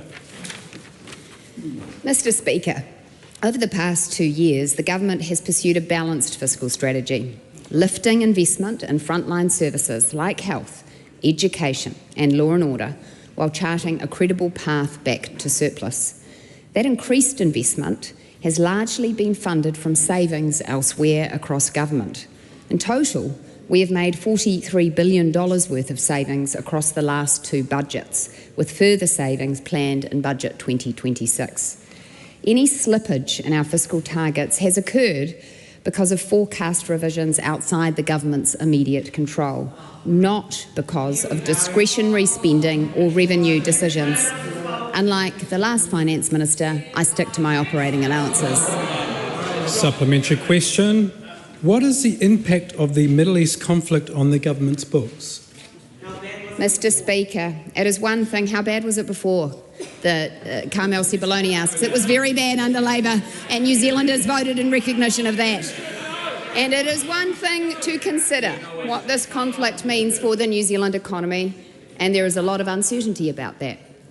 And I recommend members look at the Reserve Bank Governor's speech from yesterday, as she talks about these issues in a very considered way. And it is another step again to work out the impact of the conflict on the government's books, both on revenue and on expenses. Treasury's next fiscal forecast will be released alongside the budget in May, and I expect a number of different scenarios will be presented. What I do know is that this conflict won't result in a windfall gain of hundreds of millions of dollars in extra GST, as some have alleged. That is simply economic illiteracy. Supplementary question. How prepared is New Zealand for an economic shock? Well, Mr. Speaker, New Zealand is vulnerable to economic shocks, natural disasters and global events, as we are seeing starkly at the moment. New Zealand can deal with such shocks. But what I would say is that we have a lot less room than we did a few years ago, because our rainy day fund essentially got emptied out over COVID. And Mr. Speaker, the rainy days keep coming. Net core crown debt rose markedly as a proportion of GDP, and forecasts made before the Middle East conflict show debt getting close to the debt. That's got to stop. Just sitting in your seat, yelling at the top of your voice, makes the person yelling look a little bit ridiculous and disengaged. The member will finish the question with no comment from the rest of the House. Mr. Speaker, net core crown debt rose markedly as a proportion of GDP, and forecasts made before the Middle East conflict show debt getting close to the debt ceiling of 50% of GDP. That is the debt ceiling recommended by Treasury. In the future, it would be much better to go into the equivalent of a global financial crisis or Canterbury earthquake with debt comfortably below 50% of GDP rather than uncomfortably above it. Question 3, the Right Honourable Chris Hipkins. Thank you, Mr. Speaker. To the Prime Minister, does he stand by all of his government statements and actions? The Right Honourable Prime Minister. Yes. Supplementary. What would trigger a move from response level 1 to response level 2 on the government's fuel emergency response framework? The member will be informed about that as we announce that towards the end of this week. Supplementary. How many days of fuel supply would New Zealand need to have left before the government moved to level 2 on the fuel emergency response framework? As I just said in my first answer, that will be revealed later this week. Supplementary. How will the government prioritise fuel supplies to critical customers under level 2? Again, and I've got nothing further to add to my previous answers. Supplementary. Will petrol stations be expected to check the eligibility of critical customers at level 2? If not, how will the government ensure that critical customers are prioritised? As I just said to the member, the phases of our national fuel plan and how they will be considered will be discussed on Friday. Supplementary question, the Honourable Chris Bishop. Can the Prime Minister confirm that ministers are giving careful consideration to many of the issues raised by the Leader of the Opposition, because what the New Zealand public deserves is a thorough, comprehensive, evidence-led plan rather than just sound bites? Yes, and that's why, as we have previously foreshadowed in statements, we will talk about our national fuel plan on Friday. Supplementary question. Who will determine who is a critical customer, and how will people be informed whether or not they are one? Look, I appreciate the member's questions, but as we've just outlined, we were taking the development of a national fuel plan very seriously, and we will outline our approach to that on Friday. Question, Mr. Speaker. Will petrol stations be prohibited from supplying petrol and diesel to non-essential customers under level 2? And if not, how will they ensure that essential customers are prioritised? I thank the member for his question, but I refer him to my previous answers. Supplementary question. Mr. Speaker, why after almost a month since the war in Iran began can the government not answer basic questions about its own response framework that was published over 2 years ago? Because unlike we observed under a previous government where we have learnt the lessons of COVID mismanagement, we are making sure that we are doing it appropriately and with industry on board, and we will deliver that, as I said, on Friday and as we have foreshadowed last week. Point of order, the Right Honourable Winston Peters. I wonder, Mr Speaker, if you would allow the Prime Minister to answer the question again this time so we can hear him giving the answer and not being shouted down by the questioner. Yeah, that's something I could consider, but I'm not going to. Ryan Hamilton, question 4. Thank you, Mr Speaker. My question is to the Minister of Infrastructure and asks, what updates has he seen on the Fast Tracks Approval Act? Honourable Chris Bishop. Mr Speaker, excellent progress. After just a year, or just over a year, Fast Track has consented 14 projects in total. 20 projects have expert panels appointed, including referred projects. There are 43 projects currently progressing through Fast Track up and down the country. As we face an uncertain global context, sir, with large impacts on us here at home, there's never been a more important time to get on with growth-enhancing regional and national projects around the country. Mr Speaker, how long are these Fast Track projects taking to consent? Mr Speaker, on average, it's taken 128 working days for decisions on substantive applications from when officials determine an application is complete and in scope. To give you one example, sir, Green Steel, a recently approved steel manufacturing plant using, listen up Chloe, recycled steel, said it would have taken a minimum of 6 years to take the project through the RMA consenting process. Under Fast Track, just 7 months. King's Quarry said that using Fast Track instead of the RMA saved them 3 years in consenting time. Their project was approved in just over 6 months. These are great projects for New Zealand and saving time and money. Supplementary. What benefits do some of these approved Fast Track projects bring? Well, Mr Speaker, applicants have to explain the level of regional and national benefits they will deliver. Take the Green Steel project, which I know the member's interested in, who's asking the question. They expect it will create about 200 skilled jobs in the region. Aotearoa is a new housing development in Hawke's Bay, 200 new residential allotments. Estimates it will create over 630 jobs over the 5-year development period during construction. And there are many other projects with many other jobs attached to them that I look forward to updating the House on in due course.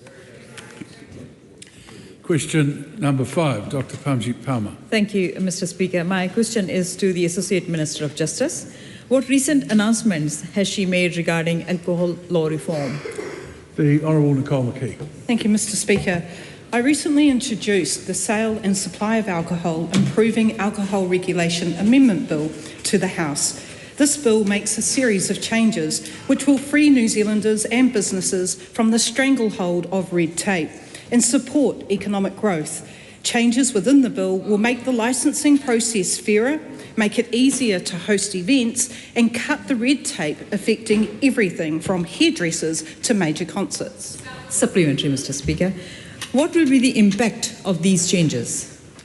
Mr. Speaker, these changes will deliver clear benefits for Kiwis and Kiwi businesses. They restore businesses' certainty by stopping out-of-area objections to licences, returning the system to fairness and practicality. They support communities by making it easier to host events and empowering clubs to serve the wider public should they choose to change their licence. They also strengthen safeguards around rapid alcohol delivery to protect against sales to minors and intoxicated people. In short, these reforms cut red tape, back local decision-making and take practical steps towards keeping our communities safe. Supplementary, Mr. Speaker. What support has she seen for these changes? I've seen strong support for these changes. Hospitality New Zealand Chief Executive Kirsty Phillips has said that, quote, the proposed changes are common sense amendments, end quote, and that they, quote, return some balance into what has become an arduous process, end quote. The Brewers Association of New Zealand Executive Director Dylan Firth said the bill, quote, represents a practical step towards modernising New Zealand's alcohol laws, end quote. New Zealand Wine Growers Chief Executive Philip Gregan voiced his support for limiting licence objections to those within the same council area, stating that, quote, this is a sensible change that ensures that a business that a business cannot have its licence impacted by unconnected objectors, end quote. Supplementary, Mr. Speaker. What changes are being made to the objection process for liquor licence applications and renewals? Well, Mr. Speaker, the bill limits objections to those who live or work in the local council area or within 1 kilometre of the proposed licence. I've spoken with business owners dealing with objections from the other end of the country and even some from overseas, creating real cost and uncertainty. In one case, a venue spent $45,000 preparing for a hearing that the objector didn't even turn up for. Objections should reflect the views of directly affected people who live in the community who cannot simply opt out. This change restores a basic principle. Those who live with the consequences get a say. Those at a distance do not. And I thank Dr. Parmjeet Palmer for her strong advocacy on this issue. Thank you. Supplementary, Mr. Speaker. Well, okay, but we've got to tighten it up. Okay, Parmjeet Palmer. How does this bill tie into the government's other reforms impacting the sale and supply of alcohol? Mr. Speaker, the ongoing hospitality sector regulatory review announced by the Honourable David Seymour is likely to recommend further complementary reforms, and I look forward to its final report. I am also aware of a Members' Bill proposing changes to the Act. My bill does not address those issues, but I welcome those proposed reforms, particularly the amendment from my colleague Cameron Luxon, which will ensure hospitality venues can remain accessible to make the most of the opening of Christchurch's new stadium. Together, these reforms paint a very bright future for the hospitality sector. Point of order, the Honourable Kerry McAnulty. As much as I welcome commentary in this House on amendments to my Members' Bill, that is not a matter for the government. The question was, what is this government doing? They shouldn't be talking about Members' Bills. Well, that's true, apart from the fact that she explained that it wasn't part of her bill, but she did, as a minister, welcome the amendment. I don't think that's too far out of order. Certainly calls attention to the Members' Bill, which a lot of people might now be interested in reading. Good, that's good. So now we'll go to the Honourable Dr. Megan Woods. Thank you, Mr. Speaker. My question is to the Associate Minister for Energy. Does he stand by his answers to oral question number 7 on the 24th of March 2026? The Honourable Shane Jones. Mr. Speaker, yes, including that the past Labor government made a reckless decision in approving the closure of the Marsden Point refinery. Supplementary question. Can I just stop you there? No more of that. That's quite enough. I'm sorry. If you want to debate it, come into the chamber and debate it in the proper fashion. Don't make those accusations. Point of order, Mr. Speaker. Point of order, the Right Honourable Chris Hipkins. Mr. Speaker, a minister cannot begin a question answer with an attack on the opposition, particularly when that is simply not true. Shane Jones continues to assert something that is not true. The Labor government did not approve the closure of Marsden Point. It was a private business. Yes, I think people understand that, but the question was, did he stand by all his answers? And he then basically quoted himself. The Honourable Megan Woods. Supplementary question. Why did he tell the House yesterday there was no budget for a diesel reserve when officials had identified a surplus of almost $50 million in the fuel levy fund, rising to around $110 million by 2025, specifically there to pay for fuel resilience measures like the diesel reserve? Speaker. Yes, the former minister did leave some squiggles on a cabinet paper. There was, however, no well-developed proposal, and I just want to remind the House that it was September 2021 when the Labor cabinet approved of the closure of the refinery, and then it took until, Madam Speaker, Mr. Speaker. Sorry, you can't make an accusation like that. The cabinet paper may well have considered a matter like that, but I doubt it's got the word approve or disapprove on it. Speaking to the point of order? Yeah. A point of order? Could we invite... You're making a point of order. So I'd like to make a point of order. Yeah, very good. Could we ask the clerk to consult the dictionary and confirm that the matua is correct. Agree need not mean offering permission or consent. I took the good liberty of consulting that great paragon of knowledge, the dictionary, before I came here. Point of order, Mr. Speaker. Point of order, Mr. Speaker. We're on a point of order. Yes, we'll do that. That'll be interesting. Point of order. Mr. Speaker, on the definition that Shane Jones is now creating, the McCain's factory, the Watties factory, the Kinleith factory, the Winstones factory have all been closed by this government.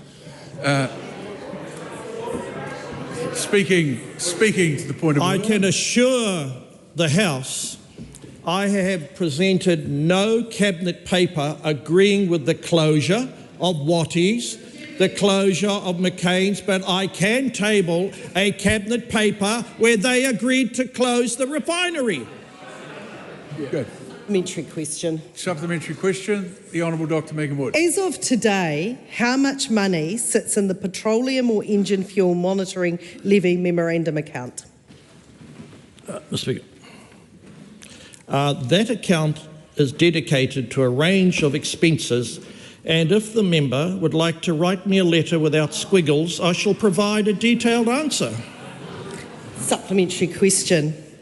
Why did he claim yesterday 700 million litres of storage were closed down when hundreds at Marsden, when hundreds of millions of litres of fuel are stored at Marsden Point today, and that the real loss of fuel security was his decision to cancel 17 million litre diesel reserve?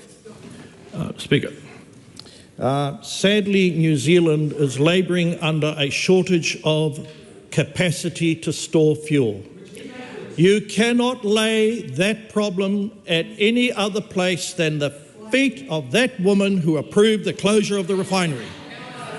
Good question. No, sorry, that's you know that understanding orders, you can't make that sort of accusation in the House. So I think I'd ask you to withdraw that. Withdraw, Mr. Speaker. Point of order. Point of order. The right on Winston Peters. Speaker, with the greatest respect, if you read the document in 2021, it is as plain as daylight. They're being asked, what is the consequences if we make the decision? Will it be a crisis for this country? Words to that effect. And they said no. That's an approval of closure. And we're not going to stand by here and turn a document of evidence into something that we can't use. Well, that's a very interesting offering to the House that, as the member will know from long standing, no one minister is responsible for a cabinet decision. The Honourable Megan Woods. Supplementary question.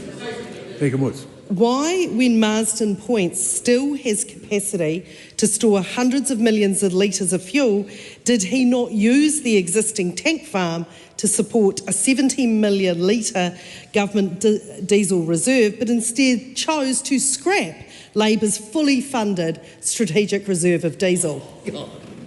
Mr. Speaker, as night fell on the last Labor government, and as they fled from their cabinet offices, there was a half-baked proposal, unfunded, incomplete, and in the interests of good constitutional government, I couldn't take that forward in that incomplete state. Andy Foster. Thank you, Mr. Speaker. What reports has the Minister seen regarding the transition of Marsden Point from a refinery to an import-only terminal, and what is the difference in the storage capacity between the terminal that we have at the moment and what Marsden Point would have delivered? For the benefit of all of the New Zealanders listening to this exchange, Marsden Point has approximately 700 million litres of storage. Sadly, most of it will require recommissioning as a consequence of the last government approving of the closure of Marsden Point. But I can confirm, Mr. Speaker. Yes, point of order, the Right Honourable Chris Hipkins. Mr. Speaker, the fact that the government of the day considered a report on the implications of Marsden Point being closed by its private sector owners does not mean the government approved of it, and the continued assertion of that by a current Minister of the Crown is simply not true. unlike a government who doesn't consider the closure of McCain's or Wattie's or Winstone or all of those other factories that are closing, our government did consider the implications of those things. But lack of intervention to prop up a business that was closing anyway does not mean the government approved of that business closing. And I think that's quite a reasonable proposition. Point of further question, Dr. Woods. Supplementary question. How can he claim there was no budget, no proposal for Labor's diesel reserve that had not only tens of millions of dollars available for funding it, but also had a legislated change to make the levy available and a cabinet decision to start work on procurement? Speaker. I have taken the liberty of speaking to the CEO of Port Taranaki, one of the entities that was involved with what Honourable Megan Woods is referring to. Sadly, that CEO has confirmed to me that such a proposal could never work because of the regulatory unwillingness of the last government to make it easier for such a thing to be developed. And the only reason, Mr. Speaker, that the member is talking about 70 million litres of storage is because she closed 700 million litres down.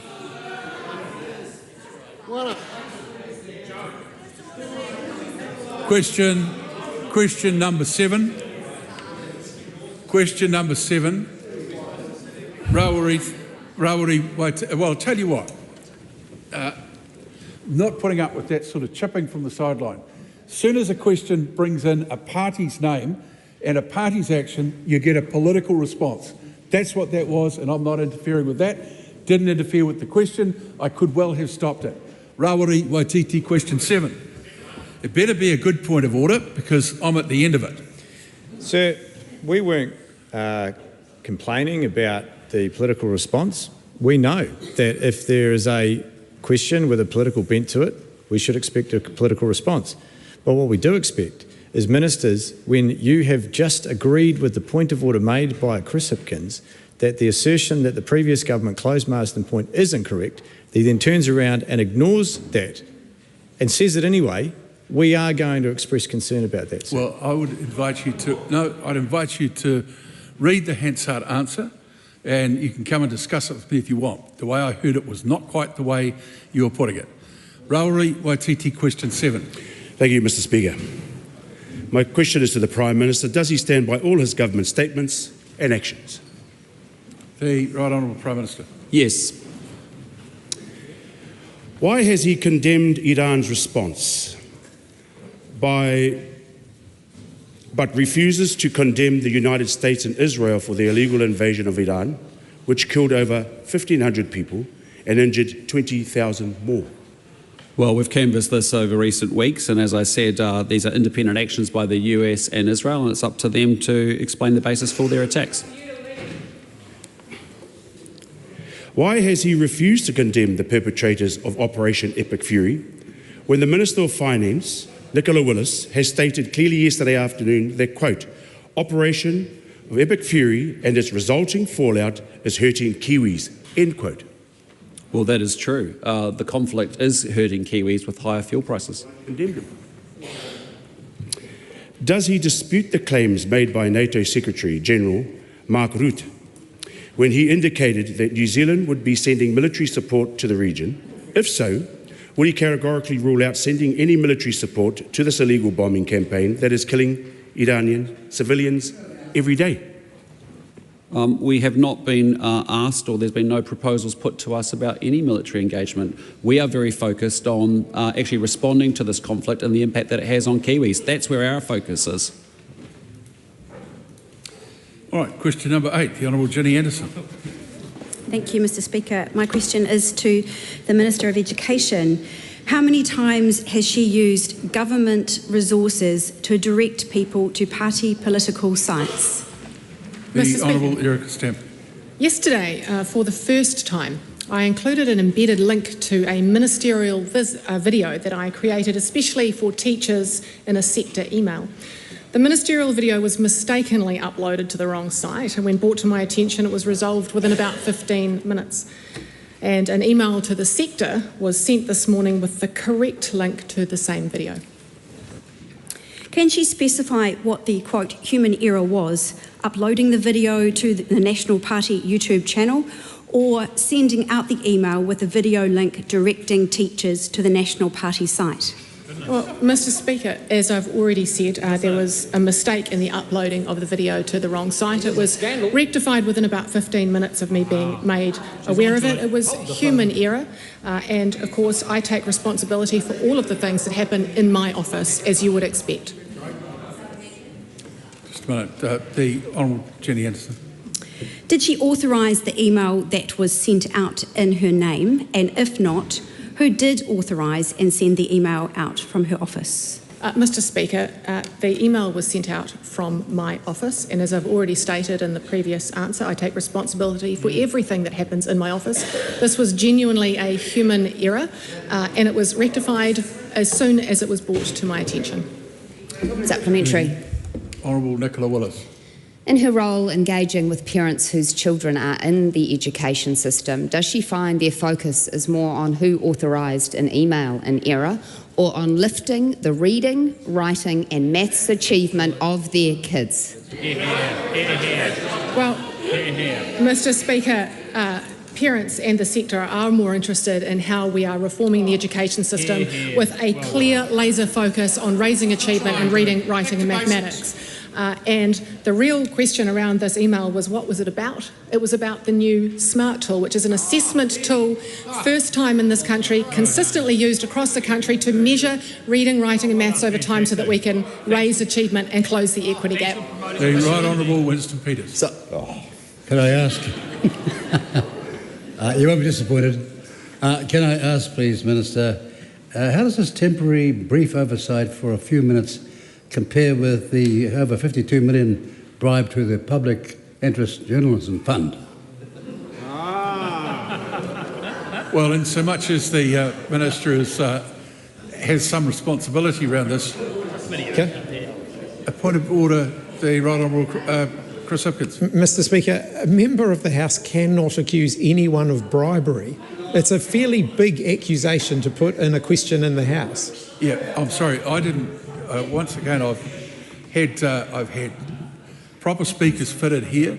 I have hearing assistants, and I did not hear that word bribery. If it was used, can the member indicate if that word was used? It was used, and I stand behind it. it. That's okay. Good.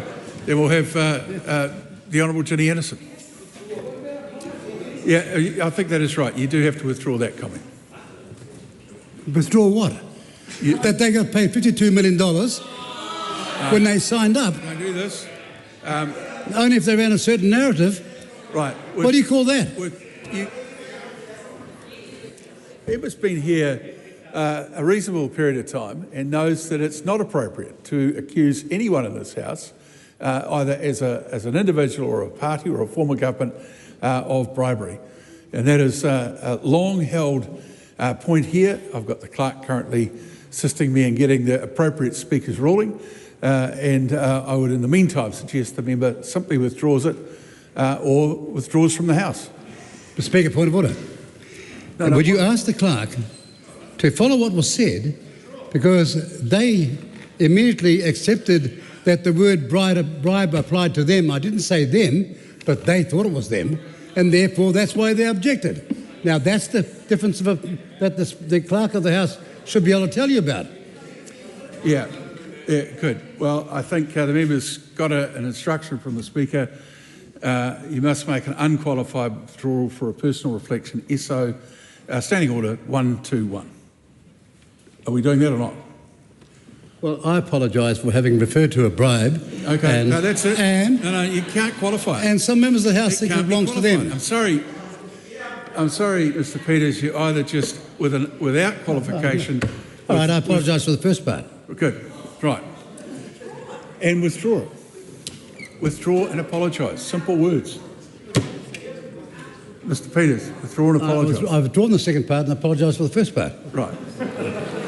We're going to leave it at that. We're leaving it at that.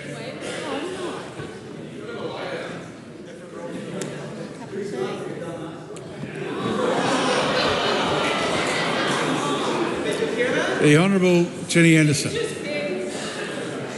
Supplementary, Mr Speaker. When was she informed that an email sent out in her name with a National Party YouTube link embedded in it was sent out to all primary and intermediate school principals in New Zealand? Mr Speaker, I was made aware of the error late last night after 9 p.m.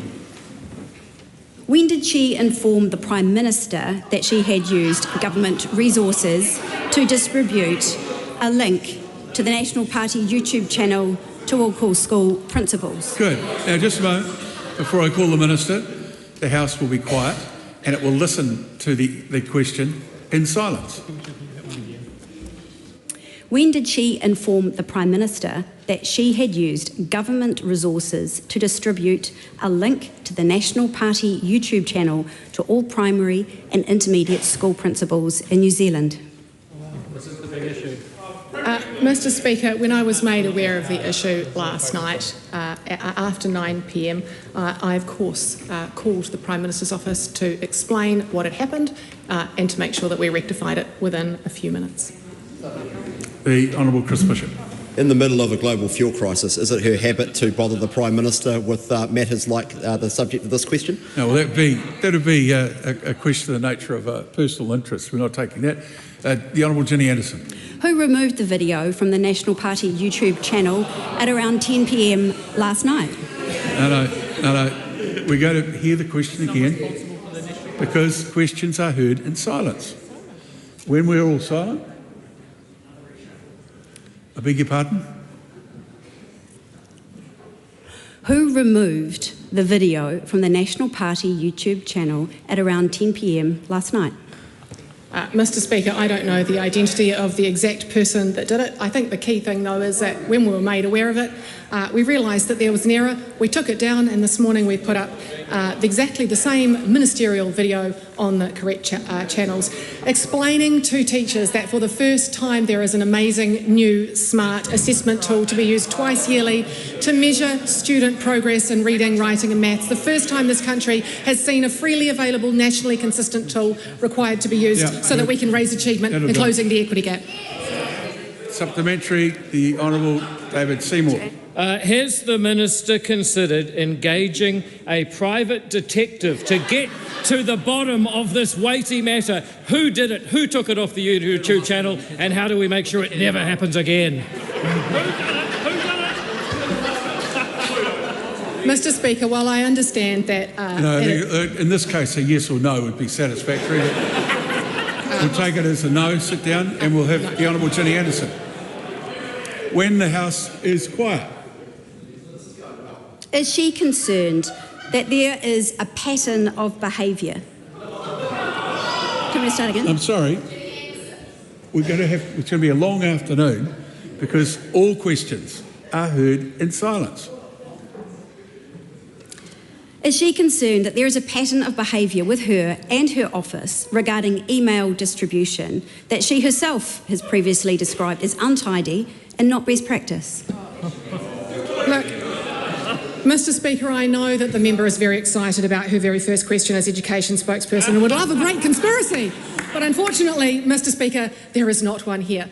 But I look forward to her next question about something that is relevant to achievement. No comment. Supplementary question, the Honourable Chris Bishop. Who is better at managing emails, her or the former education spokesperson for the Labor Party? No.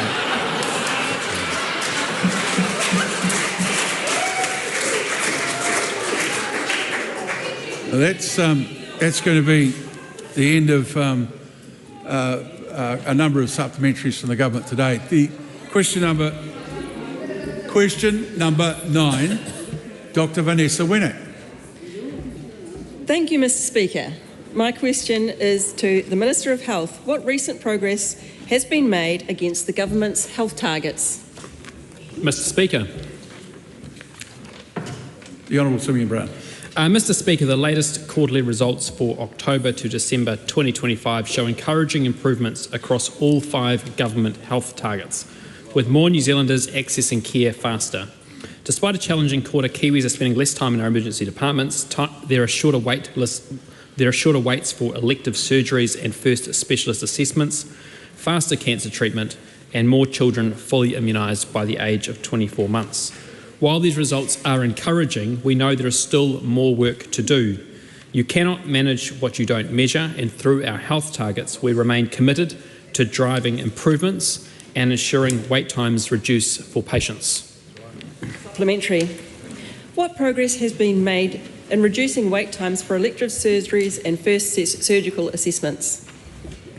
Mr. Speaker, we are seeing encouraging improvements across elective surgeries and first specialist assessments. 62.2% of patients are now receiving their first specialist assessment within 4 months, up from 60.6% the same time the year before, while 64.5% of patients are receiving their elective treatment within 4 months, up from 59.2% the same time the year before, showing clear improvements. Importantly, we've also delivered more care to more people, with 179,816 first specialist assessments carried out in this quarter, up by more than 11,000 compared to the same time the year before, and 51,513 elective treatments, up by more than 4,500 compared to the same time the year before. That means thousands more New Zealanders are being seen, treated and supported to get back to work, back to their families and back to living their lives. Supplementary. What improvements has he seen against the other health targets? Mr. Speaker, we're also seeing strong gains across the other health targets. Faster cancer treatment has improved, with 87% of patients now receiving treatment within 31 days of a decision to treat, up from 85.9% the same time the year before. This means patients getting timely access to life-saving care when it matters most. Child and immunisation rates have also lifted to 82.9%, up from 77% the same time the year before.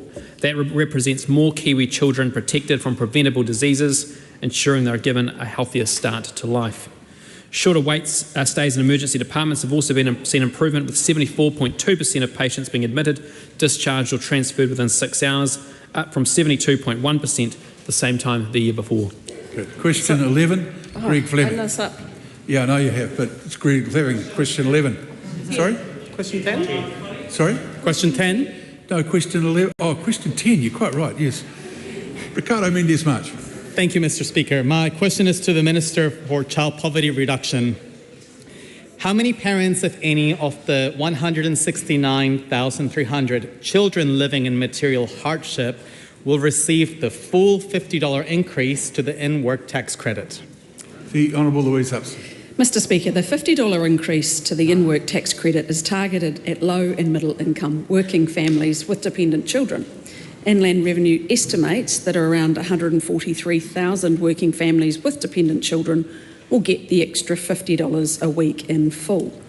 We introduced this support package at pace to provide immediate support in a fast-moving situation. It is particularly focused on working households with children. According to the latest figures from Statistics New Zealand, for 24-25, 48% of children in material hardship are in working households. This support we are providing is intended to be timely, temporary and targeted to those most in need. Now you're leaving the majority behind. Why are more than half of the parents relying on income support, including some of our poorest, excluded from the relief announced yesterday? Mr. Speaker, well, to quote from the Minister of Finance's press release from yesterday, the policy is carefully targeted to families in the squeezed middle, parents who are working hard for a living, who are not eligible for main benefits and yet have modest household incomes with which to support their children. We know these families will be hit particularly hard by the global fuel price shock, and we are delivering them timely relief. Are families in poverty also squeezed, and if so, why is she not releasing any relief for them? Well, Mr. Speaker, if the member had read the Minister of Finance's press release, he would have also seen that on the 1st of April, beneficiaries do get a rise directly in line with the cost of living. Is she aware that the legally and annually required $12 increase to job seeker support indexed to last year inflation is much less than $50 a week? Mr. Speaker, yes, it is $20, not $50. Is $12 extra enough to meet the additional costs to fuel and other living expenses, or does she expect people living in poverty to get further into debt simply to survive? Well, Mr. Speaker, our government is very clear about the fact that what is happening in the Middle East is having an impact on many New Zealanders with the fuel price pressure that they are facing. We are also very clear that any response needs to be targeted, timely and temporary. Otherwise, every single person in New Zealand would be affected by inflation going up again. Question number 11, Greg Fleming. E te manga o te whare, to the Education Minister, what changes has she announced to the Education Review Office's school reports? The Honourable Erica Stanford. Mr. Speaker, last week I announced an overhaul of ERO's school reports. From Term 2 this year, parents will have access to clearer, more useful information about how their child's school is performing. For too long, ERO reports have been dense and complicated to read and understand, often failing to show how schools are doing and where improvement is needed. The new ERO reports will focus on student achievement, progress and engagement with clear measures, visual summaries, as well as more detail in the back end. He pātai tāpiri, why has she made these changes? Well, Mr. Speaker, if we are serious about a world-leading education system, then we need to be clear on how we get there.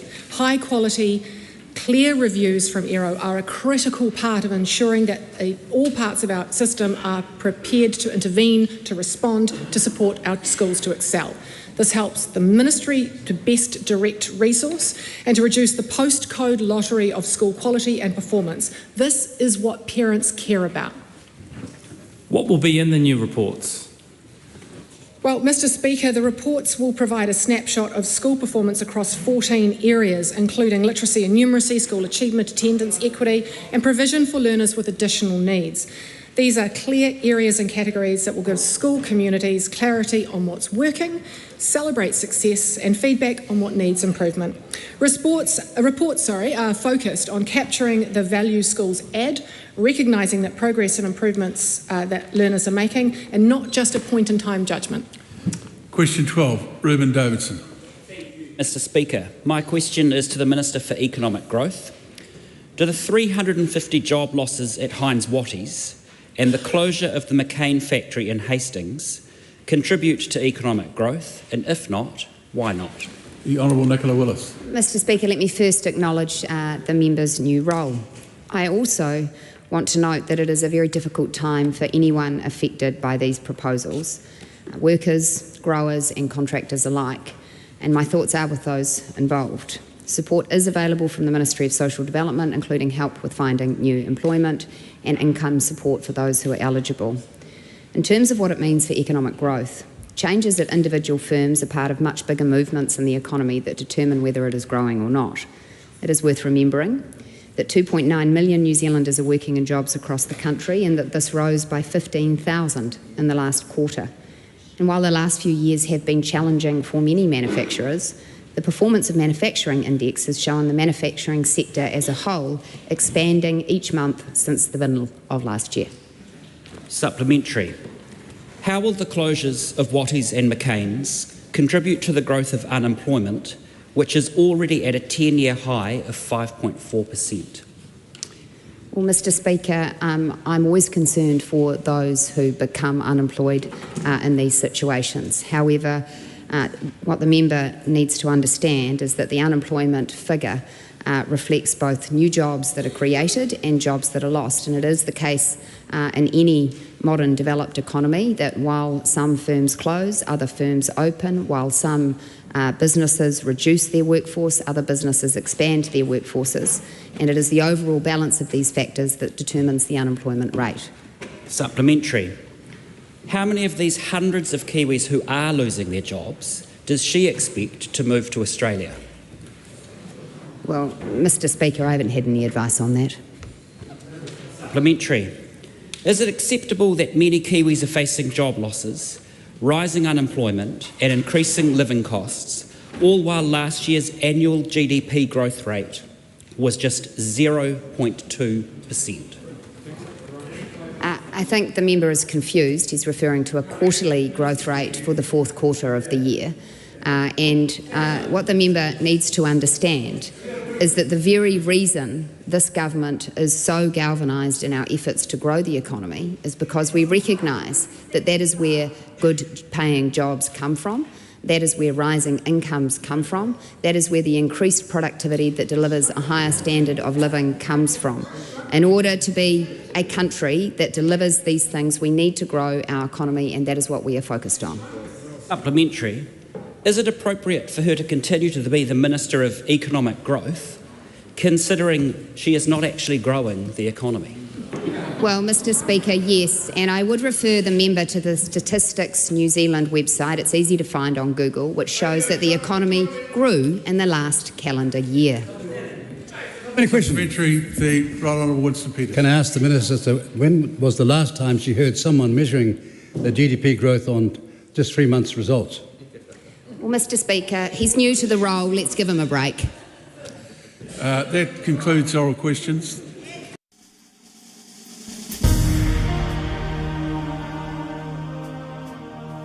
Live coverage from the House of Representatives will resume at 7:30 p.m. An uncorrected transcript of today's oral questions is available at www.parliament.nz.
Live coverage from the House of Representatives will resume at 7:30 p.m. An uncorrected transcript of today's oral questions is available at www.parliament.nz.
Members, before the dinner break, we were debating part one of the bill. This is a debate on the annual rates of income tax.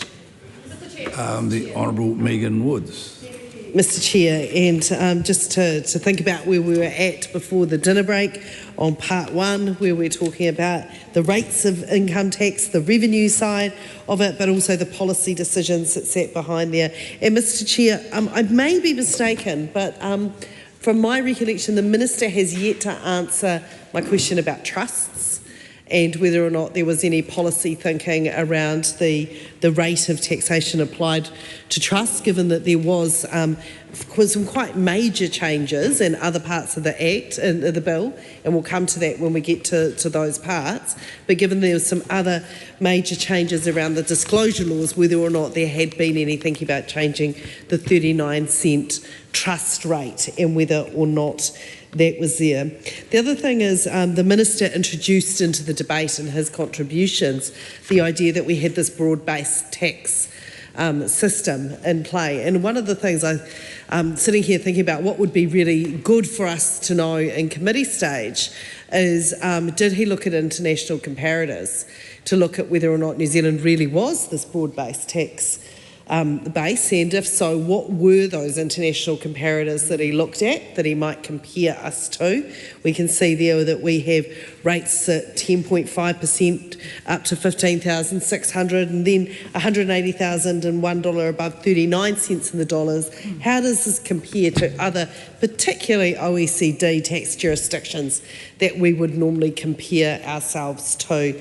The other is in terms of the other forms of revenue that were considered. I've asked the Minister around that because, of course, this is in part one, this broad and reasonably free-ranging debate around the policy. I mean, tax is always, when thinking about where to set the tax rates, it's always a trade-off between other forms of revenue that a government might be able to bring in. So I asked the Minister, for example, did he think about selling things off? Is that something that came into his thinking? Mr Chair. Chrysler Manuel, Tangeri Manuel. Thank you, Mr Chair, and tēnā koe e te minita. Mr Chair, I just want to pick up on some of the kōrero, actually that follows on from my contribution to the budget debate earlier.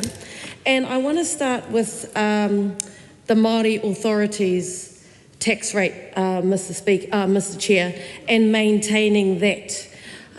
While that, you know, on the surface that will provide some stability for Māori authorities who, as we know, often deal with multiply owned land and multiply owned assets, which already make it harder to create profit from.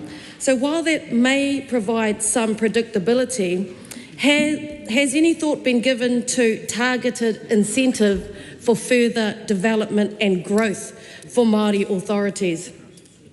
Also, Mr Speaker, while we're talking about that, given the significant contribution the Māori economy makes to the growth and the contribution they make to the GDP of this country, was there any meaningful consultation with iwi, hapu or Māori businesses around this bill? Furthermore, Mr Speaker, we know that Māori households are more likely to be in the lower to mid-income earning ranges, and Māori are highly represented in sectors severely affected by cost of living increases. So what other considerations in terms of targeted taxes, etc., were given to support not just Māori business, but Māori workers who may be impacted by tax creep or bracket creep? So yes, Mr Speaker, what if any targeted considerations were made to support the growth of Māori authorities? And also, Mr Speaker, there's been some discussion around investment boost and the positive initiative that is for business. Often, Mr Chair, e te minita, a lot of Māori businesses, Māori-owned businesses, are small businesses and so therefore don't have the capital to invest in new assets. So what, if any, considerations have been given to support them?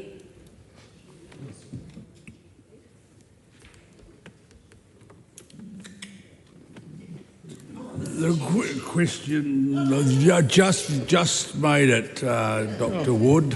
Thank you, Mr. Chair. Just reminding the Minister that there's still some unanswered questions in this part. The tax, the trust rate, it is a question that I am interested in. I'm going to have no other opportunity at any point in this bill to ask the Minister around the policy considerations that meant that the trust rate is at 39 cents, given that we have had some quite major changes to other parts of the trust law, and also the other revenue measures that were considered by the Minister in bringing this together.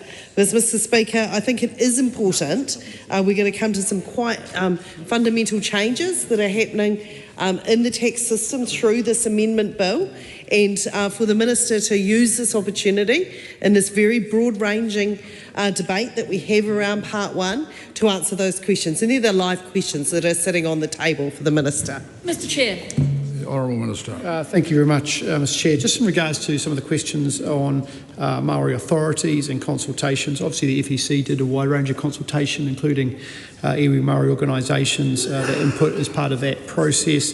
The investment boost product, one of the questions in regards to how those any of the tax incentive models that we've done benefit Maori business. Obviously, investment boost applies to all businesses in New Zealand, including Maori business. And irrespective of size, I think the member asked around the size of business and the ability to have capital, etc. Well, you know, that applies to, say, a sole trader who's a plumber, for example, right through to large corporate businesses. And of course, that's to everyone within the broader economy. I answered the question earlier this evening around asset sales. Government has no plans to undertake asset sales. And there was another question in regards to comparison of where we sit versus international peers. There's good literature in the context of benchmarking around where New Zealand sits against other international players. Our GST model is considered one of the leading consumption tax models in the world because of its low level of exemptions. And when you take into account investment boost in conjunction with our corporate tax rate, our effective rate for corporate taxation is very much aligned with the OECD average. Thank you. Dr. Deborah Russell. Thank you, Mr. Chair.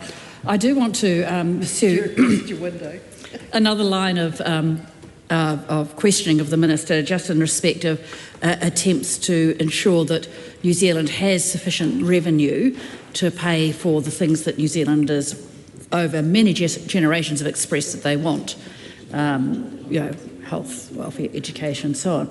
Look, one of the substantial changes that happened around income tax since the current government came to power has been a whole lot of changes that have renewed the preference, the tax preference for residential rental properties.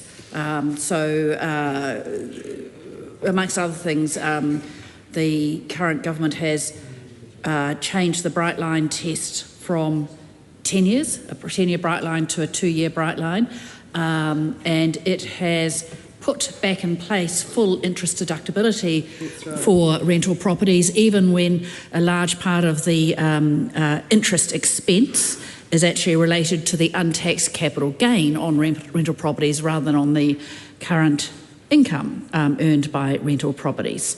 And that cost has made a substantial hole in the budget. We note that the Minister of Finance, even under her ridiculous Obergall X measure, is still continuing to run losses for many years. So what it does bring to mind is whether the Minister considered reversing the reversal of those changes. So did at any stage in his consideration of this bill, did he consider putting back in place an extended bright line period, which would have removed at least some of the tax preference for residential rental properties? Did he consider revisiting the interest deductibility rule. And even if he didn't want to go as far as the previous government did in removing interest deductibility entirely, given that interest deductibility, in order for an expense to be deductible, it must be associated with assessable income, and of course a large part of the income on residential rental properties is not assessable because it's untaxed capital gains. Did he consider maybe doing a 50-50 on interest deductibility? Both those measures would have reintroduced a bit of revenue to the Crown accounts, would have helped to reduce the deficit faster, would have meant that perhaps the Minister of Finance didn't have to increase borrowing. She's borrowed more than we ever did in the short 2 years she's been in office, so they feel like a very long 2 years. So I just want to know what consideration the Minister gave, if anything, to actually trying to boost the amount of revenue that the Crown earns by removing some of the preferences, the tax preferences around residential rental properties. Mr. Chair, it's a pleasure to take a call on the taxation annual rates for 2025-26 compliance, simplification and remedial measures bill. And I understand that we're on part one. This is the first chance I've had to ask the Minister some questions around this. Part one, sir, as I understand it, looks to identify what those basic rates are when it comes to income tax. One of the responsibilities that I have is the Labour Party spokesperson for transport. So to me, this is about setting the rates by which the money would come in to the government coffers, and basically the prioritisation process that the government would have. Now, obviously, when it comes to the rates that are set by this particular bill, that would determine how much effectively, in terms of income tax, is paid, and the government then has available to its disposal to utilise. So when I look at the rates that are contained, as I understand it, in the schedule, the ranges are there, and my question for the Minister firstly is, given that his own colleague Chris Bishop has indicated in the transport space that there is a significant deficit in terms of an ability to be able to fund what is the government's transport priorities and budget, whether he is satisfied that the rates that are set within the current ranges identified in this particular schedule referenced by Part 1 are appropriate to meet that need. Now, I assume, given his colleague or the government's position on this, and this is relevant because transport is a key area of the government's expenditure, and income tax that is generated through these specific bands and rates in the schedule are part of the way in which the government can receive income to be able to undertake its expenditure. Now, there will be many options, not just in terms of transport and the roads of national party significance, but if we look at school buses and the inability of the government to be able to provide revenue to perhaps meet all of the needs for school buses, and those are just two examples in portfolio areas that do make a real difference to communities. So the question to the Minister is, has he considered or did he seek any advice around the shortfall specifically in the area of transportation projects and the ability for the government to be able to meet those particular needs in order to determine that the rates that were set as contained in those tax thresholds were appropriate? Or would he be open to suggesting any changes in that particular space, and if not, why not? The Honourable Minister. Thanks very much for those questions. So earlier on we had some questions around the trust tax rate. A member will be aware that the trust tax rate, or there is a trust tax rate of 33 cents for trustee income of a threshold of 10,000 or less. So that was put in play a number of periods ago. In regards to Maori authorities, again, the tax rate there is 17.5%, reflects that the income earned by most Maori authority members is the equivalent rate, and the Maori authorities is also on the tax program for the broader government to consider. In regards to capital gains, no consideration of capital gains tax, no consideration of taxing people's homes or other assets of that regard. We have a bright line test which deals with that, as has already been answered in questions earlier. And to the points around transport, obviously the Minister of Transport is actively looking at ensuring that we have appropriate funding to undertake the broad range of transport projects required to drive economic growth. Nancy Liu. Move that debate on this question now close. Dr. Lawrence Zunan with some new material. Thank you, Mr. Chair.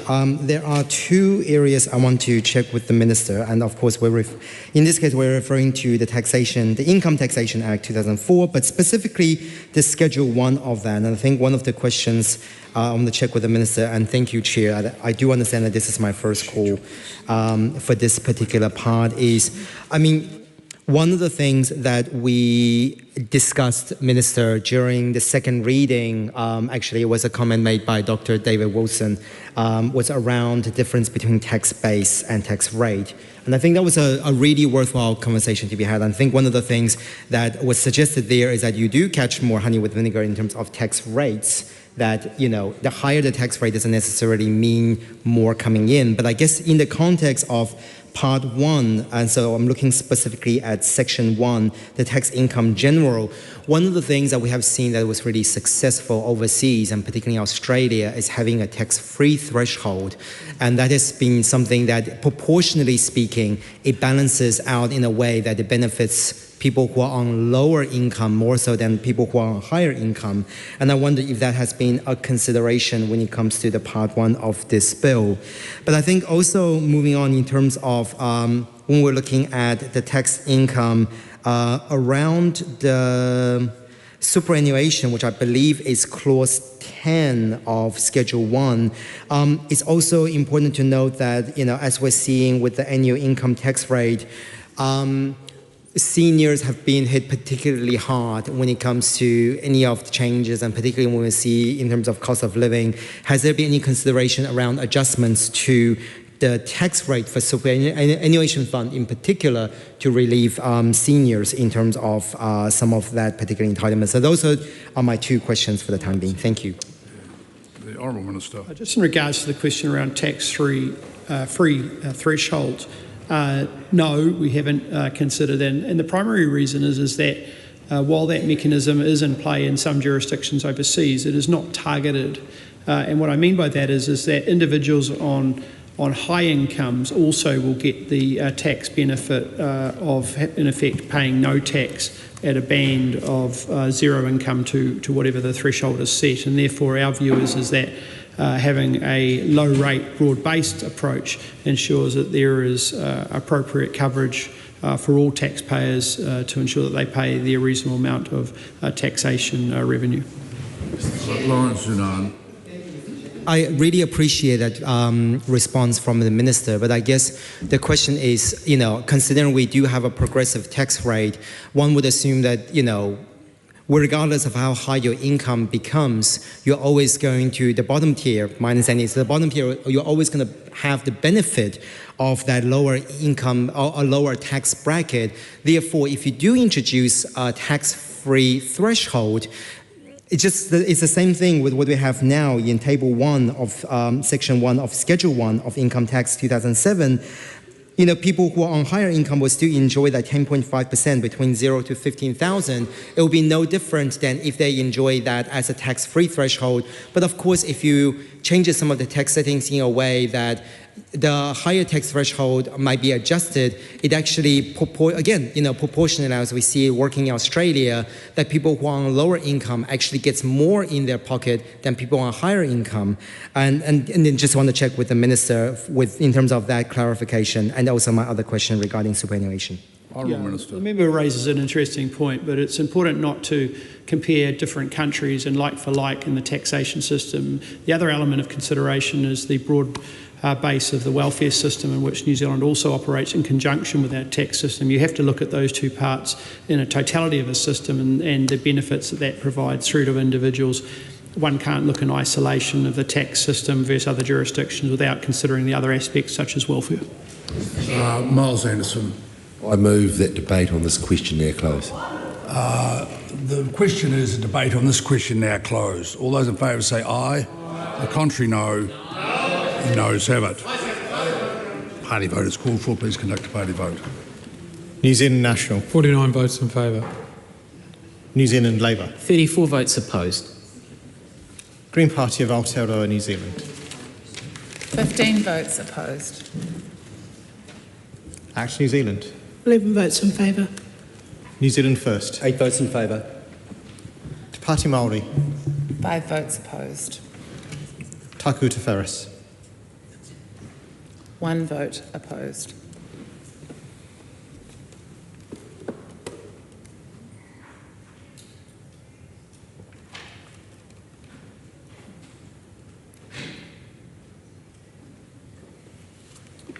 The ayes are 68, the noes are 55. The question is agreed. The question is that part 1 stand part. All those in favour say aye. Aye. To the contrary, no. Aye. The ayes have it. Please conduct a party vote. New Zealand National. 49 votes in favour. New Zealand Labour. 34 votes opposed. Green Party of Aotearoa, New Zealand. 15 votes opposed. Act New Zealand. 11 votes in favour. New Zealand First. 8 votes in favour. Te Pāti Māori. 5 votes opposed. Taku Te Wharis. 1 vote opposed.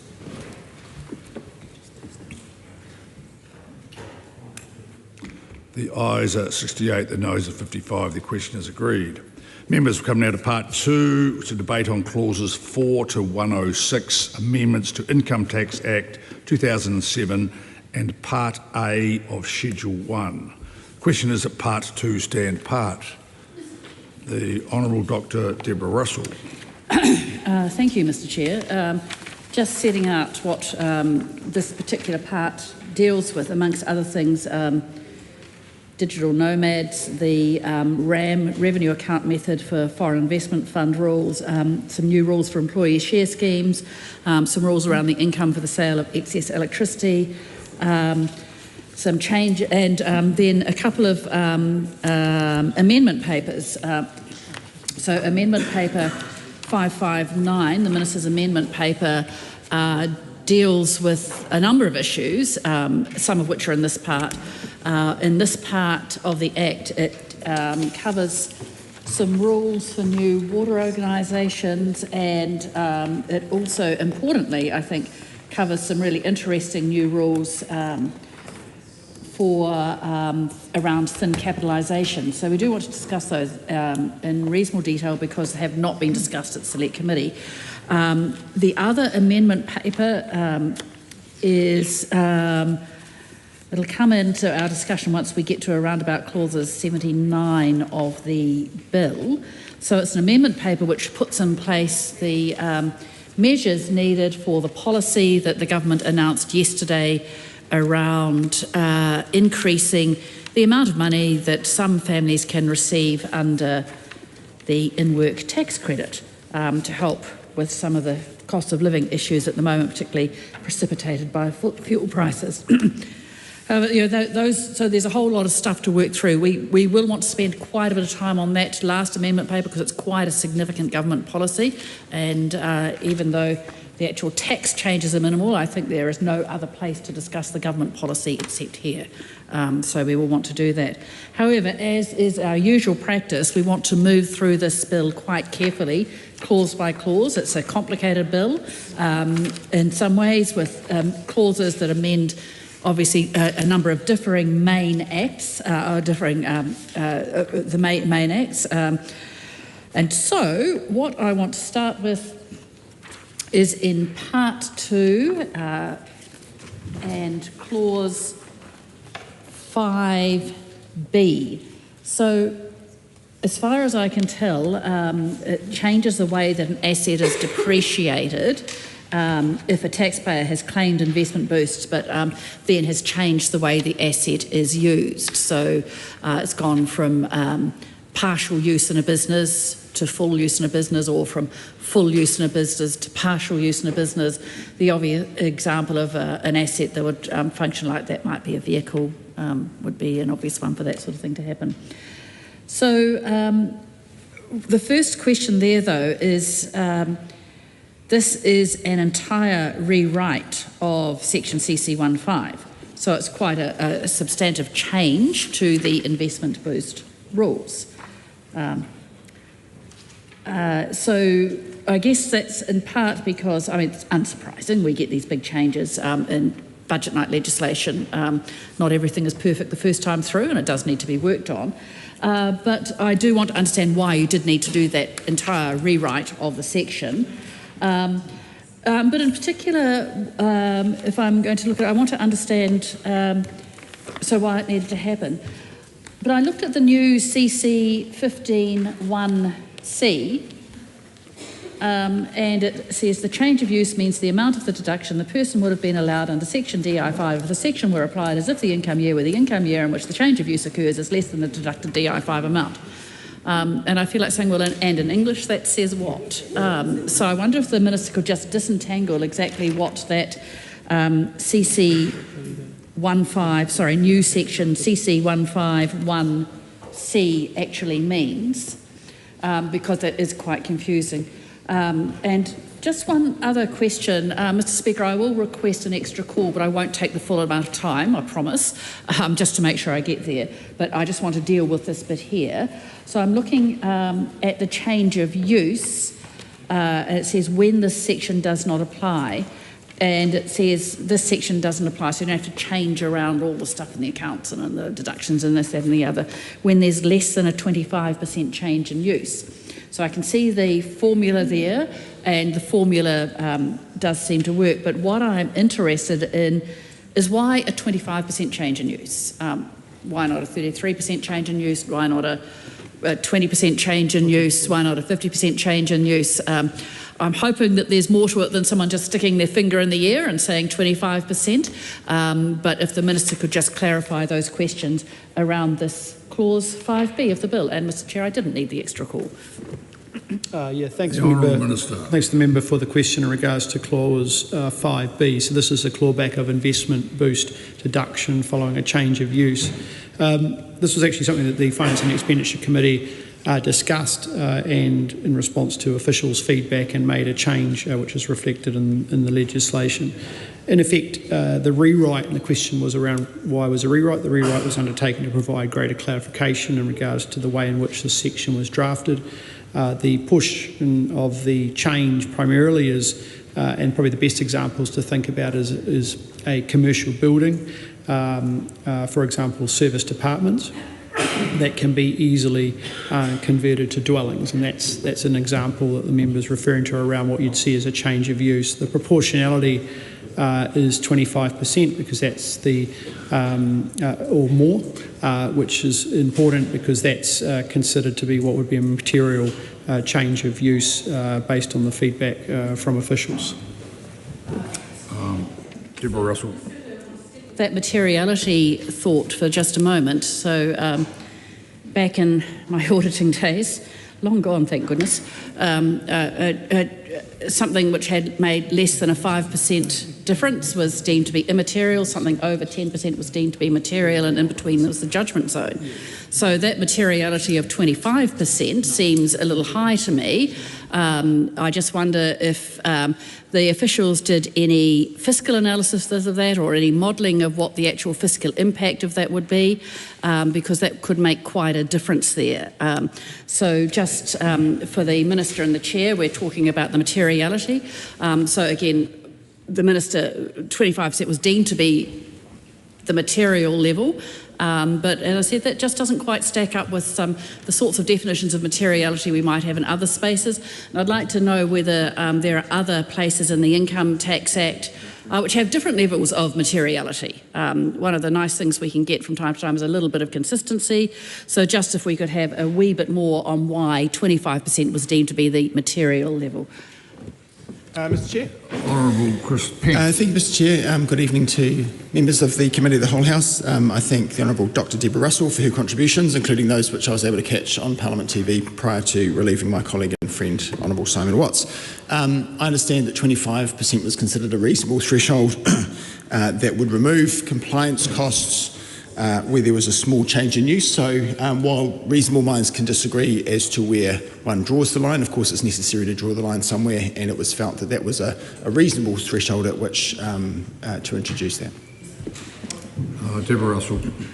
Mr Chair, thank you. I think the Ministers and the Chair have adequately answered the questions that I had there around 5B, so thank you very much for that. So the next set of question I wanted to move on to was in Clause 7.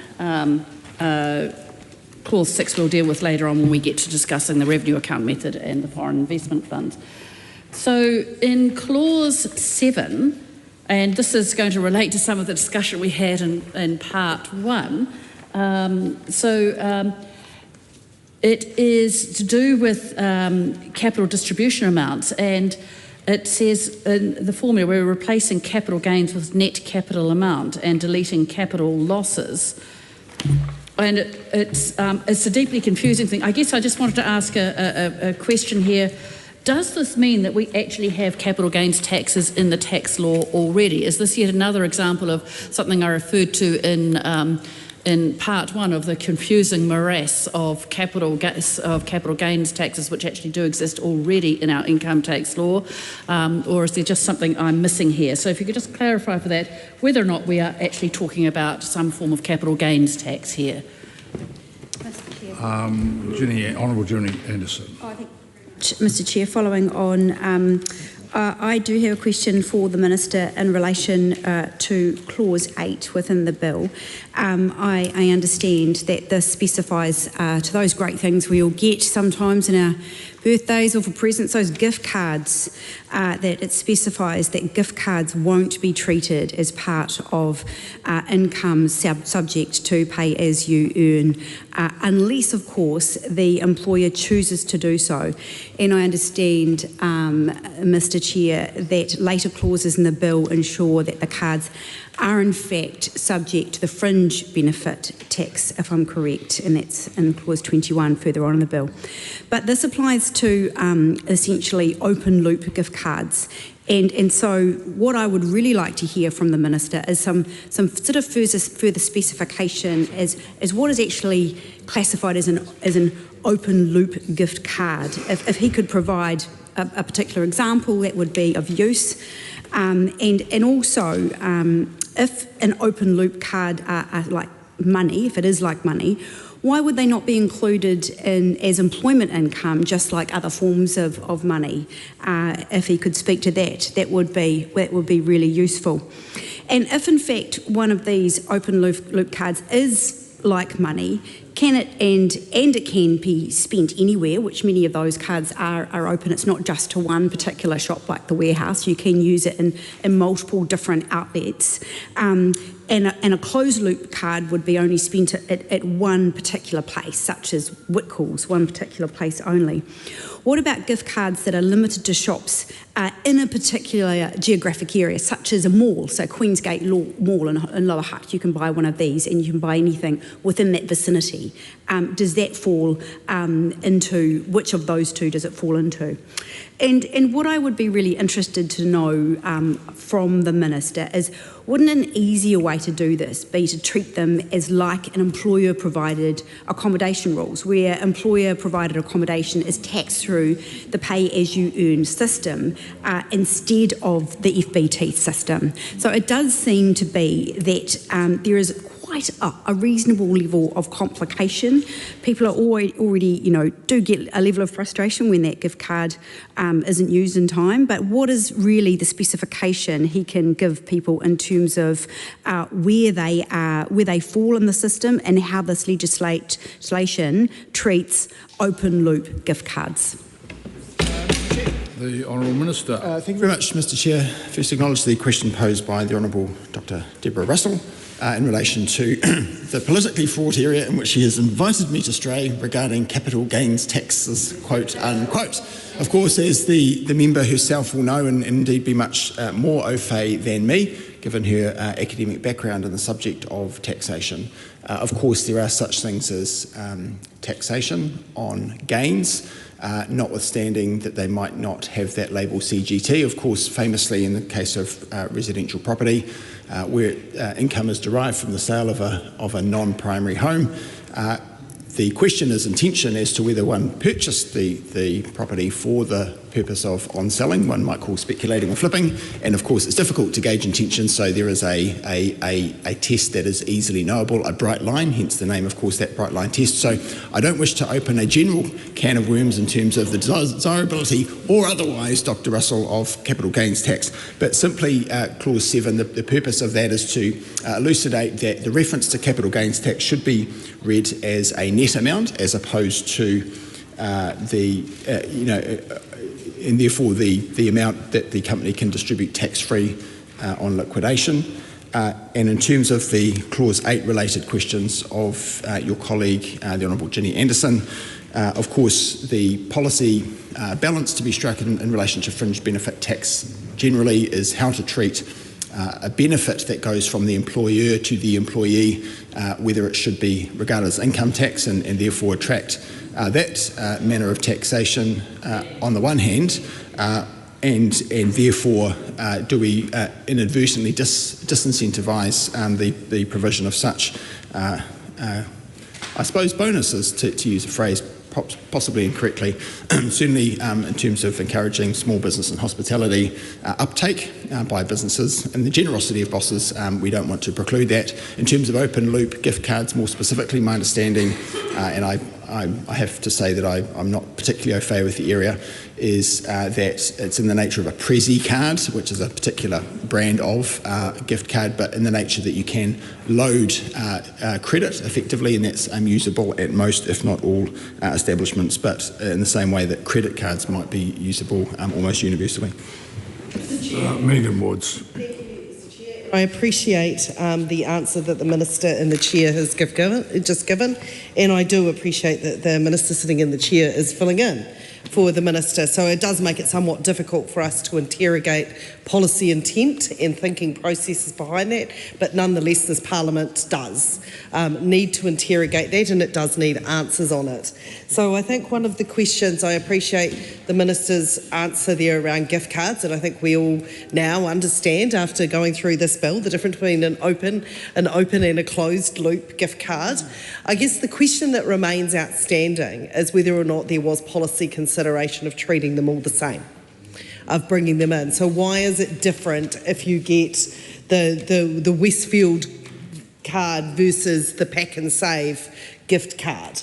What differentiates these cards, and why are they going to be treated differently? And what was the policy intent and the considerations that led the Minister to make these decisions? Because I think they are pertinent questions. I think we can all understand why it is that we do need to consider gift cards within our tax system. It could be a way to circumvent taxation rules, but I still also think that the consideration about considering them through the PAYE system, if that is the policy intent, that it would be, why was it not considered to do it that way rather than the fringe benefit tax? And I think we do need more discussion around that, because what we're saying is these gift cards could be used instead of paying someone wages and salary, therefore we need to tax them.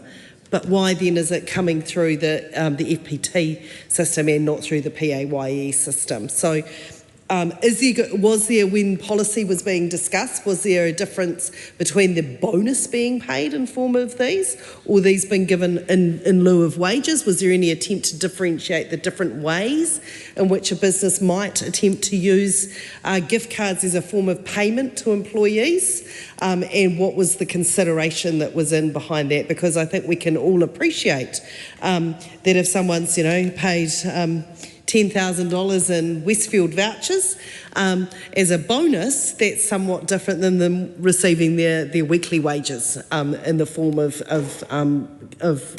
either open or closed loop gift cards. So need to understand more of the thinking behind that, because it is a change. It's a change that needed to happen within our tax system, but it's one we need to understand. Thank you. Mr. Chair. Deborah Russell. Chair, I'm just... and thank you to the Minister for his answers to questions. I thought they were very assured, and clearly he's auditioning to be Minister of Revenue himself. when he's promoted to cabinet in due course. Look, I just a further thought I want to carry on with these gift cards, it does puzzle me. It's something that my colleague, the Honourable Ginny Anderson, touched on as to why aren't these just being treated through the PAYE system? Look, it's a fascinating little wrinkle in the FBT rules that employer-provided accommodation is left out of the FBT rules. You'd think it would be a fringe benefit, but it turns out that because farmers on farm had provided accommodation for many years to employees and things like that, there was already a pretty good set of rules for including accommodation in taxation via the PAYE system. So why disturb a good thing when it's working well? That's right. And so, I mean, it raises a whole set of issues around FBT, which we're not going to traverse here as to why we aren't doing that with all fringe benefits as doing it through the PAYE system, because it could be done. But particularly these gift cards. I mean, the interesting thing about the gift cards is that unlike a lot of fringe benefits, they're very easily valued.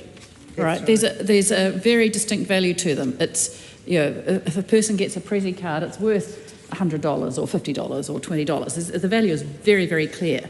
And the same thing for the great majority of closed loop cards too, which are just, you know, there is straightforwardly a value on them. There's no need to go through the kind of the complicated rules that we have with vehicles, the days that they're in use and what they're being used for and so on. There's no need to go through all the sorts of even the salary sacrifice type stuff that goes on. There's all sorts of complications in the way we calculate FBT, but not for gift cards, all right, because they are straightforward. So I do want to understand, you know, if consideration was given to just doing it straightforwardly through the PAYE system, it would have been a perfectly good way to do it. And actually, I hope it's something that a future Minister of Revenue might investigate. Mr. Chair. Minister. Thank you, Mr. Chair, and I'm grateful to the Honourable Dr. Megan Woods and the Honourable Dr. Deborah Russell for their comments and their questions around FBT versus PAYE as different mechanisms by which we could achieve essentially the same aim. My understanding is that from a compliance viewpoint, the change gives employers the choice whether to treat a bonus, just to use that term generically, under PAYE or as a fringe benefit tax relevant bonus, so to speak. And the distinction would be whichever the employer were to find easier, certainly from the point of view of small businesses, compliance costs, including as to tax administration, avoided wherever possible, not in the sense of avoiding taxes, of course, but in avoiding the administration associated with that. There's a disproportionate effect of regulation, including in relation to taxation, where a small business might not have an in-house accountant, might be doing the accounts, so to speak, on the kitchen table, perhaps surrounded by hard copy receipts, and certainly to make life easier for them, to give them the choice as to which is the easier from a compliance perspective, we think is helpful. Just to close the loop on that discussion about the closed loop gift cards, if you'll excuse me, these are already subject to fringe benefit tax, so the change in this legislation is to align the treatment with that of open loop cards.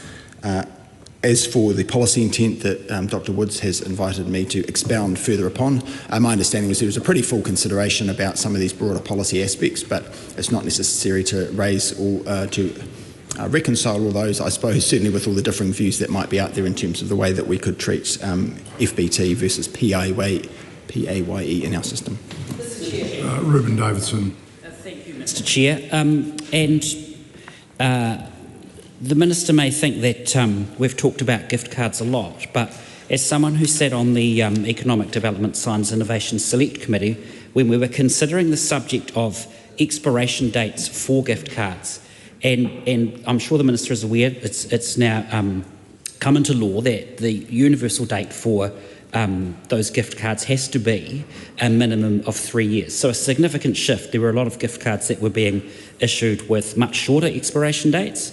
And a number of people sitting around the table at that select committee, but also probably in the House tonight, have got examples in their lives of glove boxes and top drawers and parts of your desk that have got gift cards that are no longer worth anything at all.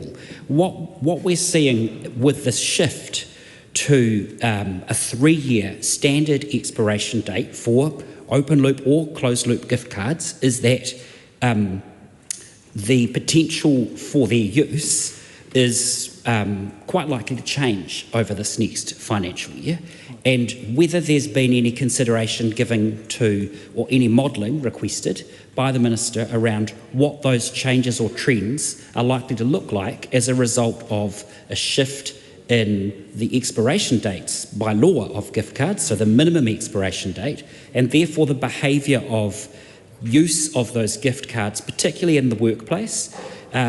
Employers potentially could purchase those in much larger quantities. They don't need to worry anymore about the fact that they may expire within a short period of when they give them to an employee. Employees may see a greater value in those gift cards because they have a longer expiration date on them. So they may well be more likely to be inclined to want to or to request to receive those by way of payment for works rendered or a bonus for additional tasks or objectives realised in the carrying out of their employment or the tasks put upon them by their employer.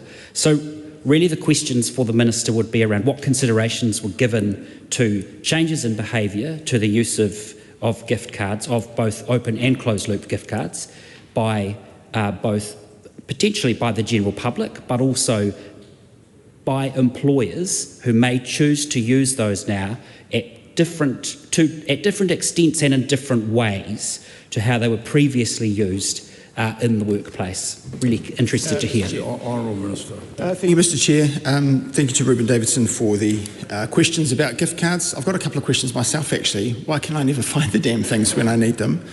Secondly, why does the period of time come up so quickly? He's right, to, of course, to reference that change. I think it was universally agreed around the House following a member's bill by our colleague and friend, the Honourable Melissa Lee. Certainly 3 years can go very quickly as a period of time. I'm well aware of that now as the first-term government minister. 3 years goes very fast, doesn't it? Well, not when you're in opposition, Dr Woods. Isn't it funny how time sort of travels differently according to the side of the House one is on? But certainly from the point of view of consideration, it seems to me that we're in a new regime now in terms of gift cards having a minimum expiry period, as the members observed. Therefore, that was sort of known, that was factored in terms of policy discussion around how to treat gift cards, again referencing that FBT versus PAYE discussion. I'm advised that treating open loop cards under PAYE is more complex because it requires a gross up for things like student loans, KiwiSaver, etc., which is clearly complicated. And going back to the point that was raised around employer-provided accommodation, obviously rural settings are one such instance in which they occur. Certainly it's an important area for employees of the New Zealand Defence Force, but those rules predate FBT rules, and the question I think is probably unlikely to fit within the scope of the bill, given that we're not sort of really straying into that area, given that it's existing policy. Members, I write down the name of members and the section that they talk to. I've got lots of names on section 8, which would indicate to me we are probably bogged down. So the Honourable Dr Deborah Russell will unbog us, I hope. Very relevant point. I understand that Dr Woods does have one new question on that particular clause. It is quite an important one, but I will move on myself to clause 9. What clause 9 is, it's an entirely new section being inserted into the Act. And it's the reimbursement of employee expenditure for benefit. So what happens here, as far as I can tell, is that what it's trying to deal with is where an employee incurs an expense, and then the expense is for their own benefit, all right? But then the employer refunds them the amount. Now that's going to be an amount of money received by the employee. And technically it falls into the definition of income, all right, as far as I can do. It is employment income of the employee. So let's think about this. So an example of this would be, and it happens perhaps if an employee goes and gets a flu vaccination, has to pay for it, but the employer refunds that amount. Or an employee goes and pays the fees for a gym subscription, and the employer refunds the amount. But because it's an amount received in money, it fits into the definition of income. And so what this clause is doing is something perfectly sensible, which is saying, actually, so that's going to count as income in one form or another. And it could be treated as an unclassified benefit in the fringe benefit tax rules, or it could be treated as employment income and tax through the FBT rules, and the employer can choose to do that. So this is all perfectly sensible law, and I rather like it. But what I am confused about is why we need this in the first place. It just looks like you'd have thought that people would have been getting this right all along, but actually what I was thinking, was there something going on here? Was there some mischief going on here that needed to be shut down? That was my immediate thought on this clause, is was there a little bit of something just a little bit skanky going on, which happens, or maybe not even people doing it deliberately, but it's just a practice that's built up, and people, employers and employees, particularly I guess in small businesses or smaller ones, weren't quite aware of what they were doing and the tax implications of what they were doing, and that's perfectly possible. Lots of people do actually from time to time get the tax law wrong, not because they're trying to get it wrong, they just make a mistake, and usually Inland Revenue is perfectly happy to help them to sort it out without any penalties as long as people fess up. But was there a particular mischief going on in this space? And that would be interesting. Dr. Lawrence Zunan. Thank you, Mr. Chair. I do have one question for Clause 8 before I move on to Clause 9. And I want to thank space here. I want to thank the Minister for his commentary, because again, as we heard in previous bills around the extension of the gift card's expiry to 3 years, one of the things I found, I think, as one of the strangest things is, as a Chinese person, we tend to give out red packets with actual cash in it, which is, eternal. You don't lose the value on that, whereas coming here, you pretend to know someone by buying a gift card for the same value, but with an expiration date, which to me was always the weirdest and wildest thing that I kind of, that's different from my culture. But the question I have is around 8.2b, which is around, this is a change after the Select Committee, I presume, and it's completely different from what was there before, because it says that benefit in money does not include a gift card unless the provision of the card has a purpose or effect of defeating the application of Child Support Act 1991. Now, for the Minister, in terms of context, one of my first jobs was working at Child Support at Inland Revenue, and it was a highly contentious environment, because when payments are involved, when children are involved, either spouse tend not to conduct themselves in a way that is most conducive to the benefit of the child. So I guess in this case, when you're tracking PAYE and when you're deducting child support through PAYE, it's easy to track. But if you're doing it and considering gift cards as benefit in money, how then would you be able to track that when it comes to the application of child support, to say that that person has indeed given me a gift card valued at the equivalent amount that is comparable to what I should be receiving as a child support? So I think it's more about how would one prove that that gift card has been given? My next question is following on from the Honourable Dr. Deborah Russell's question around Clause 9, and I'm specifically looking at Clause 9.4, which is exclusion payment for certain work-related meals. And again, we're seeing a level of specificity in this bill around certain benefits, and work-related meals in certain professions is reasonably common, especially if you work late, but so is work-related travel. So my question is, why is work-related meals considered, but work-related travel, if it's traveling back home late in the evening, etc., which I'm sure anyone in the legal profession can sympathize, why is that not part of this? So those are my two questions. Honourable Minister. Mr. Chair, thank you very much. I might have to take a moment to consider and be advised upon that second point, but the first that Dr. Lawrence Yunnan makes, firstly, a nice reference to the red packets, very topical around the time of Lunar New Year. Ang Pao, I think. Good luck to Hansard with that one. I think clearly his role in relation to child support RD, very taxing one, but I don't think there's any change proposed in terms of the legislation that would alter the status of the equivalency of gift cards versus income, and my straightforward answer in terms of the question of Dr. Megan Woods, the Honourable, no less. I don't think there's any mischief that was particularly contemplated that needed solving in terms of the receipt of money being treated somehow differently from income regularly.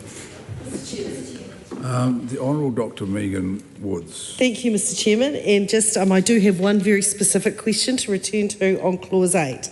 That one of the things that the Finance and Expenditure Select Committee are very well served by officials when we examine tax legislation, and one of them is very thorough bill commentaries that come out from Inland Revenue. I'd like to thank officials for the work they do on that goes through a number of the clauses. Now, one of the things with the gift cards and the bill commentary, and that's on page 145, just for officials that are helping out, the proposed amendment would take effect for the benefits provided on or after the 16th of April 2025. Now, this is highly unusual in tax legislation to have a retrospective provision within that is going to count from the 16th of April rather than being forward-looking from, say, the 1st of April 2026, given that this bill will come into effect on the 31st of March, if it passes the 31st of March. Isn't that correct, Dr. Russell? 31st of March 2026. So why are we having some retrospective provisions within this legislation? And I think that's something we'd be keen to understand. But also from the Minister, given, just caught that one, I mean, when I flip over to the bill commentary on the Clause 9, which my colleague, the Honourable Dr. Deborah Russell, has just been discussing, which is the equalisation of fringe benefit tax and PAYE in Clause 9, that is taking effect from the 1st of April 2026. But I would like to know from the Minister, are there any other clauses in the bill that have retrospective application? That we've noticed it in this one clause, in Clause 6, but does that have, are there any other bills there too? Now, just in terms of one of the things that this bill commentary that the IR provide to members of FEC is it actually gives some really good real world examples of the ways in which some of these provisions and these clauses could apply. So for Clause 9 that's just been given, there's a very good example of Spider Webs Comics. Employee Adrian, who works hard over the weekend and is told to take his partner out for dinner for up to the value of $400 to thank him for the work that he'd done in terms of working in a time when he wouldn't normally do. It was to salvage the stock is the example that's given in the example. He goes out and the bill is $380 and that he is reimbursed for that amount. That Spiderwebs treats this amount as a fringe benefit and accounts for FPT on the amount as an unclassified benefit. Just what would happen in terms of whether, what happens if the employee loses the receipt? We know that this is often something that happens in terms of this, that the employer had said, go and, knock yourself out, take your partner out for a slap-up meal up to the value of $400. Would they have ended up paying the fringe benefit tax on the full $400 amount if that was the verbal or written agreement that was between them? We know that lost receipts are quite a thing within the tax world, and has consideration been given for how you'd account for just the kind of scenario that IR has provided in the bill commentary? Dr. Deborah Woods. Dr.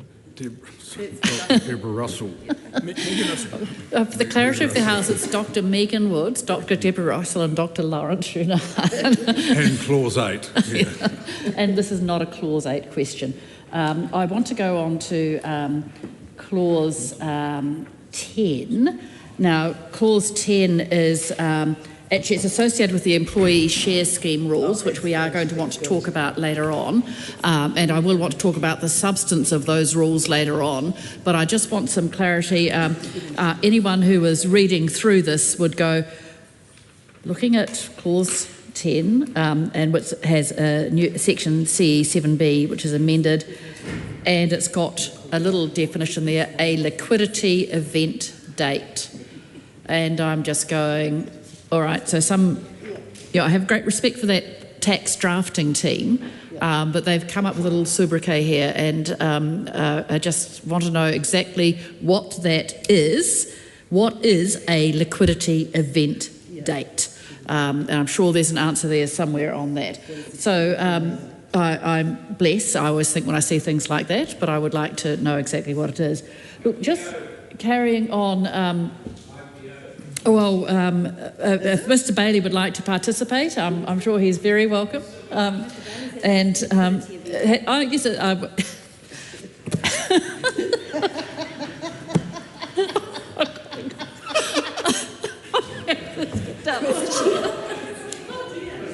you caused that, you can take it. Thank you very much. Ginny Anderson, Honourable Ginny Anderson. I feel responsible to stand up and take a call, seeing I caused that. I would like to reassure you. I'm not sure I should be rewarding you, but you can have the call. I would like to first of all reassure you, Mr. Chair, that I will not ask any questions about gift cards, Prezi cards, or any other form of cards. But I do have a question in relation to clause 9. And because there's a whole new section in there, new section CE 1BA inserted, and that provides specifically when an employer pays an amount to reimburse an employee for an expenditure the employee has incurred for a benefit. And so there's been some discussion on this in terms of whether it's a dinner, it could be a gym membership, it could be even like things like glasses, like if you're needing spectacles, that can be charged back. What I'm concerned about is we haven't really understood from the Minister what is the problem that is being fixed. I have not heard that back.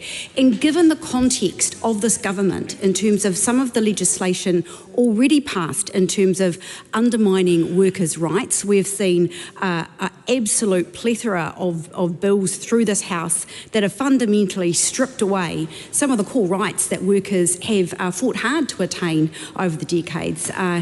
Whether we want to go into all those details, probably not. But my question is, given that history, given that reputation that this government has for undermining workers' rights, did they identify a particular employee benefit that they would like to erase? And is that part of the rationale or part of the problem that's been trying to fix here? And then again, and as we were talking about whether it could be what that point we just made before, we still don't know what the liquidity event would be. Is it going out to the pub? Is that included in a liquidity event? If your employer takes an employee out to the pub and then wants reimbursing afterwards, is that a liquidity event? I'm not sure. Could you please specify? Mr. Chair. The Honourable Minister. Mr. Chair, I wish I could provide more guidance on the lost liquidity date issue that the Honourable Ginny Anderson mentions. I feel like we should accord her an honorary PhD just to get the real benefit of the doctor joke going. I was thinking the liquidity question was actually an even worse pun than my musings that I hadn't been brave enough to make about fringe benefit, and how my understanding is that's the advantage when one brushes one's hair forward.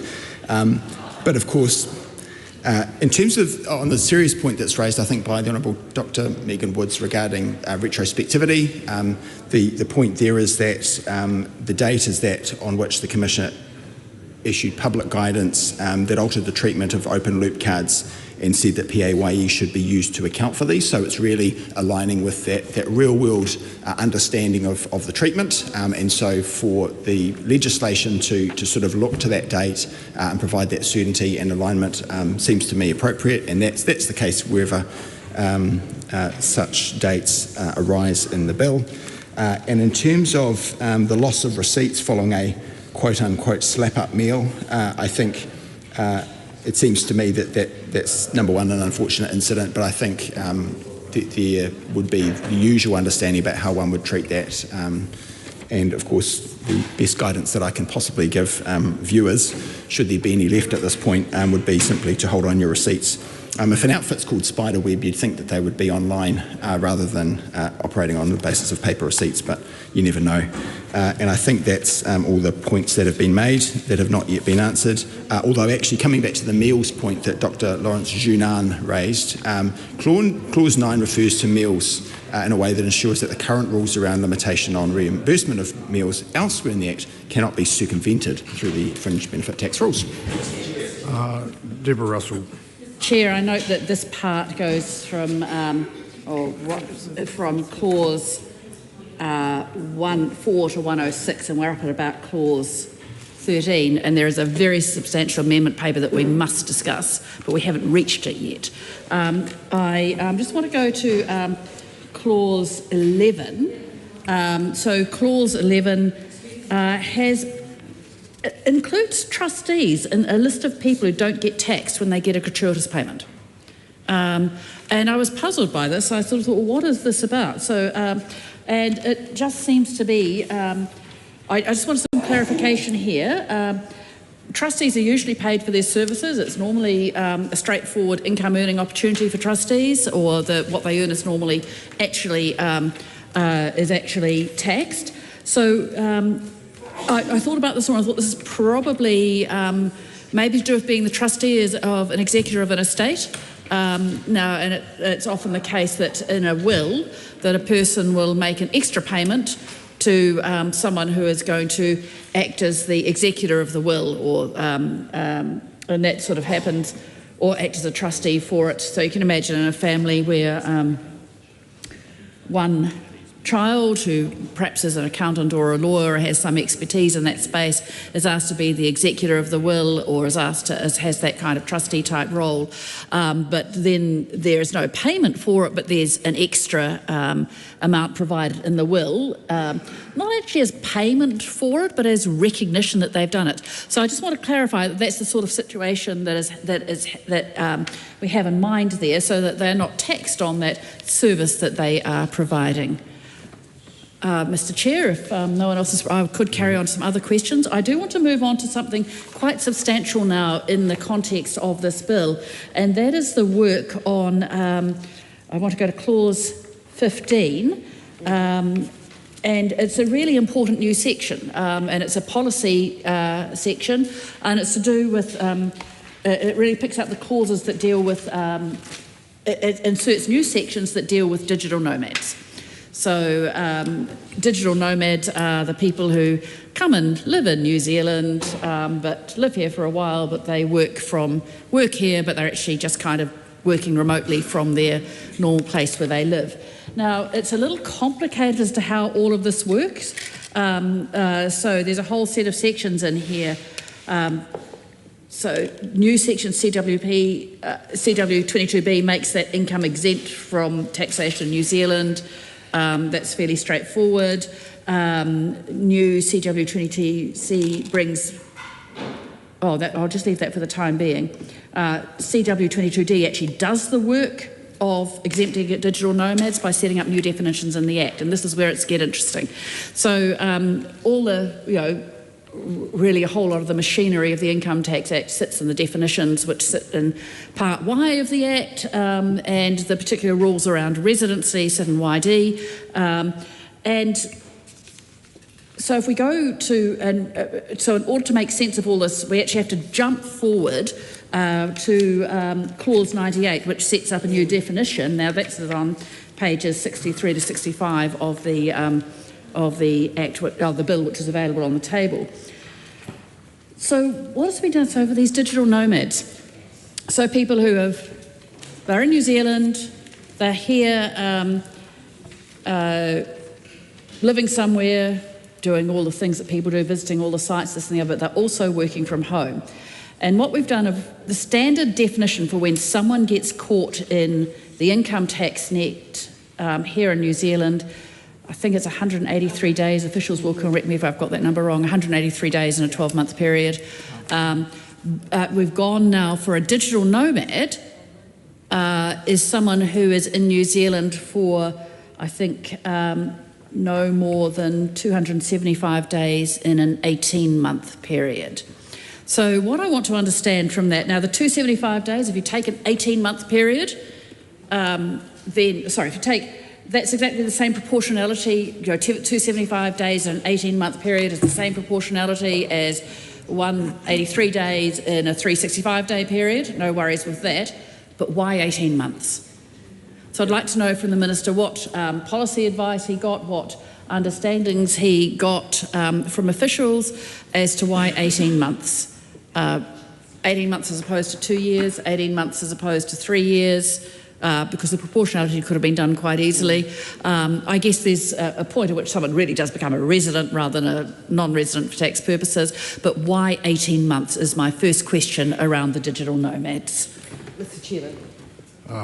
Dr Megan Woods. Mr Chairman, I have some questions also on the same clause, and it is around the digital nomad work. And again, I want to go to the bill commentary and the substantial analysis that is put into this part of it. So, as well as the question I had also is why does there seem to be this bespoke definition that is out of kilter in terms of the time that needs to be here? It doesn't line up with other tax law, I think, that is incredibly difficult for what we need to understand. The other thing that I'm not clear from reading through this is why not a tax resident instead of a resident? That there doesn't seem to be alignment of language through various things. But Mr Speaker, one of the things that this bill attempted to was grapple not only with digital nomads but with the influencers. So there's an influencer tax in here as well, which is something that is, I think, stretches the kind of the bounds of how we understand it in terms of someone coming here for a very short period of time to promote something in New Zealand, and some very good examples are given. On one of them is an influencer paid by a New Zealand agency to showcase New Zealand. So that Josh is a New Zealand citizen who resides in Australia. They want to make this as complicated as possible. He's a world-renowned travel influencer with a strong following on social media, mainly from his Art Deco community and his knowledge of 1920s and 30s architecture. And a New Zealand tourism agency is keen to promote New Zealand as Art Deco heritage, and they contract Josh to come to New Zealand to produce. So, because Josh is being paid for promotional services by a New Zealand business, he would not meet the definition of a non-resident visitor. And remember the complexity here that Josh is also a New Zealand citizen who resides in Australia. So that we've sought to make this as complicated as possible. So I think it is incredibly important that our tax system turns its mind to how it is we deal with these situations and how tax might be applied. But one of the things I'm not clear on is is there alignment with other OECD countries? Because of course these are by definition a global network of earners who will go to various jurisdictions. I'm sure Josh goes and talks about, I'm sure he doesn't save his Art Deco knowledge just for New Zealand, that he'll go and moonlight in other countries too. And how is it that his income in those countries is treated? Is New Zealand entering into something that we're seeing some synergies across the countries that we would compare ourselves normally in a tax context with? But then there's another example that's put in here, and that's an influencer paid by overseas client to promote their brand. So Ben is a New Zealand citizen residing in Milan. Ben has been a well-known lifestyle fashion influencer with a significant following. While in Queenstown, Ben arranges promotional services for an Italian boutique trousers brand. But because that is not a New Zealand business, the promotional services are provided to an overseas client. Therefore, Ben meets the definition of a non-resident visitor. So we can see this is getting very, very complicated quickly because he is a New Zealand citizen and he's residing in Milan, not in Australia as Josh was, but he is being paid by an overseas brand. So therefore he meets that definition of a non-resident visitor.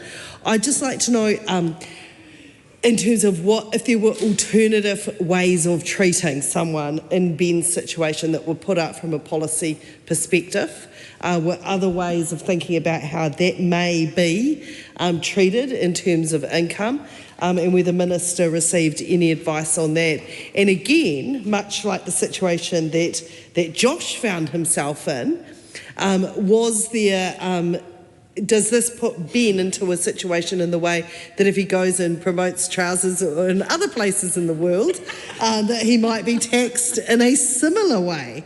So where does it sit in that kind of international tax laws and how there might be alignment between various jurisdictions? Mr Chair. Honourable Minister. Mr Chair, I think the case of Ben, now of Milan, and Josh, whose Art Deco expertise is apparently in such hot international demand, I think it's worth observing that while the nature of their digitally nomadic activity might be that they end up being treated differently in different nations, OECD or other, the Minister received good advice about different jurisdictions' treatment of these kinds of policy areas, and it's not for me to offer a view on whether all of those other OECD nations have exactly the same regime. I suspect strongly that the answer is not. But nevertheless, international alignment and particularly thinking about ways that the matter has been treated successfully in other tax jurisdictions, I'm certain would have been forefront of the Minister's mind when he was considering that, along with the coherence with other aspects of New Zealand's tax code. Honourable Dr. Deborah Russell. Thank you. Continuing with the discussion of digital nomads, which was one of the major policy pieces of this bill, one of the things that happens here is that a person is living in New Zealand, residing in New Zealand, they're here for up to 18 months. It's quite a long period of time. So in that time, they are earning an income from overseas and they are paying taxes overseas. So the concern here is not that they're not getting taxed, right? So these people are paying tax fairly and reasonably. But the difficulty with this is just that we have a group of people who are coming in, living in New Zealand, driving on our roads, using our hospital system, engaging, enjoying the protection of the fire services and the emergency services, pretty safe because this is mostly a fairly safe country, protected by our police and so on. And yet because of these rules, they won't be making a contribution to our tax base. Now, of course they will be paying GST on whatever they consume in this country, but actually ordinary New Zealanders pay GST too, and probably we pay more than digital nomads because everything is based here for us. So there is a concern here that by not taxing the digital nomads, and these are people who've more than exceeded the amount of time that you have to be in a country before you're ordinarily counted as tax resident. It's not so much that they're not paying tax, it's just that they're not paying tax towards their place, their standing, their whatever in New Zealand. And I actually think that is, I guess we're hoping that these digital nomads, we want to be able to accommodate them. I guess the feeling is that they are spending some of their money here, but New Zealanders spend their money here too. So what I'd like to know is there is an issue there as just to the contribution, to what contribution do they make to New Zealand in return for all the benefits they get from New Zealand. But the other thing sitting here is I'd like to understand whether the Minister got any policy advice on this, any analysis of the value that digital nomads bring to New Zealand, and the way that they literally, how does it increase our GDP? And is it worth it? What's the balance of costs and benefits here? Now, I get the point, we do actually want to be hospitable to people. We actually do want people to come to New Zealand and to enjoy our country. And I suspect that most of the people who come as digital nomads are, if they're working remotely, they're going to be highly educated and well-paid people and things like that, people whose company I'm sure we would all enjoy as part of being in our country for a while. But nevertheless, I hope that Trust the Minister can see the point there, that I would hope that there is a financial benefit to New Zealand out of this, given that we are enabling them to remit all their taxes to an overseas country. Chris Pink. Thank you, Madam Chair, and I'm grateful to the Honourable Dr Deborah Russell for her points regarding digital nomads. Of course, she's right that we are giving up, in a sense, the income tax that these people might otherwise be paying to New Zealand. But then again, there's also benefit to New Zealand in the way that digital nomads oftentimes will promote New Zealand, including in the influencer example that we've had brought forward tonight. So that's part of the general policy discussion.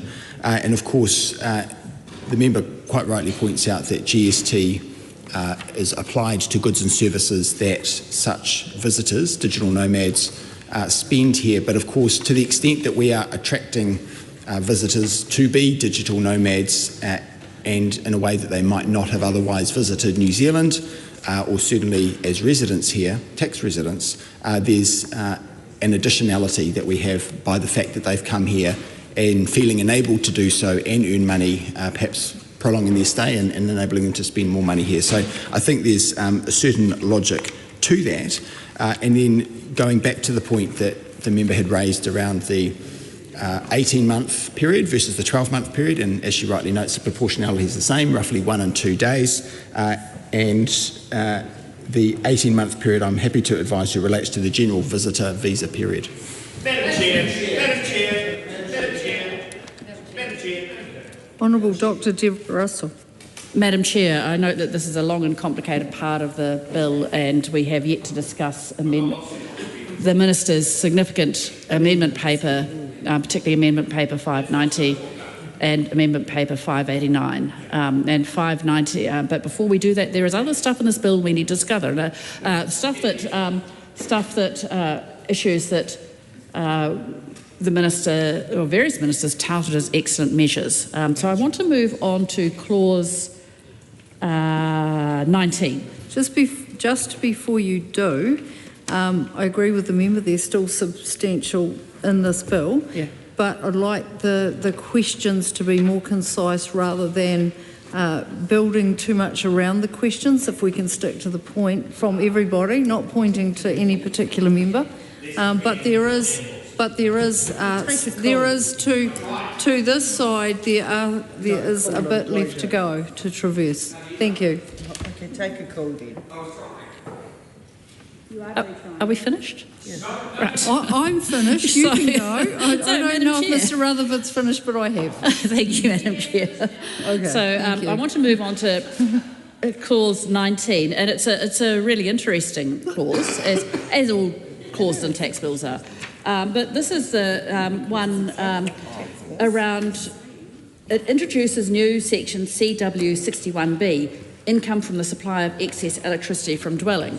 So this is a great measure. What it basically says, if you've got a solar array on your roof, you're generating electricity and you're selling some of it back to the, electricity which you mostly use in your own home, but then you sell some of it back to any surplus back to the grid, you're not going to get taxed on the income you earn from selling it back to the grid. So it's an excellent measure. I guess this is a question as to some of the reasoning behind this. Obviously, it's a tax simplification measure. It makes life easier for individuals because they're not having to deal with the tax system. It also, to keep records and all those sorts of things. It's also a simplification because if individuals are earning that income, they could also take deductions in some ways, and that could be quite complicated. But what I'm interested in is the bits that we argued for at Select Committee and occupied by a resident of the property. So this was something that came from a variety of submitters that they said, well, hang on a second, we've got to be careful that landlords don't derive this income benefit. It needs to go to the people who are actually the users, the ones who have the connection to the grid and so on. And so the dwelling has to be occupied as a residence by the person. So a landlord couldn't do it. And in the select committee and here in the House, those of us on this side of the House just saw this as a fairness measure, but the Minister's officials in particular seem to see it as a simplification measure. They didn't want people claiming the deductions. So they, in a sense, they rejected the fairness argument and they went for the claiming deductions argument. Whatever. But actually, I just want to know what side of that the Minister falls on, because there's a bit of a difference there. So does the Minister regard this just as a fairness measure, that it has to be occupied as a residence by the person? So does the Minister agree with the amendment that was put forward by the Select Committee and the reasons that the Select Committee does it, or does he tend more to go to the official side of that one where they say it was around deductions? Honourable Chris Pink. Thank you, Madam Chair. In terms of the reason for that excess electricity provision and the feeding back into grid, I think it's worth noting there are good public policy reasons that we want to encourage that kind of provision. And of course, excess electricity is the very definition of a good problem to have. I don't think one needs to land on the side either of fairness or the deduction and simplicity type argument. There can be different ways and different routes at which we arrive at the same point, and it seems that is what has taken place with the Select Committee making this recommendation and it being accepted. In terms of the point around digital nomads, without wanting to belabour the point, Madam Chair, oftentimes they'll have their own health insurance, so there's less of a burden that they might impose on the New Zealand purse, the public purse of Kiwis proper. And in terms of the advice on the impacts of the policy, I understand that there's limited data in terms of remote workers in New Zealand, and therefore only limited analysis was possible. Honourable Ginny Anderson. I'd like to leap ahead in the bill, if so permitted, to the clauses 33 to 35. And in 33 to 35, there are a series of amendments here that all pertain to the investment boost rules. Now, these, as we so vividly remember, were introduced in budget night legislation 2025, same budget that scrapped 33 pay equity claims. And so that was passed under urgency, and now we see a series of amendments to investment boost. And it's unsurprising, but we do need to ask for feedback from the Minister and IRD, if necessary, at why these amendments are necessary so soon after passing the legislation. And could it have been, I'm interested to know from the Minister, could have the same outcomes such as fairness for taxpayers, come through potentially some of the Commissioner's discretion? Like, why is legislation required for these changes? And some of these changes, so we have replaced section DI4A in there, where it expands the meaning of the improvement and extends it to all asset classes, including petroleum and mining development expenditure. So my question in relation to that replaced section is, why do we need to expand improvement to alteration, extension or repair? Is there a potential reason? Did Shane Jones ask for that? I'm not sure. I'd love to know if there's a particular reason why we need to expand that definition. Now, there's been another new section in there as well, immediately after that, which is in 4B, and that expands the immediate 20% write-off under that investment boost provision, provides it to be extended to farm development expenditure, petroleum development expenditure, mining development expenditure. And my question to the Minister is, with that expanding that 20% write-off under investment boost, could this result in double deductions? Has that been considered by officials, and has he received any advice as to whether that could result in double deductions and a double cash flow advantage? Have those issues been considered when those series of amendments have been made in and around investment boost? Madam Chair. Honourable Chris Pink. Thank you, Madam Chair. And I'm grateful to the member for inviting me to breach the Cabinet Manual by describing whether it was what one might call a Shane Jones special, or perhaps other ministers were particularly attached to the idea of the amendment that's been described in relation to improvement extension. It of course is the government's policy position that this was a change worth making, and so it was proposed in legislation.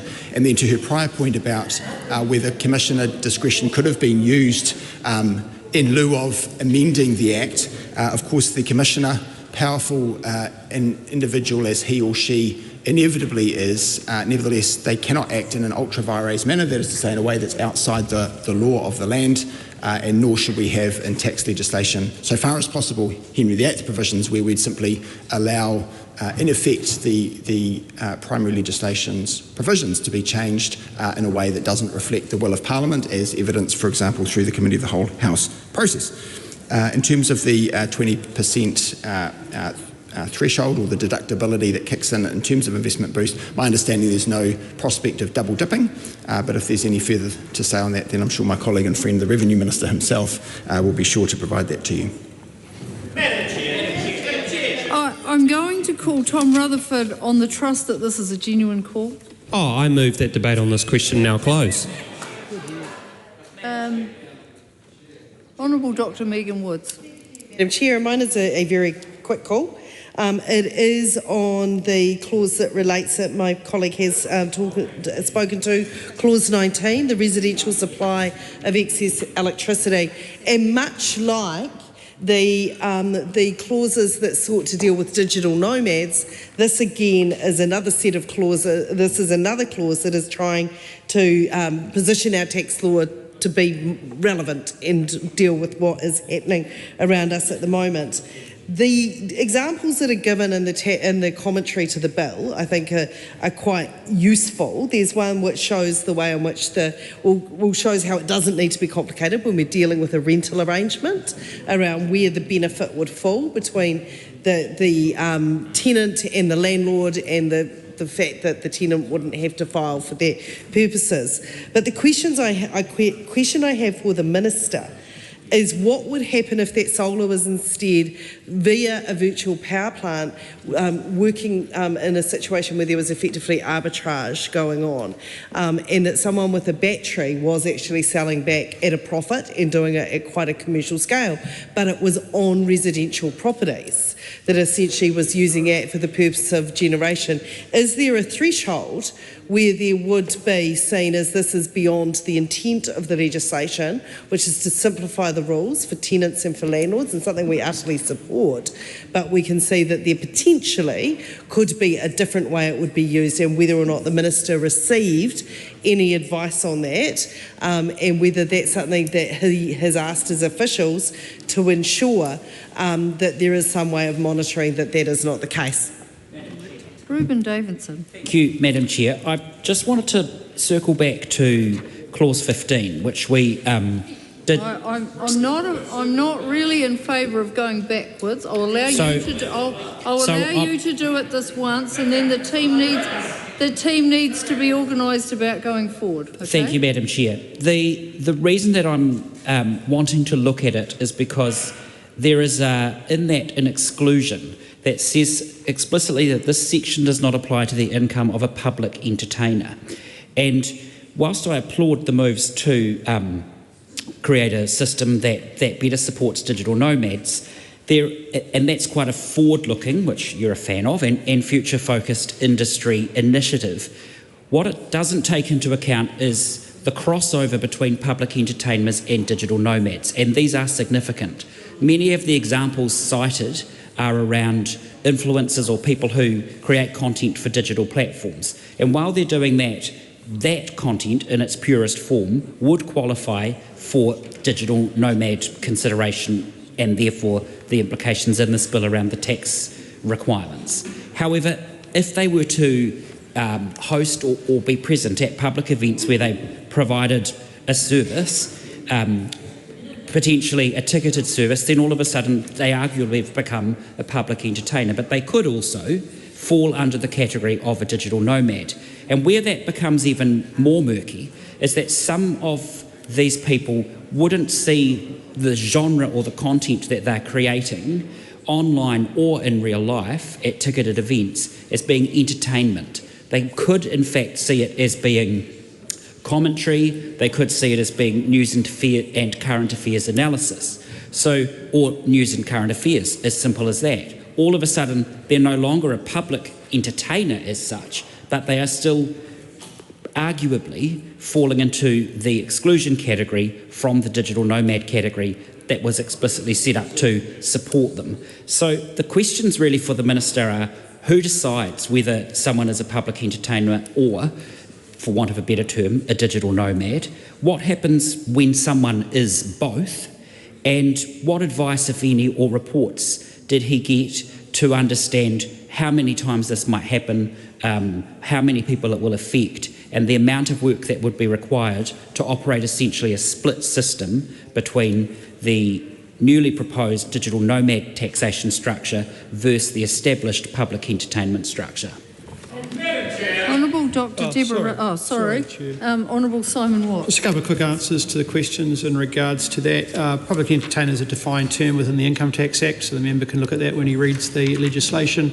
The question around solar, the question is around thresholds. The way in which we looked at that is that a business, the exemption around income tax is simplistic.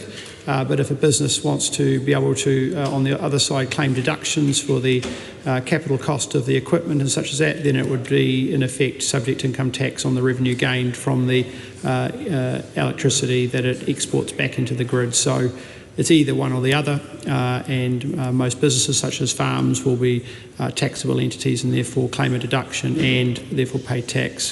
For everyone else, normal residential household, they'll be exempt, and that keeps it very simple because we want to encourage more residential solar and batteries across New Zealand. Honourable Dr. Deborah Russell. Madam Chair, thank you to the Minister for his answers. I'd like to thank the Minister who was previously in the chair for his answers and say to the Minister who is currently in the chair that the Minister who was previously in the chair did a very good job. But we did want to wait to discuss the amendment paper 560 until the Minister who is currently in the chair was actually back in the chair. So at this stage we want to move on to discuss Amendment Paper 560. Now, for the benefit of my colleagues, I put 590 on my notes. It's actually 560. 560, we know what you mean. Great, thank you. This is a really important amendment paper, and the reason it's important is it is the amendment paper that puts in place the government's move to increase support for families by a $50 boost to the in-work tax credit. So this is it. The particular policy change was announced on, I think, on Tuesday. We know the legislation has come through today. This is the one opportunity this House has to examine the policy behind this change and to work through some of the possible wrinkles in it. And we do have a number of quite technical questions which we will get to, in particular from people who are very, very familiar with the way that these tax credits work.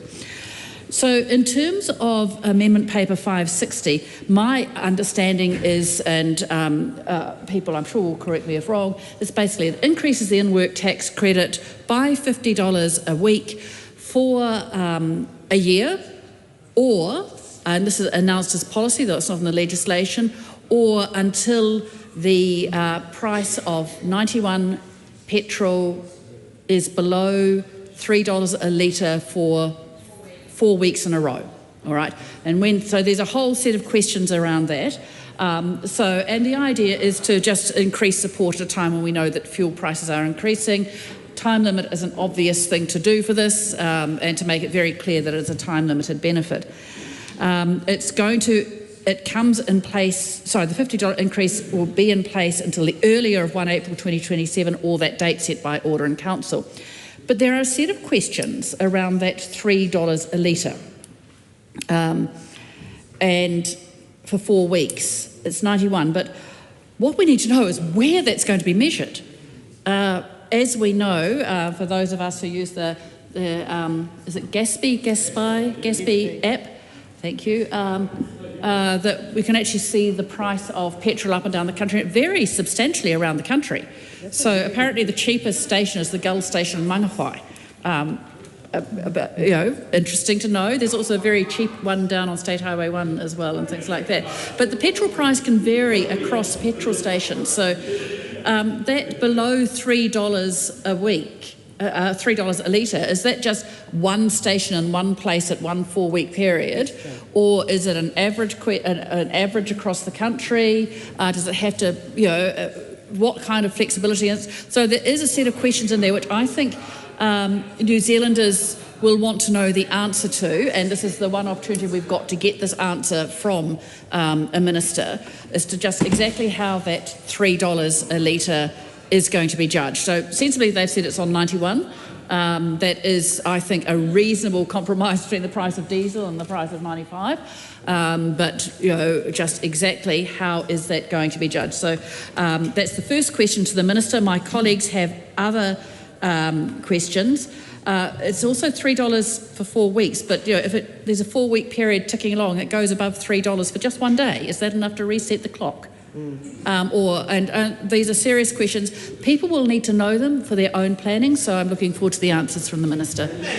Honourable Simon Watts. Yeah, very happy to answer that question. So, member may be aware that MB at the moment, which is the lead agency in regards to providing advice around fuel security, has mechanisms to capture, in effect, the average price of fuel across the different liquid fuels available in New Zealand, in this case 91 octane. MB will be calculating that information and providing that information through for consideration. It will take in effect an average based on all of the fuel outlets across the country in the context of determining that price.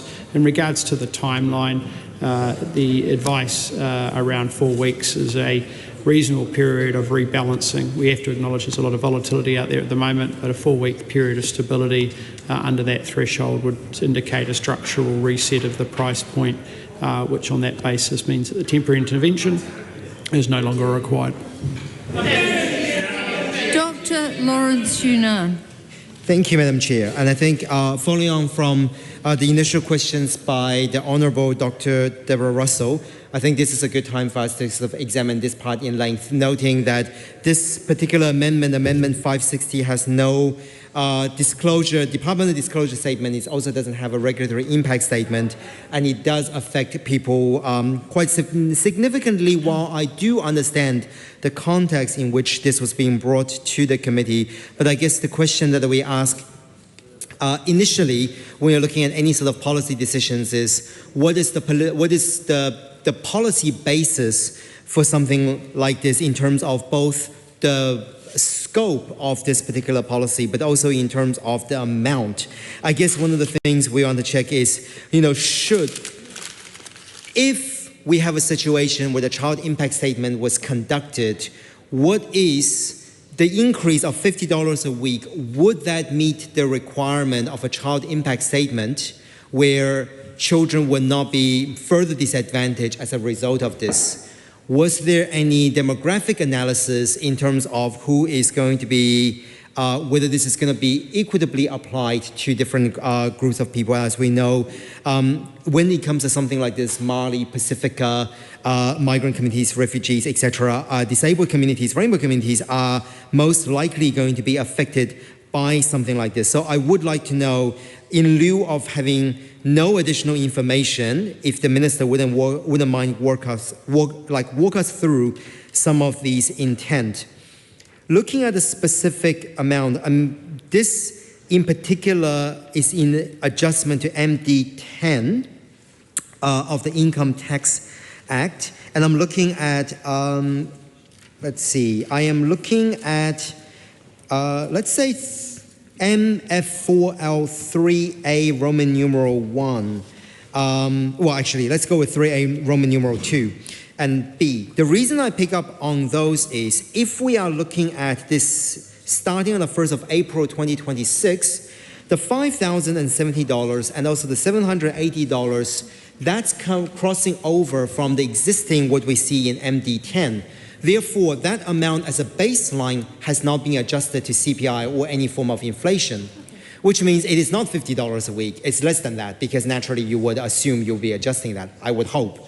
one of the things that the Minister mentioned today in her question time is an increase that if you're looking at normal adjustment is $12 for individual and maybe $20 for a couple, noting that couples are more severely punished as a result of this.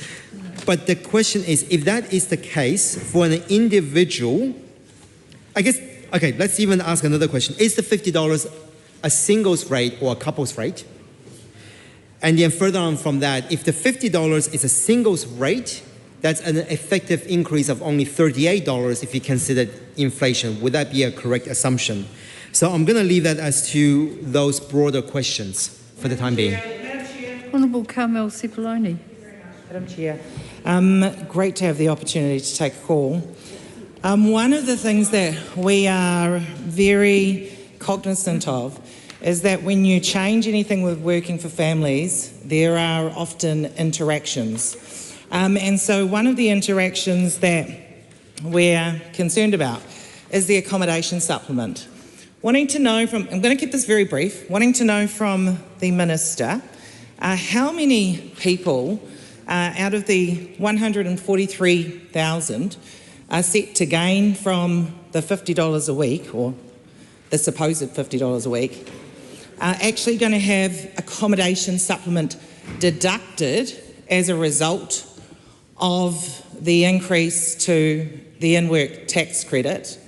Also wanting to know from the Minister if there are any other interactions with other parts of the system where there will be deductions made. So perhaps on one hand, yes, the in-work tax credit is going to go up, but on the other hand, they will lose something like a percentage or a proportion of their accommodation supplement.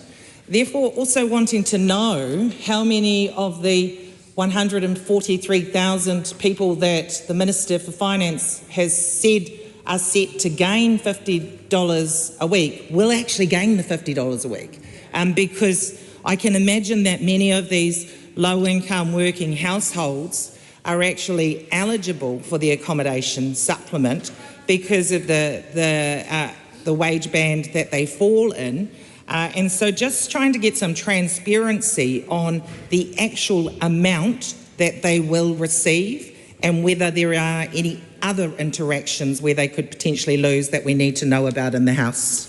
The Honourable Dr Megan Woods. Madam Chair, and my questions for the Minister also pertain to the amendment paper 560. Given that this is a very serious topic, I think I thank the Minister for answering questions because we will have a few of them, which is to be expected. My questions are around the thresholds that are set through the Order in Council. So the legislation, we know that this measure is going to be in place for a year, or if there's a sustained period of petrol being priced over $3. My questions are what happens within that 12-month period if we experience flows in and out of that $3 threshold, over and above that $3 threshold. And I note the Minister has also said that the 4-week period probably sees as enough for us to say there's been a structural shift in the price of petrol. But what happens if over that 12 months it's conceivable that we could see 3 or 4 cycles of this that go over the 4-week period? Is it the intent of the government that every time we go over that threshold that this will start again, or is it a one-time measure and the first time that we come out of the period of more than 4 weeks of below $3 that the measure will be taken off the table? Or will it just be triggered each time we have that, and what is the plan around that? The other question, Madam Chair, is of course none of these triggers or thresholds are of course in the legislation. This is but to be done through Order in Council, through a different instrument. So I think it's very important that the House considers this really carefully at this point. So one of the things I'd like to know is, has the Cabinet and have ministers discussed whether or not there could be changes to the $3 trigger that is going to sit within the regulations? Is there a scenario that ministers have discussed where it could be that, okay, we come out of one, we might raise that to $3.50, for example, for the next period, that you've got to go X number of weeks with petrol at that level of price before we bring this measure back into place?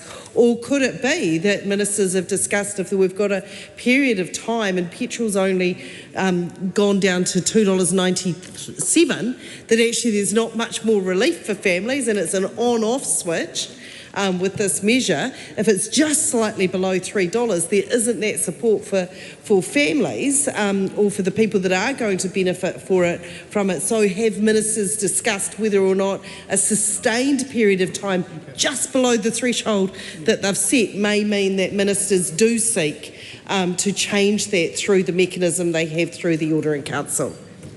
Honourable Simon Watts. Thanks very much, Madam Chair. Just in regards to the question from the member in regards to the criteria that will be put in place in regards to the payment. The legislation and the amendment that is putting through in this tax bill is only in effect a one-way trigger. What that means is that in a scenario where we go from where we are to a period where the fuel price is sustained at a rate of below $3 for a period of 4 weeks, and at that point that will crystallise a decision point around a stop date. If subsequently a stop date occurs and then subsequently we move back into a threshold where the fuel price is sustained over $3, then in effect we will be into a scenario where it will require further legislation to in effect trigger a consideration around whether this payment mechanism is reintroduced or not. The purpose of this is very targeted in the context of temporary relief based on the fuel prices in which we have put in place in the legislation in the scenario. And we will need to reassess that, as you would expect, depending on the circumstances that are around. Honourable Dr Megan Woods. I thank the Minister for those answers. I think that's useful information that we've learnt about how this is going to operate. So my follow-up question for that is, what measures are being put in place, additional measures other than what's already there in terms of the Commerce Commission and MB's fuel price monitoring, to ensure that there isn't a perverse incentive for fuel companies to, say, keep the price of fuel at $3.01. That will mean that this additional income flows to families with the idea that they may, in their calculations, decide that there will be more money available for people to fill up their cars and that they will sell more of their product if that money is kept flowing. So what will be the additional monitoring mechanisms that will be put in place to ensure that that is not the case? Honourable Simon Watts. So the Minister of Commerce and the Minister of Energy, being myself, have already clearly sent and indicated to the broader fuel market that the regulator, which is the Commerce Commission, is monitoring pricing and ensuring that it is appropriate in accordance to the costs in which fuel companies incur. That mechanism is already in place, and as part of that process we expect that the regulator will be monitoring this situation to deal with the scenario in which the member has said. At this point we don't have any evidence to indicate that the fuel companies are responding in that way. Honourable Carmel Cepoloni, I just want to check that. I want to make sure the questions we have now are still related to the amendment paper. They are. And that's fine.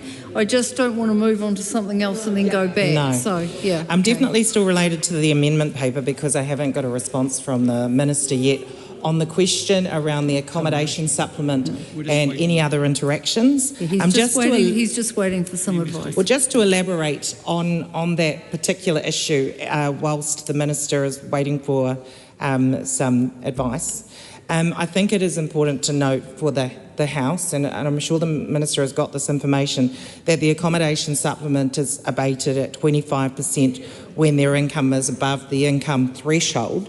There is, of course, the risk that the $50 a week will push people beyond that threshold, which then, of course, means that they have their accommodation supplement deducted. I want to be really clear about what I'm asking for, and that is the number of people. So 143,000, I believe, the Minister of Finance have said are set to gain $50 per week from the increase to the in-work tax credit. I want to know how many of them are likely to be receiving the accommodation supplement and therefore have a deduction from their accommodation supplement as a result of the increase in the in-work tax credit. Alongside that, I want to know from the Minister then the exact number of people that will actually receive $50 additional each week, taking into consideration that for many there will be a deduction from the accommodation supplement. I think it's important just to have that transparency, because some of the families out there who have heard this through the media will be thinking that they will be $50 per week better off, not knowing that the interactions that occur with the system, including the accommodation supplement, means that won't actually be the case. Just to add to that question though, it would be interesting to know what the offset is here.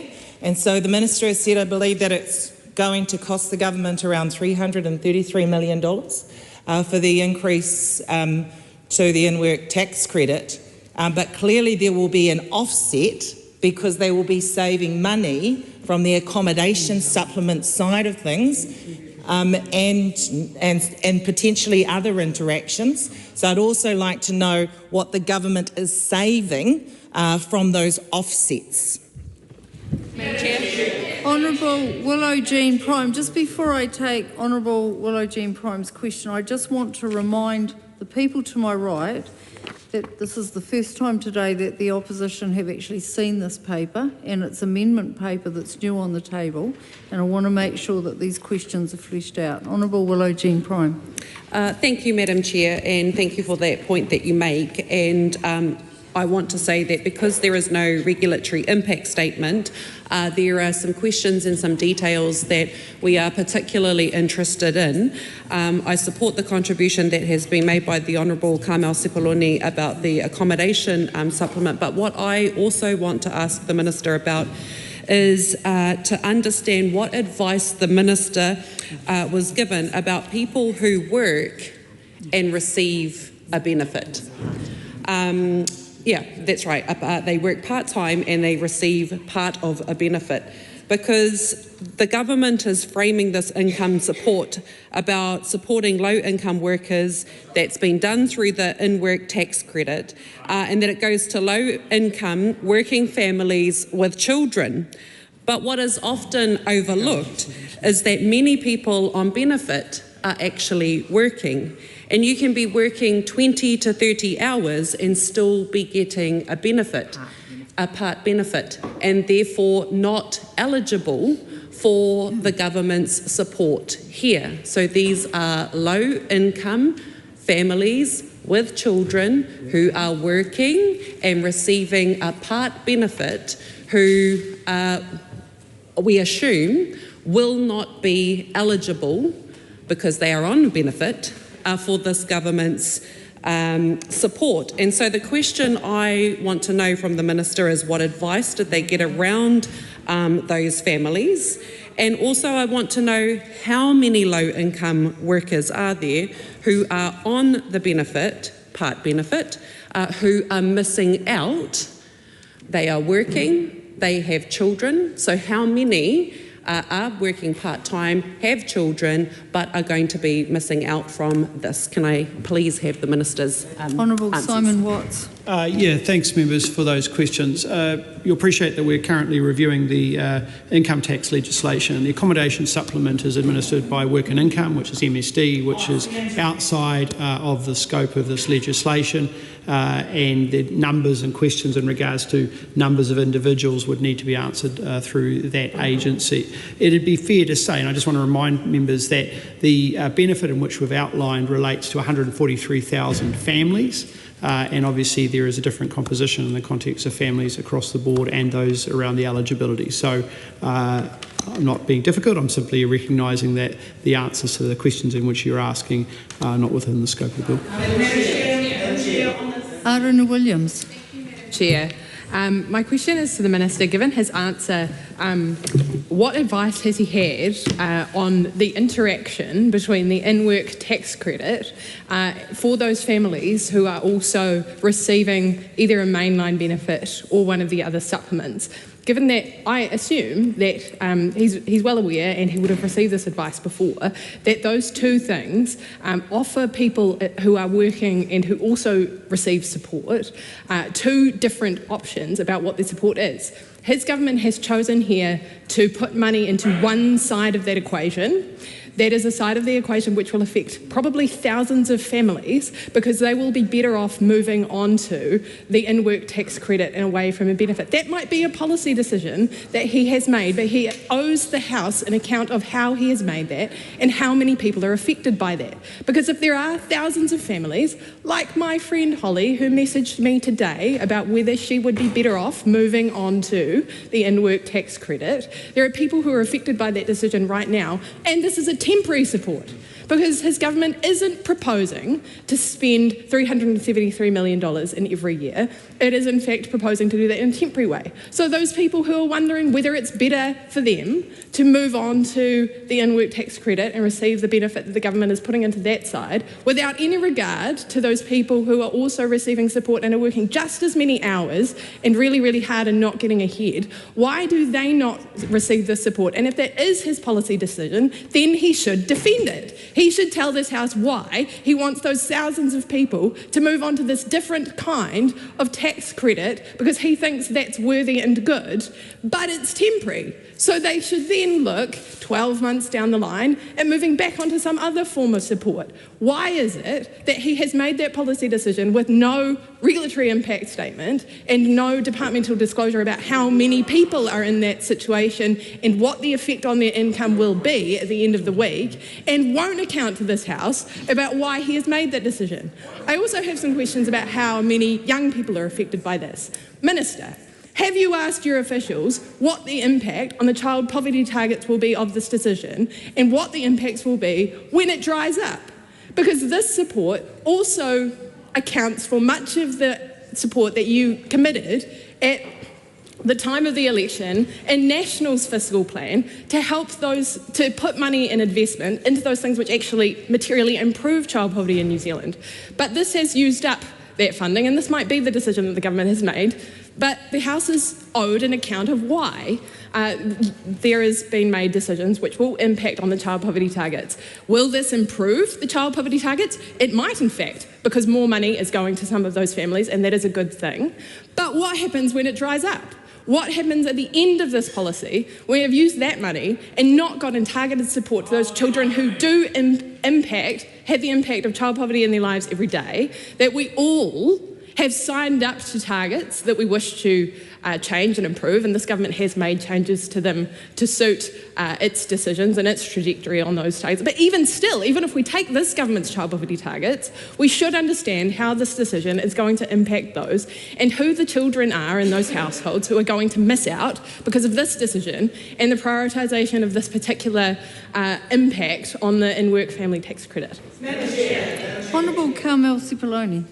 Chair, just reflecting on the Minister's answer previously about the accommodation supplement, saying that that is the responsibility of the Ministry for Social Development and out of scope in relation to this bill, I actually find that inconceivable, having been a Minister for Social Development, having worked with the Minister for Revenue, and knowing full well that advice goes to Revenue on the impact of any changes and where there will be interactions that see a reduction in support in other areas. And so the Minister, I need to ask the Minister, is he telling this House that at no point has he received advice from the Ministry for Social Development on the impact that the increase in the in-work tax credit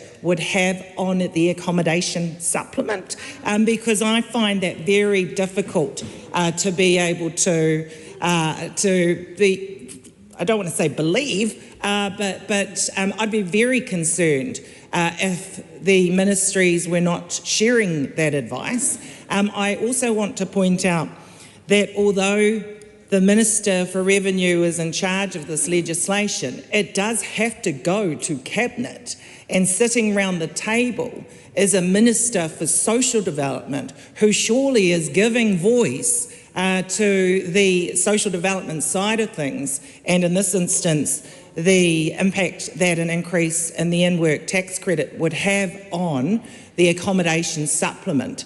I also am surprised, or would be surprised, if the Minister for Finance was not aware that there would be a reduction of the accommodation supplement when the in-work tax credit was increased. And so lots of questions about the Minister and his engagement with the relevant ministers and ministries. I don't think that it's fair to say, or acceptable to say, that any interactions between Working for Families and the Ministry for Social Development is out of scope of this legislation, given the impact on these families.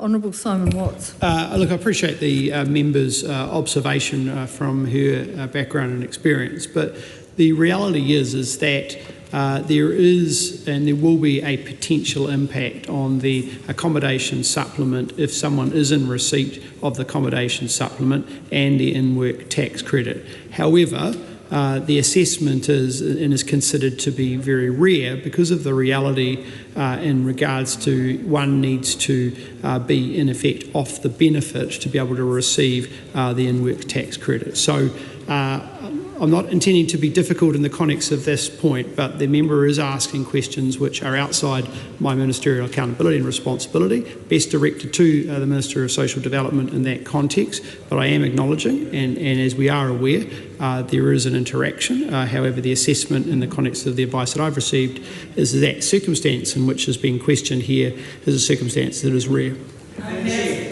Honourable Carmel Cipollone. Madam Chair, I am not sure why that Minister thinks that it would be rare for the families in the income bracket who receive the in-work tax credit that they might receive the accommodation supplement, given that actually it's not just beneficiaries that receive the accommodation supplement, that it has a much higher threshold for being able to access. Many low to middle income households are eligible for the accommodation supplement.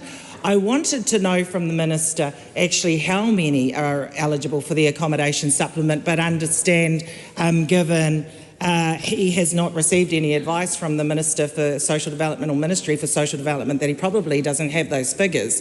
But my understanding, and this is something that we'll go away and check and that he might want to as well, is that over 500,000 New Zealanders have access to the accommodation supplement. Now that's quite high.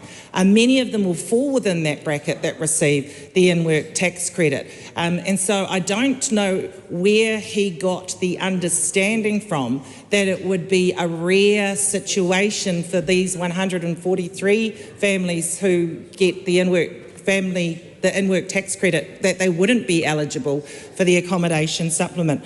I was also going to just say in regards to that there's always the option of stating in legislation that certain other grants would be precluded from being counted and so therefore wouldn't be reduced. And so I wanted to ask the Minister whether or not there was any consideration given to these areas where there may be an interaction like the accommodation supplement, of explicitly stating in the legislation that the temporary increase to the in-work family tax credit would not impact or reduce that particular grant. Dr. Lawrence Junan. Chair, and thank you, Minister, for the response. And we also recognise that because This is something that is quite new, that it takes the minister a little while just to get the full advice to get back to us. And so I do appreciate the minister for doing that. I want to check with some of the questions I had for the ministers before, and I'm looking specifically at the calculation. I guess the first one is, again, in lieu of anything else, what we can go on is potentially the ministerial statement that's been made and the FAQs for this particular piece and the fact sheet. The minister, he constantly mentions in terms of this is calculated on a family-based income, and there's a minimum amount in terms of family-based. But I want to first check with the minister, if the minister wouldn't mind explaining how that works with how the calculation, the eligibility criteria itself first works. Now, the reason I mention that is MF4L that we're looking at is an extension of section MD10 of the Income Tax Act. But MD10 is the calculation, whereas the eligibility criteria is earlier than that. And I think, from memory, it is MD4 to 9. But in MD9, it talks, MD4, subsection 2, it does mention if two persons are entitled to an in-work tax credit or a child tax credit for a child for entitlement period, the entitlement of each is not affected by the entitlement of the other person. So does that mean that they should be calculated individually rather than as a family? What is the definition of the interaction of MD4.2 here with what is being proposed here, or the general credit, the general in-work tax credit system? The other thing that the minister you've mentioned as well, and this is also in the fact sheet, is that there are going to be, the IWTC is paid by Inland Revenue to around 143,000 people. I know that there was a question by the previous speaker, the Honourable Kamal Sepuloni, in terms of that particular number. Can I check, are we expecting 143,000 people who will get that full entitlement increase, which is $50 a week for 52 weeks? Or it is only 143,000 people will receive a version of that for X period of time, anything from 1 week up to 52 weeks within a year? So are we looking at all 143, essentially, are we looking at all 143,000 people receiving the entire amount for the entirety of the year? And if not, what is the average weeks that people are, out of that 143,000 people, is there an average week of people who are on IWTC? Honourable Simon Watts. Sorry, I will just answer that point. So for the member's question was in regards to whether individuals receive either a portion of it or the full entitlement on an annualised basis. And so it is the reality when the 143,000 families is calculated, it does take into account that some of those families will only receive the in-work tax credit for part of the year. They could receive the additional $50 but not the full $2,600 for the year. And the reality is that that's because there will be families and individuals within those families that move from the main benefit to full-time work partway through a year. Also, the reality is that families with dependent children who turn 18 years or older become no longer relevant because of that. And so all of those interactions are happening within a family unit, but the calculation of 143,000 is a forecast of that, in effect, complex dynamic of the different ways in which those aspects will change. There was a question earlier in regards to child poverty, and so child poverty was not modelled, but we do know, based on the most recent figures by Stats NZ, that approximately half of all children in material hardship, around 81,000, are in working households. And the targeting of this intervention through the in-work tax credit targets those that are working. Obviously, not all of these children will be in households that are eligible for the in-work tax credit, as some of the families in material hardship have incomes above the working for family threshold as well. Lastly, a question in regards to is there a change in the eligibility criteria? No, just the rate of change which we've outlined. Madam Chair. I'm going to take a question from Honourable Dr Megan Woods. I think we're sort of traversing the amendment paper quite well at the moment, so I think we're nearly at the end of that. So be looking at anything post page 25 in clause. My question does pertain to the amendment paper because I think, as Madam long as Chair, it's a new one. It is a new one because I think while we understand in exceptional times that governments need to move quickly and make changes quickly, the fact that there is no regulatory impact statement with this amendment that we've only seen today does mean there's a number of questions that would... I'm fine as long as they're new questions. It would. It is a new question because, Madam Speaker, I think one of the things that we are developing some concerns on this side of the House is the lack of questions that Cabinet and Ministers seem to have asked in terms of the intersection of the tax system with MSD, in terms of the abatement of the accommodation supplement, and perhaps the lack of understanding the Minister and the Chair is showing about how the two things do intersect. But, Madam Speaker, something else that we have concerns about is whether or not there has been information provided to ministers and to Cabinet around the breakdown of those 43,000 people that will be receiving. We know that there are a number of people who are relatively low paid, but nonetheless rely on their cars in order to do their jobs. I'm thinking of home care and support workers who by very nature need to drive to each of their jobs, and if there has been any breakdown that has been done about how many of our home and care and support workers will fall inside and outside of this. Likewise, community nursing. That there will be groups of people that could well fall outside of this assistance, but they're going to be required to use their vehicles in order to carry out their jobs. But it's not only paid people, and I know that it has been a concern in other countries, listening to commentary. What's going to happen to things like Meals on Wheels?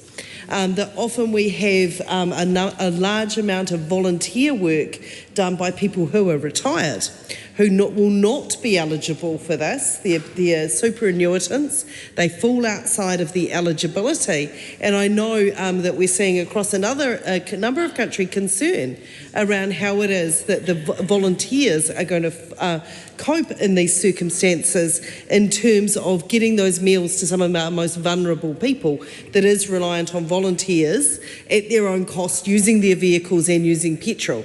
So whether there's been any consideration of some of these things, which I know, for example, the Australians have been talking about and have been considering, and whether New Zealand considered that at all. And Madam Speaker, Madam Chair, I did have a follow-up question too around the monitoring question that the Minister did answer, and I thank the Minister and the Chair for their answer.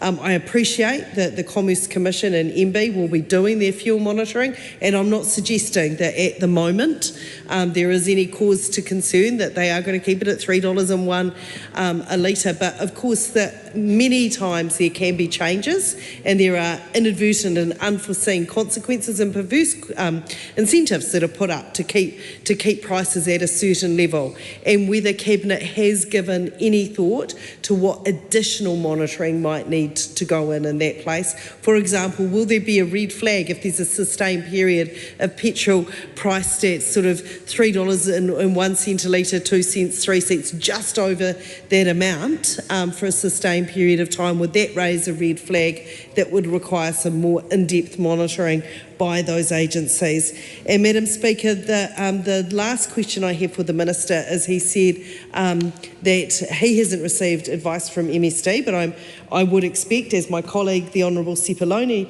did, that both at Cabinet committee and at Cabinet that there would have been a broad-ranging discussion when those ministers would have fed in from their agency's perspective. But I also would like to know whether Treasury gave some advice on the netting out costs around this, because certainly from our experience, that Treasury usually is pretty quick with that advice around the net cost of policies in terms of what the savings are going to be in terms of expenditure like this, and whether or not ministers asked for that advice from Treasury.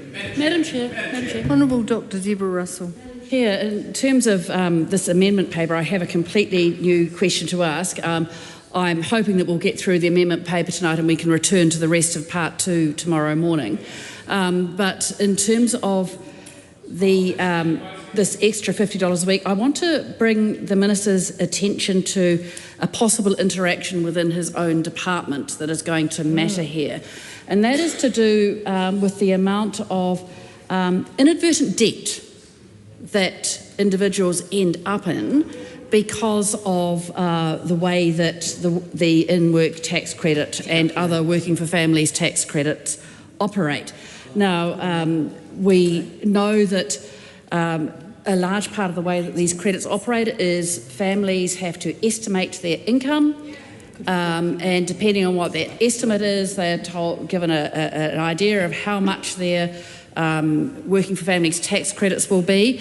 If they get that estimate wrong, then they end up in a position of owing debt to Inland Revenue. Inadvertently occurred, but they still owe the debt. The same thing happens when people move in and out of work. Yep. They move in and out of work, and it means that their income fluctuates. It can take time for the working for families tax credits to catch up. It sort of happens in all sorts of ways, but that's a particular scenario where those credits, do change around. A similar thing happens when relationships come apart or form and dissolve, or new families are formed. It does have a big impact on the working for families tax credit. Now, this is happening already anyway, so let's be clear about this. This is an existing problem. But what's going to happen is I think this problem is going to be exacerbated by the extra $50 a week, partly just because the amounts of money involved are going to increase. So we are going to have more people, or people getting into worse inadvertent debt situations because of the increase. Now, I don't think we should be stopping the increase. Let's be really clear about that. But I do want to know from the Minister what extra resources he is considering within his own department in order to help people deal with the this likelihood of inadvertent debt. Is he considering extra staffing in this area to ensure that people understand how much they can get? Is he considering extra staffing in the call centres? We know we already have people who will ring up week by week to find out how their their working for families tax credits will be affected if they take on an extra few hours work or not. And it's a very live consideration for low-income families.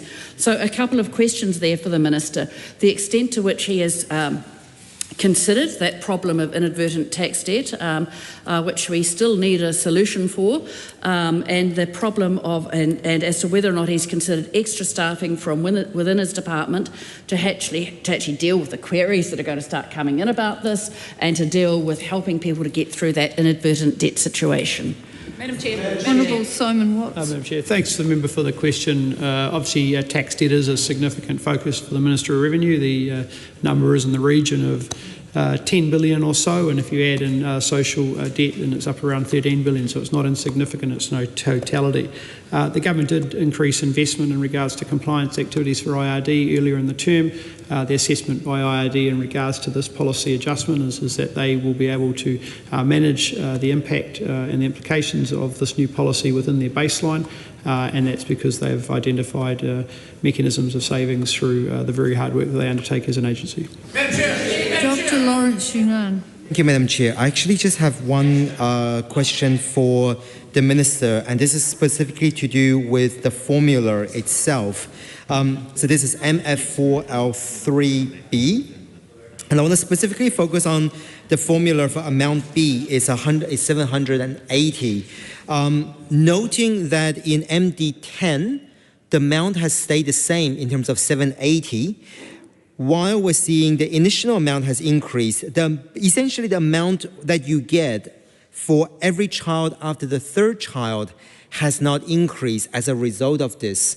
Can I check with the minister, why has the amount B not also been adjusted to increase to the same proportion as what we're seeing with amount A? So that is essentially my question, because what then it means is, proportionally speaking, if you have, for every child after the third, you are actually getting proportionally less per child, because every child after the third amount has not been adjusted. So just that one question. Honourable Simon Watts. Chair, I just wanted to come back to the question around accommodation supplement, because it is an important point of clarification. So I've just got a little bit more advice from MSD coming through, which has taken a bit more. So it is important to clarify that the working for families is not classified as income in the assessment of the accommodation supplement. So I'd retract the word rare and say that it won't have any impact at all. So I just wanted to clarify that point. Madam Chair. Honourable Willow Jean Prime. Madam Chair, I don't believe the Minister answered my questions that I asked about what is the number of families with children who are working part-time and are also receiving part benefit. The Minister's giving me a signal, but that I need the answer for the Hansard. What advice did you receive around those people, and what other support did you consider? Because these families have jobs to go to travel to. In fact, the Minister of Finance said yesterday, and I quote, I'd also note working families face the obligation to get to and from work each day. Beneficiaries do not face that obligation. That is an inaccurate statement for this group of people. I want to know the number and what consideration was given for them. Honourable Simon Watts. The member will be aware that people's circumstances change on a daily and ongoing basis, so it's not a reality that I'm going to be able to give you a definitive number, because the reality is that because those circumstances do change, and whether they're in work tomorrow or they're out of work is different. Members, the time has come for me to leave the chair. The committee is suspended and will resume at 9 a.m. Well, thank you.